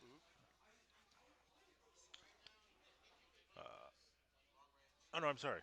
No, Mario. Okay, so Tony Mera is actually playing Mario Salgado. Yeah, this is not done. Sorry, I misunderstood how they had this set up. This is Yeah. the actual pairings. I Yeah, thought this was actual pairings. standings. Okay. Yeah. Yeah, I'm sorry. Tony Mera is playing Mario Salgado right now, so that's going to be an unknown. Although I think he's on 4-color cat. Nope, it's 4-color mirror. It's Yep. a 4-color mirror. Michael Morello is playing Jeremy Lesher. I believe Jeremy was on the Jund deck. I believe so as well. So that's a Jund versus black green. Yeah. And we've got Cody and Mark. This is a 4-color mirror, and Chris and Howard. That's 4-color versus green black. Or I believe- 4-color versus Jund.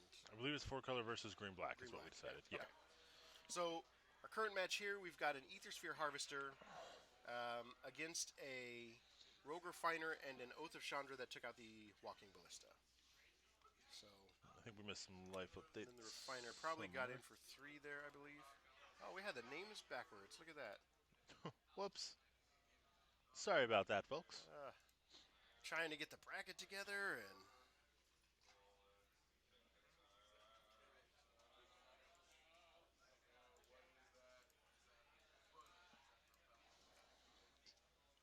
So Cody's turn's laying out another Ballista.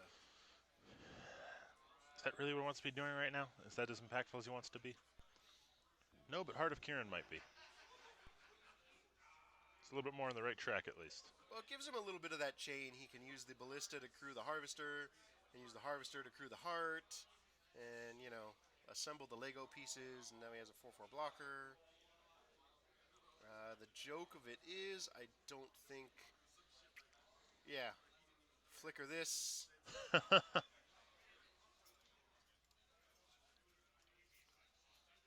No more of that. He didn't attack with a refiner. I don't know if Cody said he was going to crew first. And Mark does have Sahili in hand, so This could be a short game. this could just be the end of this game. Gideon's coming down. Oh, maybe not. Maybe not. Maybe. Maybe If not. he casts the Gideon, it's I got to mean, be just he game, can't right? just sit there with nothing on the board. He'll just Yeah, lose to the creatures. So yeah. play this Gideon. Put out this dude.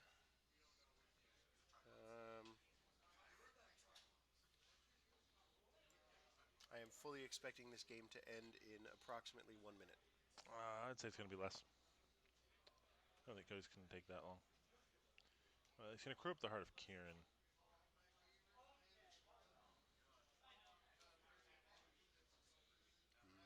Yep. Hardy Kieran's crude.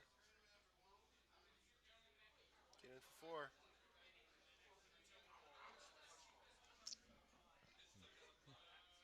And Mark just doesn't care. No. He's got Sahili in hand, casts it when he untaps, and it's game.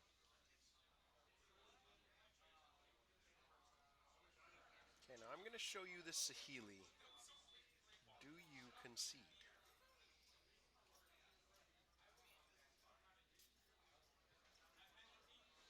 Cody taking a second thinking about it, but I'm pretty sure. Fatal push your cat. Which doesn't work. Well, technically legal. Just doesn't kill the cat. Yeah, okay. Anyway, we all know technically correct is the best kind of correct. Yep. Not really. The kind of correct that wins you the game Yeah. is a little bit better in this situation. Yeah. Mark goes ahead 1-0 here in the quarterfinals match. In a complete and utter surprise to no one, when you assemble a cat with a planeswalker, you win the game. Well, it has to be the right cat. Can't be a cat monkey. Are there cat monkeys in the current standard format? Yes. Is Bandar a cat Yes. monkey? Yes, the Bandars. Yeah. There's multiple Bandars. There are multiple cat monkeys in this standard format. You know what? I'm not happy now. I'm not happy about this. You're unhappy about cat monkeys? Yeah. Who wants a cat monkey? I want a cat monkey. I don't want. I just want a monkey named The- Ragavan. He's a pirate monkey. The cat monkey from Eighth Revolt, it's something Bandar, is actually good. Scrounging. Scrounging Bandar. Yeah. It's playable for Unlimited. It is playable. For It's limited. fun. Especially if you get a winding constrictor, then it's really playable. Yeah. In I didn't have that. I had 2 of them in my pre-release though of the Bandars. Were great. You think they'll get banned, Dar? No, that No. joke didn't work at all, did it? No.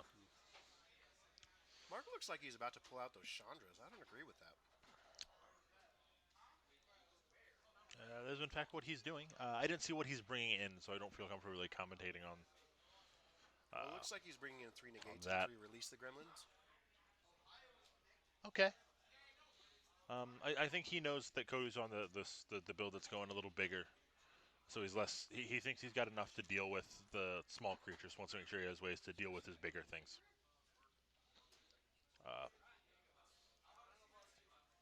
Yeah, he wants to make sure he has ways to deal with the planeswalkers. That's what the negates are for, I'd assume.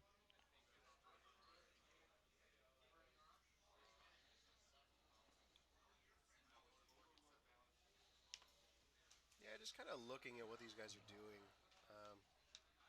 It's really hard to say that the 4-color deck loses to things. You know, I've watched so many matches with this deck, and I really feel like every time it loses, it's because it gets either flooded or no land. Like, I'm trying to remember a time when the 4-color deck was actually playing the game and it lost. We saw that today, in the mirror. Oh, okay. All right. I'm not You wrong. know- I'm not wrong. I'm not wrong. I don't even know what to do with you anymore. You should probably sit next to me and talk about Magic. Uh, that's the plan. Am I derailing that? No, maybe. Ah, Mark's sideboard plan is very interesting. He's taking out Oath of Chandras also. That's very interesting. I find that in this matchup, well, he does know that you said earlier that Cody was on a little bit bigger. Maybe he knows that Cody sides out some of those little guys that the Oath will hit. And brings guess in I more can understand heavy that. removal. Yeah, I'm sorry, more heavy planeswalkers. I guess I can understand that if that's the premise. Negates also help Mark protect his combo. Yeah, well, I understand the negates. It's the taking out of the Oath of Chandras, and What would you take out instead? I find that I want to trim numbers in a bunch of places. I find it's very rare that I actually want to just like cut a whole bunch of cards of the same type. So I'm usually just trimming numbers here and there. Of course, I I can relate don't to that. very often bring in more than 4 cards in any given matchup. So Are you referring specifically to with the cat deck? yeah, Okay. yeah, Okay. Yeah, I can relate to the trimming numbers thing. Generally when I'm playing in any format, any deck, I kind of take the same approach. I usually really like my main deck and how it's set up, and I like having very versatile cards. But I also like having cards on my sideboard that are strictly better. right, But there's nothing I want to just cut all four of. So it's like, okay, we'll trim a Bolt, a Fatal Push, a Young Pyromancer, and bring in right, 3 Hurkyl's Recalls or something. exactly. You just like you trim some of the good cards to bring in some other situationally good cards, Yeah. right?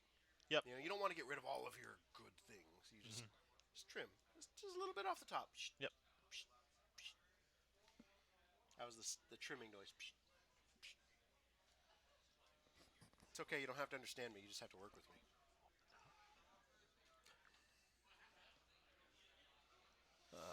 It's okay, Luke. I understand you perfectly. So Cody's mulligan down to 6. Looking at his hands, there's a mix of lands and He's spells. going to keep and he's going to scry. That's going to go to the bottom. Cody didn't like it. Conceal the courtyard into a Toolcraft Exemplar. Mark's going to go Game Trail, reveal a forest, cast a tomb with the Aether. A lot of lands involved with that turn.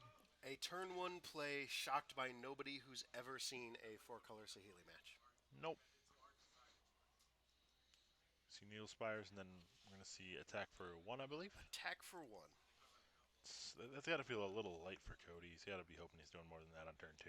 Well, you want to give him the business. You just want to give him more business. Yes. He got like a community college minor in business. You want to give him like an MFA Right. in I guess it wouldn't be an MFA, a master's degree in business. Meanwhile, Mark drawing lands, playing spells. Well, not really playing spells yet, but He will play spells, we assure you. Land go. he's leaving open a negate. At 4 mana, I like that. That's where you're starting to threaten Gideon. Oh, exemplar turned on. That's important.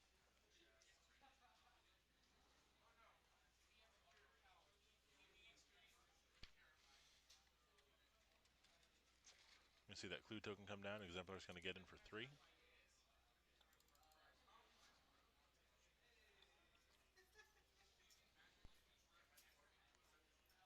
So this is what you mean by interesting. Harness Lightning on end step. Still wanted to hold up that negate.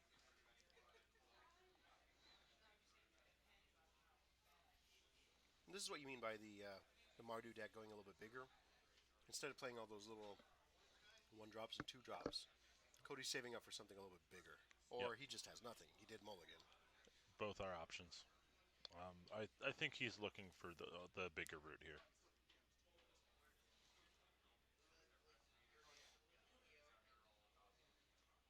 Mark, meanwhile, just chilling. Minding his business. I'd expect to see an Oath of Nissa here, I believe. But that lets him still hold up his counter spells. I don't think he wants to try to jam any of the combo pieces here. No, maybe I'm wrong.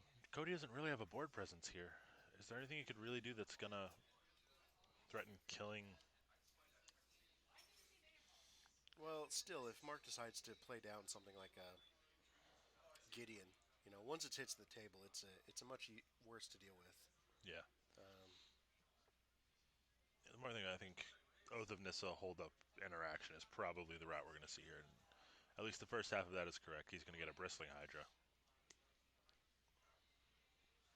the man with many heads. He's gonna go ahead and play out that Saheeli. I guess the thought here is if he's gonna tap out for Gideon, cool, I win. Yeah, well, that's true.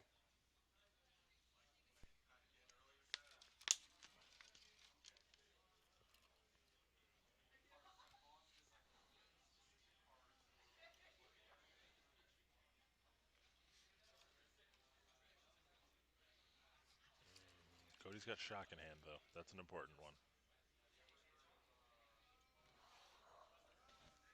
Gonna teach that Sahili Rai who is the boss. All right, tap out for It's a Gideon. Gideon. Now the trick here though is that Cody has a shock in hand, Yep. so Mark does not just auto win. No, he doesn't. And And Cody's Mark saying, knows "Hey, that. hey, let's play it out there, buddy. Don't get your hopes and dreams shattered. It'll be a shocking turn of events to Mark." At this point, I don't think Mark just goes for it if Cody didn't concede there, which is an odd thing because he showed it thinking he'd get a concession. He's still gonna just go for it. He's saying you got to have it.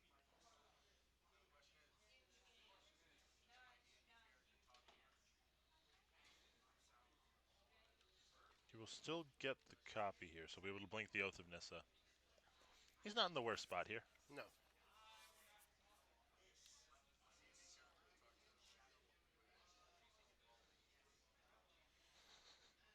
The Elish V token. It's one With of my a favorite Whirler of the Channel Virtue, Fireball two tokens. Whirler Virtuosos. It's a pretty sweet one. I liked the Juza Jin one too. For Martin Juza. That was a pretty I'm good not one. sure I've seen that one. Yeah, it's the Juzum Jin. Do you remember the Juzum Jin picture? It's a demon, and he's holding a little villager guy, and it's kind of funny. I like that one.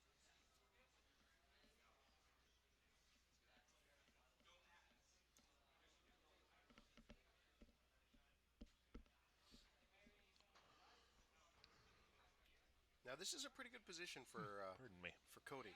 Gideon on board, ally and a Thraben Inspector hanging around. There's a Needle Spires lurking there in the land section. A couple of cards in hand, although I believe one of them is a land. Maybe I am wrong. Ballista Fatal Push is what it looks like to me. Okay. I definitely saw Fatal Push. Ballista's a little hazy. It's unclear.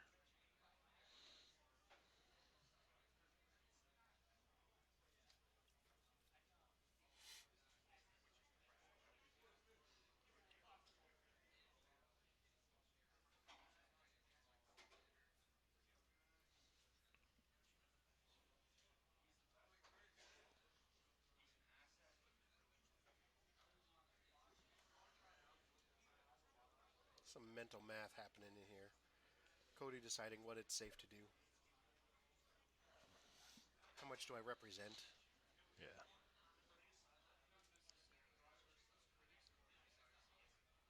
It looks like Nahiri mana to me. Gideon's gonna go up.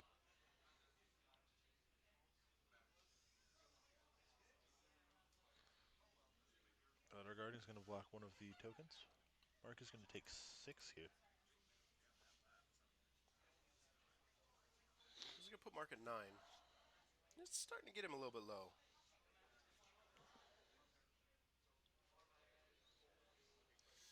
It's Cody tapping 6 mana for a Ballista on 3.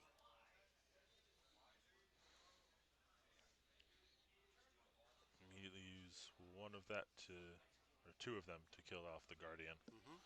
Want to keep Mark as far away from that combo as possible. Release the Gremlins. Not great on this board. Oh. Bursting Hydra is okay. And I think Mark's best play is the Whirler Rogue, or excuse me, Whirler Virtuoso.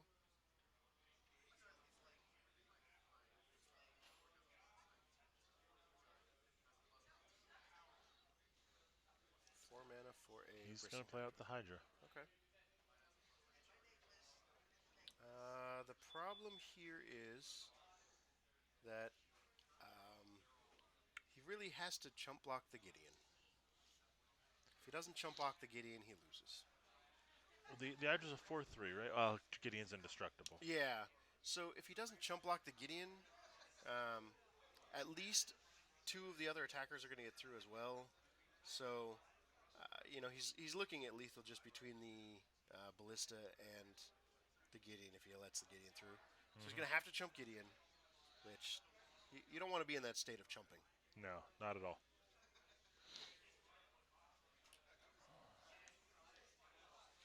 Now, what Mark's really hoping for is that Cody gets really brave and just plays out a bunch of artifacts. Yeah. Then he can just drop release the Gremlins. Yeah. I don't think that's going to happen. I don't either. Cody's too smart for that. He'll hold back. If he's in the lead here, he's going to hold back what he what he can in his hand. He's not going to overextend.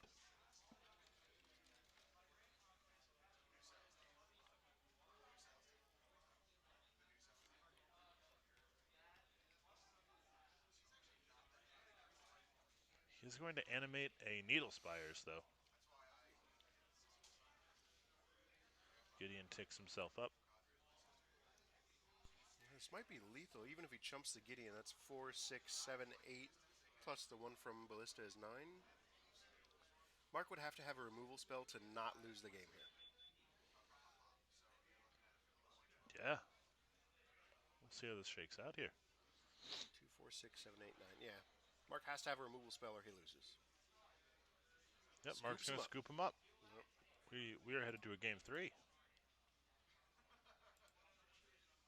Yeah, and that was a lesson in, you know, Mark tapping out or tapping low enough that the Gideon can hit the table, and then Gideon won the game from there. Right? Very, very handily. And I think that's when people say that the Mardu deck's supposed to be favored against Jeskai, that's what they're expecting. That just aggressive enough to keep him on the back foot and make him stumble and punish him for it. That's even back in the last format. Like what we really saw the vehicles deck be good at was punishing opponents who stumbled. Oh, sure. Yeah. Yeah, you definitely don't want to stumble with the four-color deck. What you really want to do is one for one everything. One for one the rest of the game. Yeah, Mark looks like he's reevaluating his sideboard choices, realizing that Release the Gremlins is just not not as potent great against this in a version. post-sideboard world. Yeah, I mean, like we said, he probably takes out far more of the artifacts and vehicles than you'd expect a Mardu vehicles deck to take out. Maybe it should be renamed. Maybe it's Mardu Aggro now. Mardu Midro? Agmid? Agrage? Agid? No. None of those work. No, No. not at all. So today's winding down a little bit. We're in the top 8 now. We've already gone through 5 rounds. We've seen a lot of cat on camera today. This is the second time we've seen Mardu vehicles on camera, not counting the exhibition match. Yeah, Um, we've seen plenty of black-green variants on camera today. Um, I think that speaks to what the format is. but I mean, yeah, it's really four color cat, black, green, and Mardu vehicles. it's really interesting to see the meta crystallize over the time period.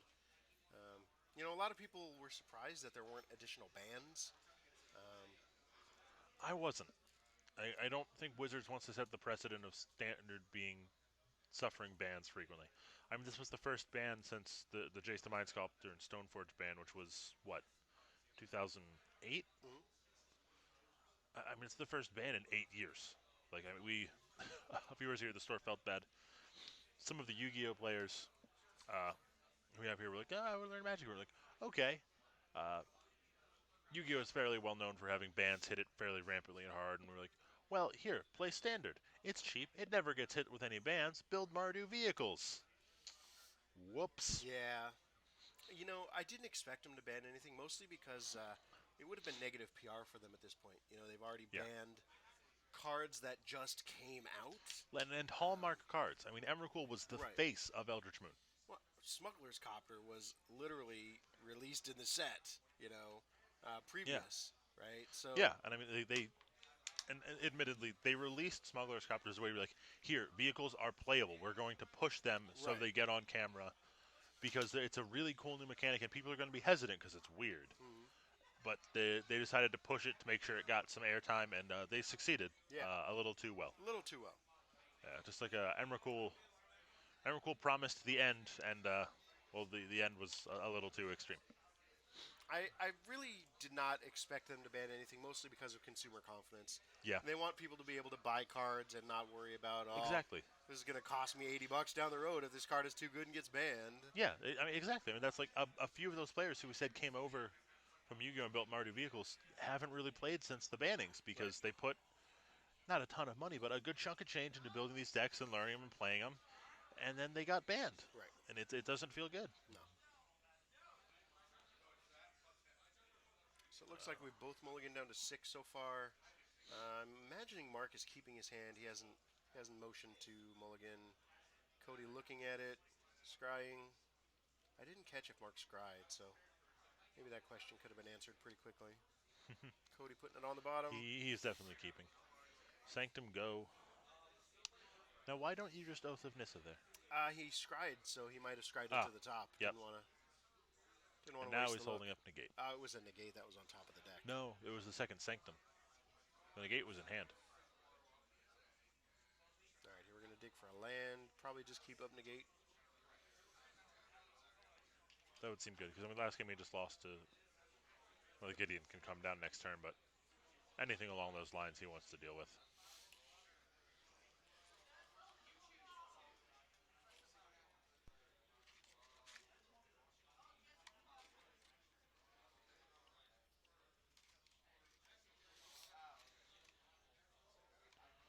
Cody has another courtyard here. Ballista's going to get in for one.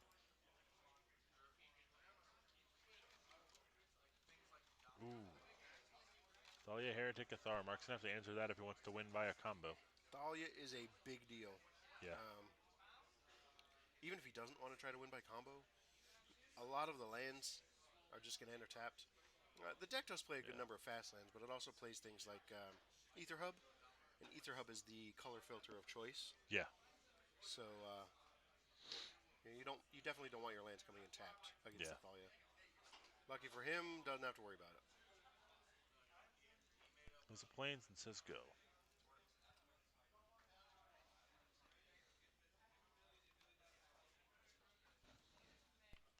You know what I see in Mark's hand?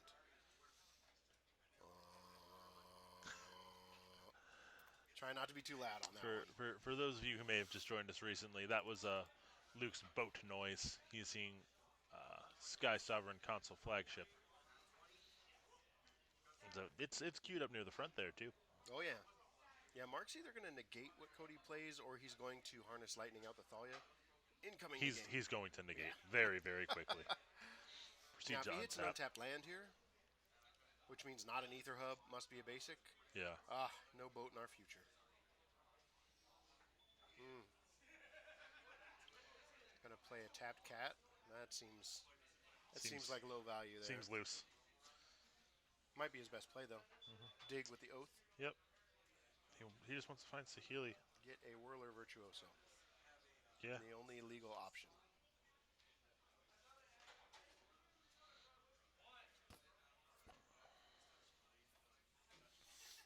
Now this is where Cody wants to be, right? He's on the front foot. He's Yep. making sure Mark's efforts are a little bit stifled. Mark's Swinging gonna in. take 3. 4. I'm sorry. Thinking of old Thalia.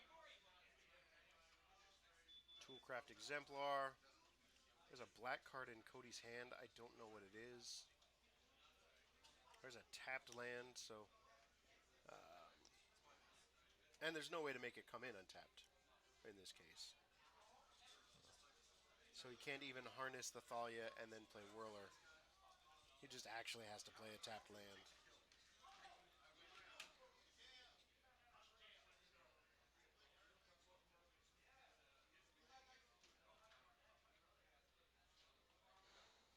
I wish to kill Thalia.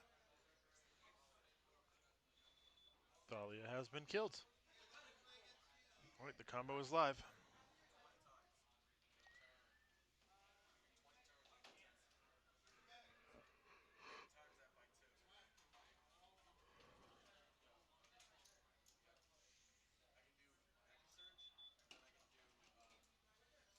Adding a counter to Ballista.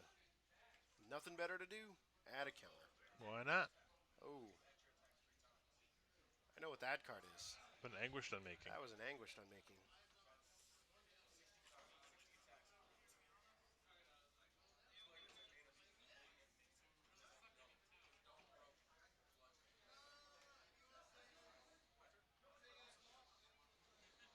Swing with my guys. Guardian's gonna block the ballista.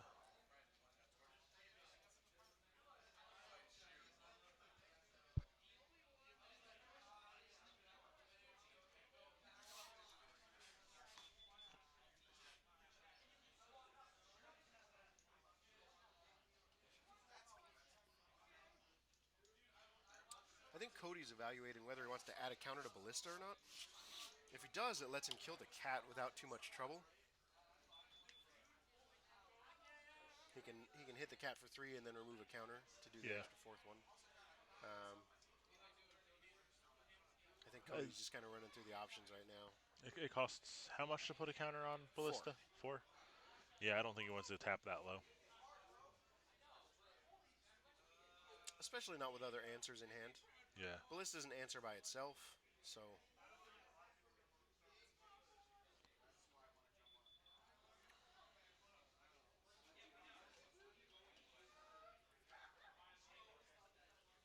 in comes a boat. Bah.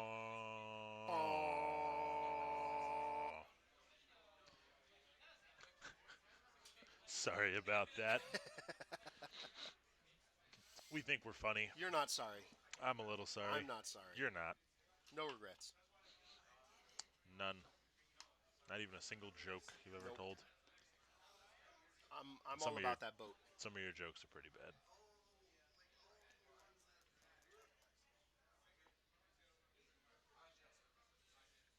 We are going to Anguished on making.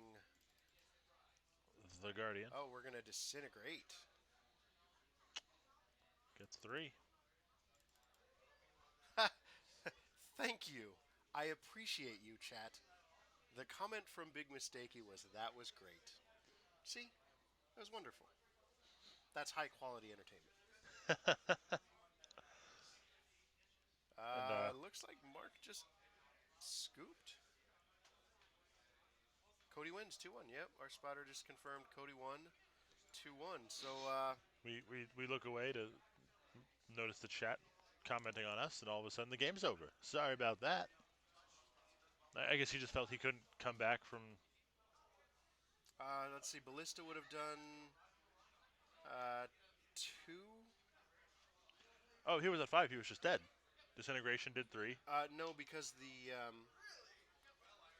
Toolcraft Exemplar would have needed another artifact, so maybe Cody played another Did you already artifact. take the 5 off from Disintegration? Yeah, I took the You 3 took off it from off. the Disintegration. Yep. Um, did Cody have a Needle Spires? He tapped out, though, for the Disintegration. Yeah, I don't know. Yeah, I'm not. Oh, you know what? He got to untap, so. So he gets one tap there, right? Yeah. I might have to ask the spotter a little bit later what happened. I mean, the end Yeah. result is that Cody won. Yeah, end result is Cody winning. There's one cat deck out of the top 8. There's at least a few more in here. We'll bring it back over to us here. Yeah, that okay. I guess Mardu has some advantage against cat sometimes, maybe. Like we said, it has to get down fast, and Yeah. then apply pressure and have some answers up. It got down and pressure was applied. And the cat deck never really found its footing. I mean, he didn't Yeah. really do a whole heck of a lot. He negated Yeah, a that Gideon. last game was a little He harnessed lightning wobbly. to a Thalia, but he never got to play his Refiners or his Whirler. Yeah. Because of the Thalia just locking him out of the game too. So, that's the kind of that's a thing you little can rough. see, right? Yep. Such it is. Yeah. Okay. Do we have another match coming up? Our spotter has not relayed that to us, so I think we're going to take a quick break here and see if we can move a match over into the feature area. Okay. If not, we'll be back for top 4. So. Yeah, and it shouldn't take too long. These top 8s tend to move pretty quick. So we'll be back very, very shortly. I am Robert Ellis. I am Luke Courteau. And stay tuned.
Hi, welcome back to the Owl Central Games Star City Invitational Qualifier. That's a mouthful. Yeah, Holy quite cow! quite a little bit. I'm Luke Coteau. We Huh. brought a new face over here, I'm Mary Salgado. Larry Salgado. We've had him on camera a couple times today. He just lost his top 8 match. He's only the slightest I'm a little sad. bit salty. Make sure we Small, see this on small, camera. small salt. Yeah. Small salt. Um, we've got the top 4 coming up here. We're gonna keep Cody on camera. We had him on camera last round, destroying Mark in 4-color. This round, he's going to be playing against Tony Mira, who's also playing 4-color. So it Um, does look good for him. it's supposed to look good for him. Yeah, yeah. We're going to flip over to the match right now. That way you guys can take a look as they start to set up for their mulligans. So this is the top 4, like I said. Tony is actually the only 4-color deck left in the top 4. So it looks like our top 4 is a green-black mirror on the other side of the bracket, and then this side of the bracket is 4-color versus vehicles. Yeah. So it's going to definitely come down to the player draw because I'm guessing Cody's on Mardu Yep. vehicles. Yep. So it's definitely going to come down to the draw, and it's also going to come down to just pressure. It's all about pressure in this matchup. Yeah, I'm not sure who ended up higher in the bracket, so I'm not sure who's on the play. If I have to guess, My thought is it should be Tony. yeah, I believe it's Tony. I believe it's Tony. So that's Now, gonna, you played against Tony. sure did. Okay. So Tony was on the play against you? Yes. Then yes, he will be Yeah. on the play in this match as well. Yeah. Not trying to dig the salt in or anything. I hate the card authority of the council. So I already know what you're gonna ask. I hate the card. Nothing's better than looking at your hand and you're like, oh man, I'm gonna combo on turn 4. My opponent mulligan to 5, looking sweet, and then they turn to authority. Not fun. Yeah. Not fun for anybody. Yeah. Well, it's fun for the guy who's beating you because he played authority, right? I always see it if I'm not having fun, nobody's having fun. Okay. It's a very one-sided Oh, projection, but I absolutely. understand it. Looks like Cody's mulliganing down. I didn't get a good look at Tony's hand. So what do you think of this standard format right now? I think the games are very fun to play. They're very interactive most of the time. Like a lot of people are like, "Oh, I just lose a combo," but you would lose to things in standard in the past just the same. The difference is this one just kills you right away. Mm-hmm. I think the games are fun. You know, they're like I said, interactive. But I'm not a huge fan of this. You're either Mardu or you're not, or you're 4-color, and then that's it. Okay. And that's honestly how I feel. I've played 4-color cat. I've played green black constrictor. I've played tamer tower, and every time I'm just like I just should be doing one of these strategies, just whichever one. Looks like a Toolcraft Exemplar on turn 1 that got shocked. Not really a surprise. I got a Motorist. And it's looking like Tony has Sihili, Rogue Refiner, Elder Deep Fiend, and something else. Plains and Cat. Oh, he's got cat in Yeah. hand. So he could just go for the stars. And he Deciding to play it doesn't. a little safe. Gonna go for a Refiner.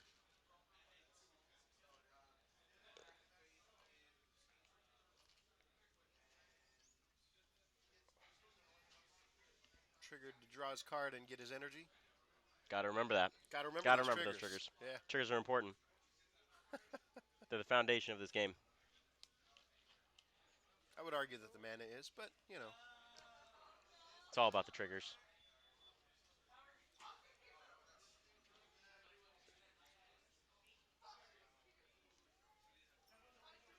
Now, if I'm Tony, I snap trade.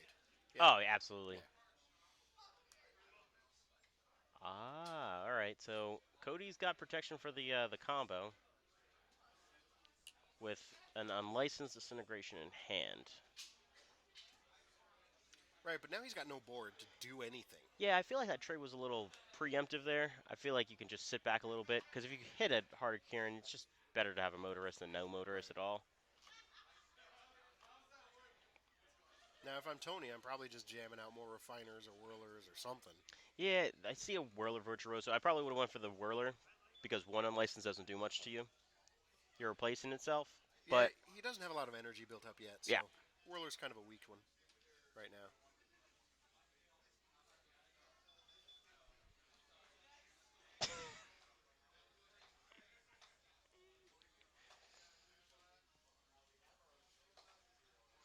You know, all I want to see today is boats. We've I seen had quite a fun. few. I had fun playing boats today. Boats are fun. Not always, but when they're on my side, I like them. Oh yeah, I like them. yeah. Here is Gideon make a knight, or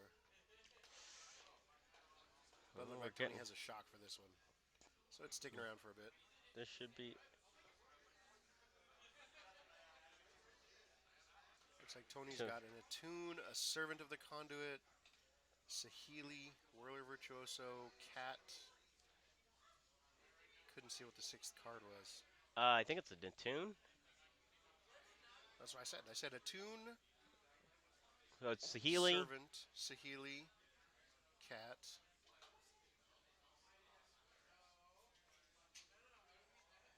He's got a grip full of spells.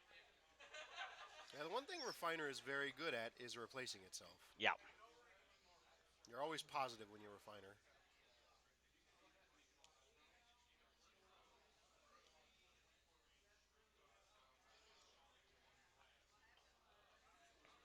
Yeah, Rogue Refiner is one of those cards that at first seemed innocuous, but it is such a good card. It's an Yeah. attacker. It's drawing you a card, giving you the energy you need for your Virtuoso next turn.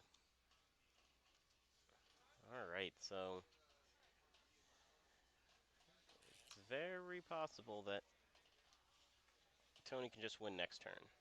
I would imagine he's thinking about whether he wants to run the Cat out and bounce the Refiner, or if he wants to run out Virtuoso and start loading up on the Thopters. Yeah.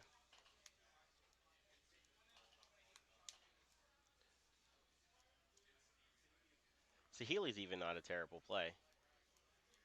Um, well, I think the other good play that he might have is playing the Servant. Mm. If he plays the Servant, it leaves him, if he doesn't draw any land, he He's can still combo all in combo one off turn. next turn. Yeah.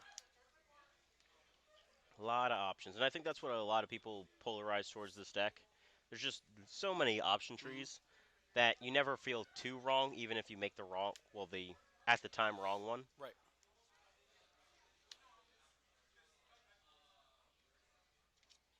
That's one of the definite pluses to this deck is you have a huge decision tree. Yeah, He's looks gonna like he's go going with for the Rogue. Servant play. Which, I agree with that play. It's Oh, fine. absolutely. What Cody really needs is some type of artifact, because this does not look good. Almost missed that Servant trigger. Cody pointed it out to him.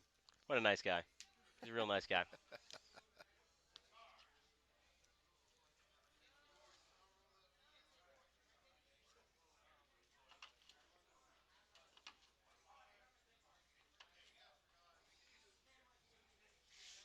Yeah, I don't know what's in Cody's hand. There's a Disintegration. There's a Ooh, he Heart. top decked a heart, and I think it's just another land.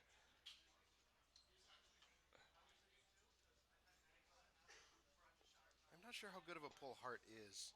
I guess it lets him play down a really good threat and leaves up Disintegration. Mm-hmm. Plus, it turns on the artifact side of Disintegration. Looks like he wants to get in there with the Gideon, though. Yeah, he's got to start putting some pressure on, because if he doesn't, it's not going to look good.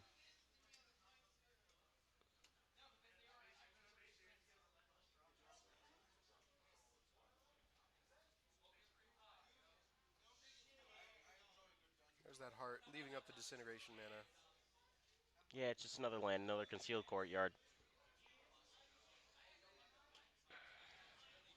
Yeah, and this puts Tony in a really bad spot if he tries to combo off. And Tony not blocking that Gideon is another problem.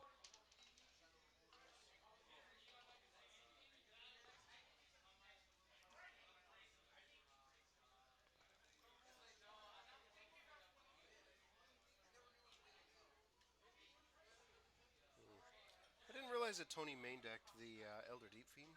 I think he does one Deep Fiend and one Dispel.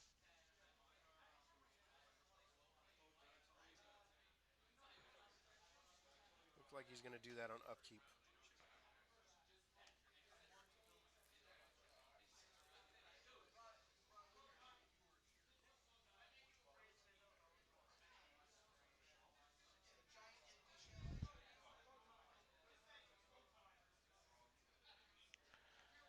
So depending on what Cody draws, this could just be game.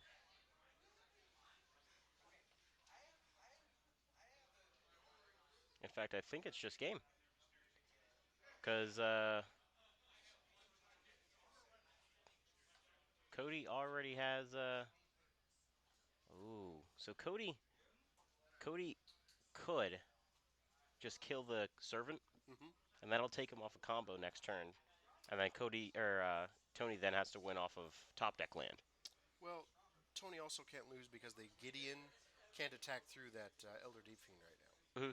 So he'd be spending loyalty counters to tick up Heart of Kieran and do 4, but that gives Tony 4 turns to, you know, Yeah. deal with it, to find another land, right? He wants it right now, but Huh. yeah, it looks like Cody There reevaluating. we go. Yeah. Counting the mana up.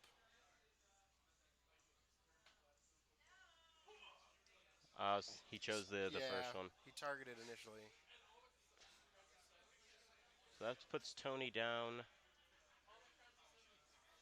to 12.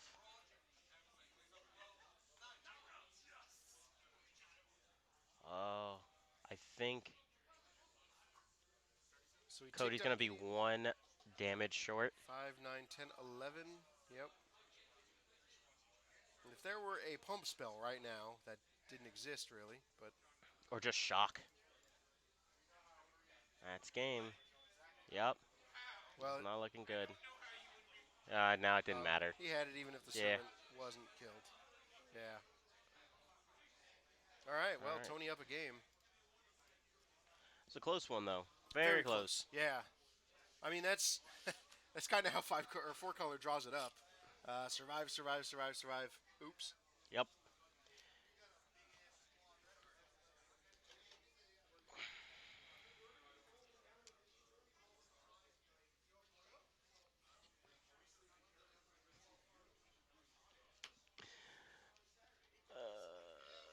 Now I'm not sure what Tony's deck list looks like. Um, main deck Deep Fiends is kind of an interesting. We had him in the sideboard. Yeah. Um, And they seemed very good most of the time, but I can see why people would want to just keep them in the main board, especially in a sea of 4 colors mhm. cat. But surprisingly enough, yes, cat was successful today, but green black was actually pretty prevalent. There was Yeah. Cody was the only Mardu vehicles I saw. I think there was one other one. Tim. Tim was Tim one. was on Yeah. it. Yeah.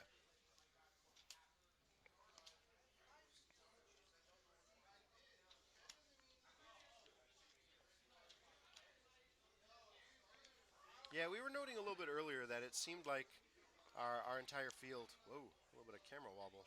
Whoops.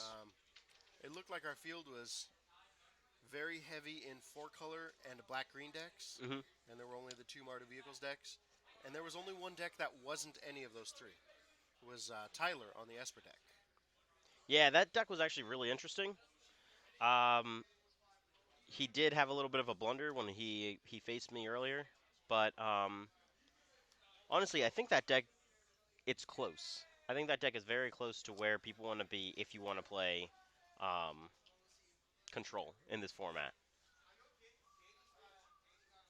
I think I've given up on control in this format for Yeah, now. yeah. Yeah. I think right now, if you're not playing, if you're gonna play control, you got to play it with some type of with the combo in it. Otherwise, you're just not going anywhere. Right.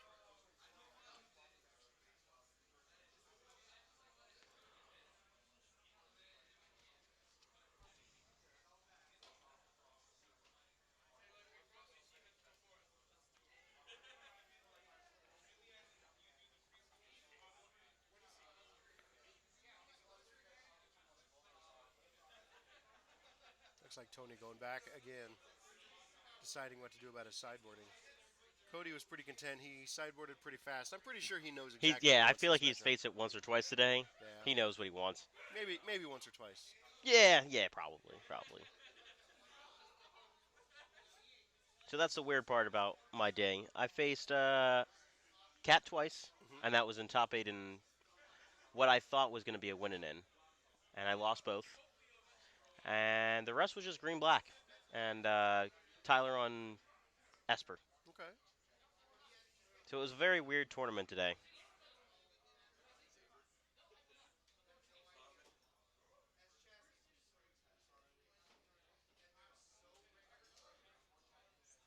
It looked like Tony was putting his deck back together, and then he pulled it apart. And He hasn't figured out what he actually wants to do yet. yeah. We're gonna it's gonna take a little bit.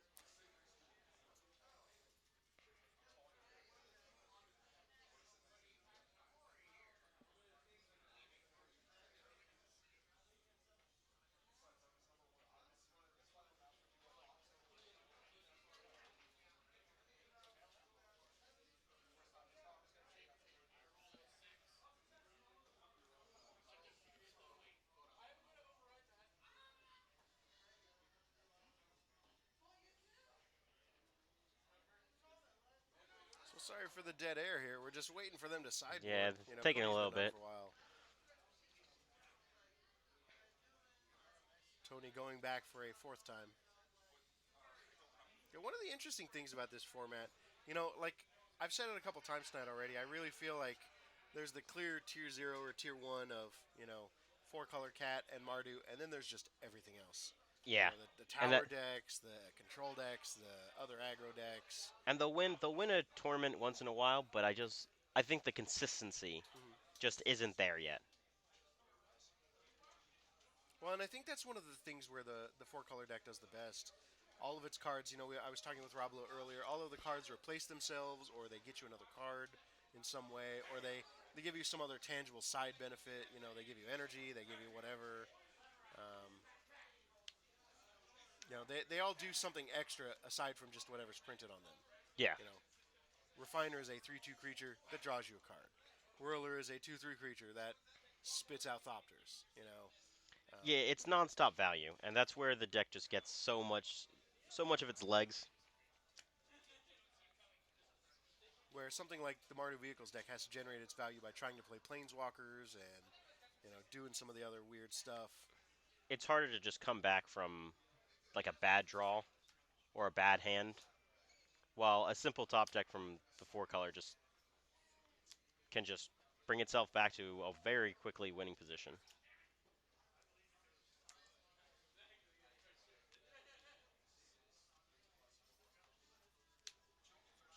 All right, I think Tony's got it. He just Maybe he just he's counted still. out his sideboard and he's got 15 cards there. So Oh, so hopefully we are oh, on the way here. and we got shuffle-ins.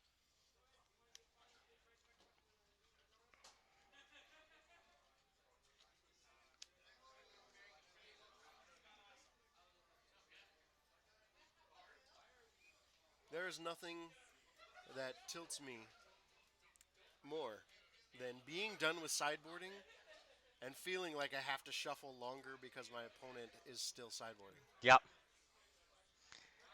just frustrating. Yeah, Very frustrating. especially after you're up a game and you're just like, man, I want to get this match over. I'm gonna crush this guy, and then you're just shuffling, Oh yeah, shuffling. there's just some matchups like in if when I used to play Jund in Modern, if I was against Tron, I was just like, I'm just gonna quickly just. I know what I kind of want. It's not a winning matchup. Let's just Right. get this Let's beating over get with. through this. I know I'm probably not gonna win. You know I'm probably not gonna win. So let's just hope for the best. Right.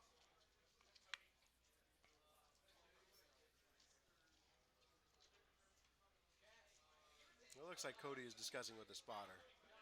Something. It looks like they're joking and having a good time, which is good. In the top four, joking and having a good time is a good thing. No, seriousness, all the time.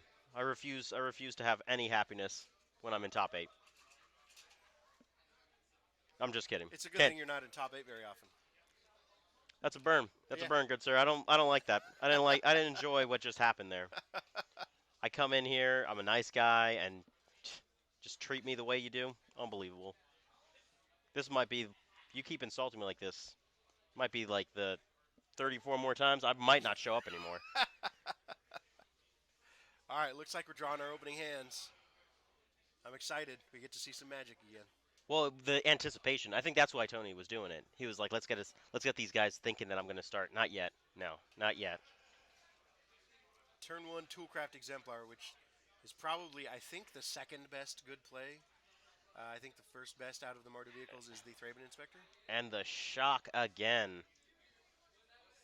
He ain't playing no games. No, not this time.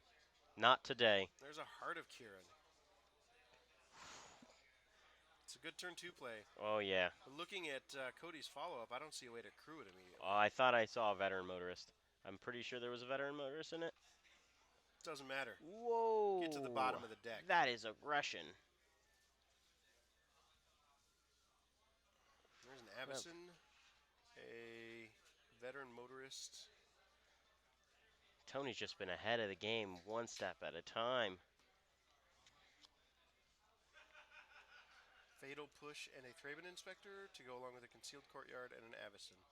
So the top cards were a Swamp and an Avison. He threw another Avison on the bottom, left the Swamp on top. Make an Inspector, say go. Alright, so if Tony has Rye, he can't play her, she'll just die.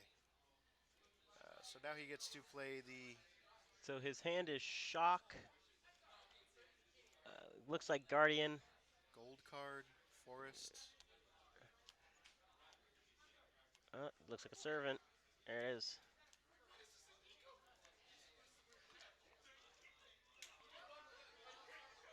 Puts the energy counters directly on the servant. Not going to forget. Not this time.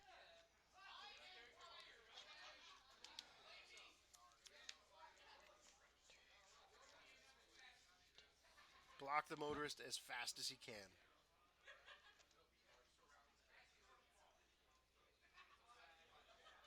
Looks like Cody's going to crack the clue, see if he can generate some more action there. Found something. I bet that gets shocked. Shocking. Oh. That was very shocking. Very shocking. Now we're looking at a Thraben Inspector, and that's... Which is what I found very weird that Cody would make that attack. Because that just seems like an upgrade for Tony. Mm-hmm. Now, what's a bummer for Tony here is that he's got green, and then he's got a red-blue duel, so he can't cast Saheeli, and his lands in hand are Evolving Wilds Forest. So he's going to have to take a turn off. He really wanted to get a white for the Guardian, but he can't. Yeah, he wants to cast Saheeli. Get in there for one. Pow. Better check yourself before you wreck yourself.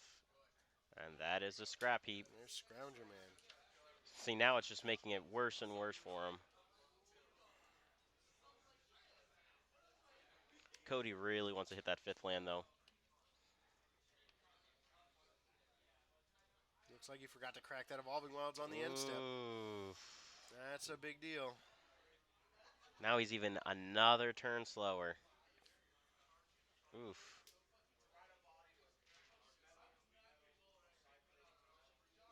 Ooh. Is that Gideon? Ugh. The beatings continue. Yeah, Tony is just not in a good spot right now. No. He is so incredibly far behind. He's basically done nothing for 2 turns. However, he's still live for combo. That's the weird part. If he top decks either a red 10, or a blue 11. source, he needs a blue or a red source. Yeah, he's not looking at lethal the next turn.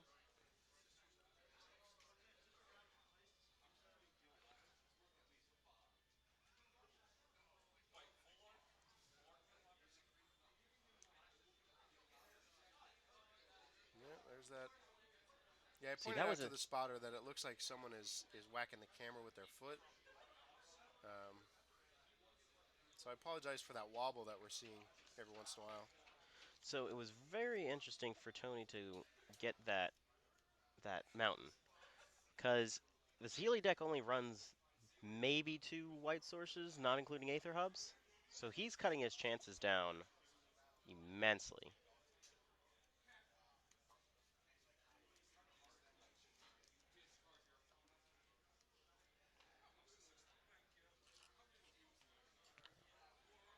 And that draw gets him a note, so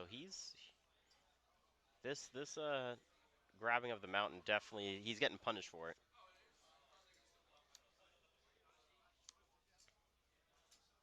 Well, there's an oath.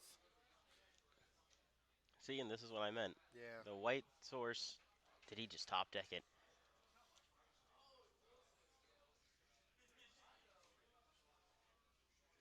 Yeah, it looks like he's got a plains and an aether hub. He takes the aether hub. And he has to. Mm-hmm. Yeah, and now is the pivotal moment too, where Cody has to have 0 interaction. But if Yep. but if he doesn't have any interaction, Tony can just win. And the thing is that Tony has no need to not just go for it. Mm-hmm. He's already in a very bad position. Just got to go.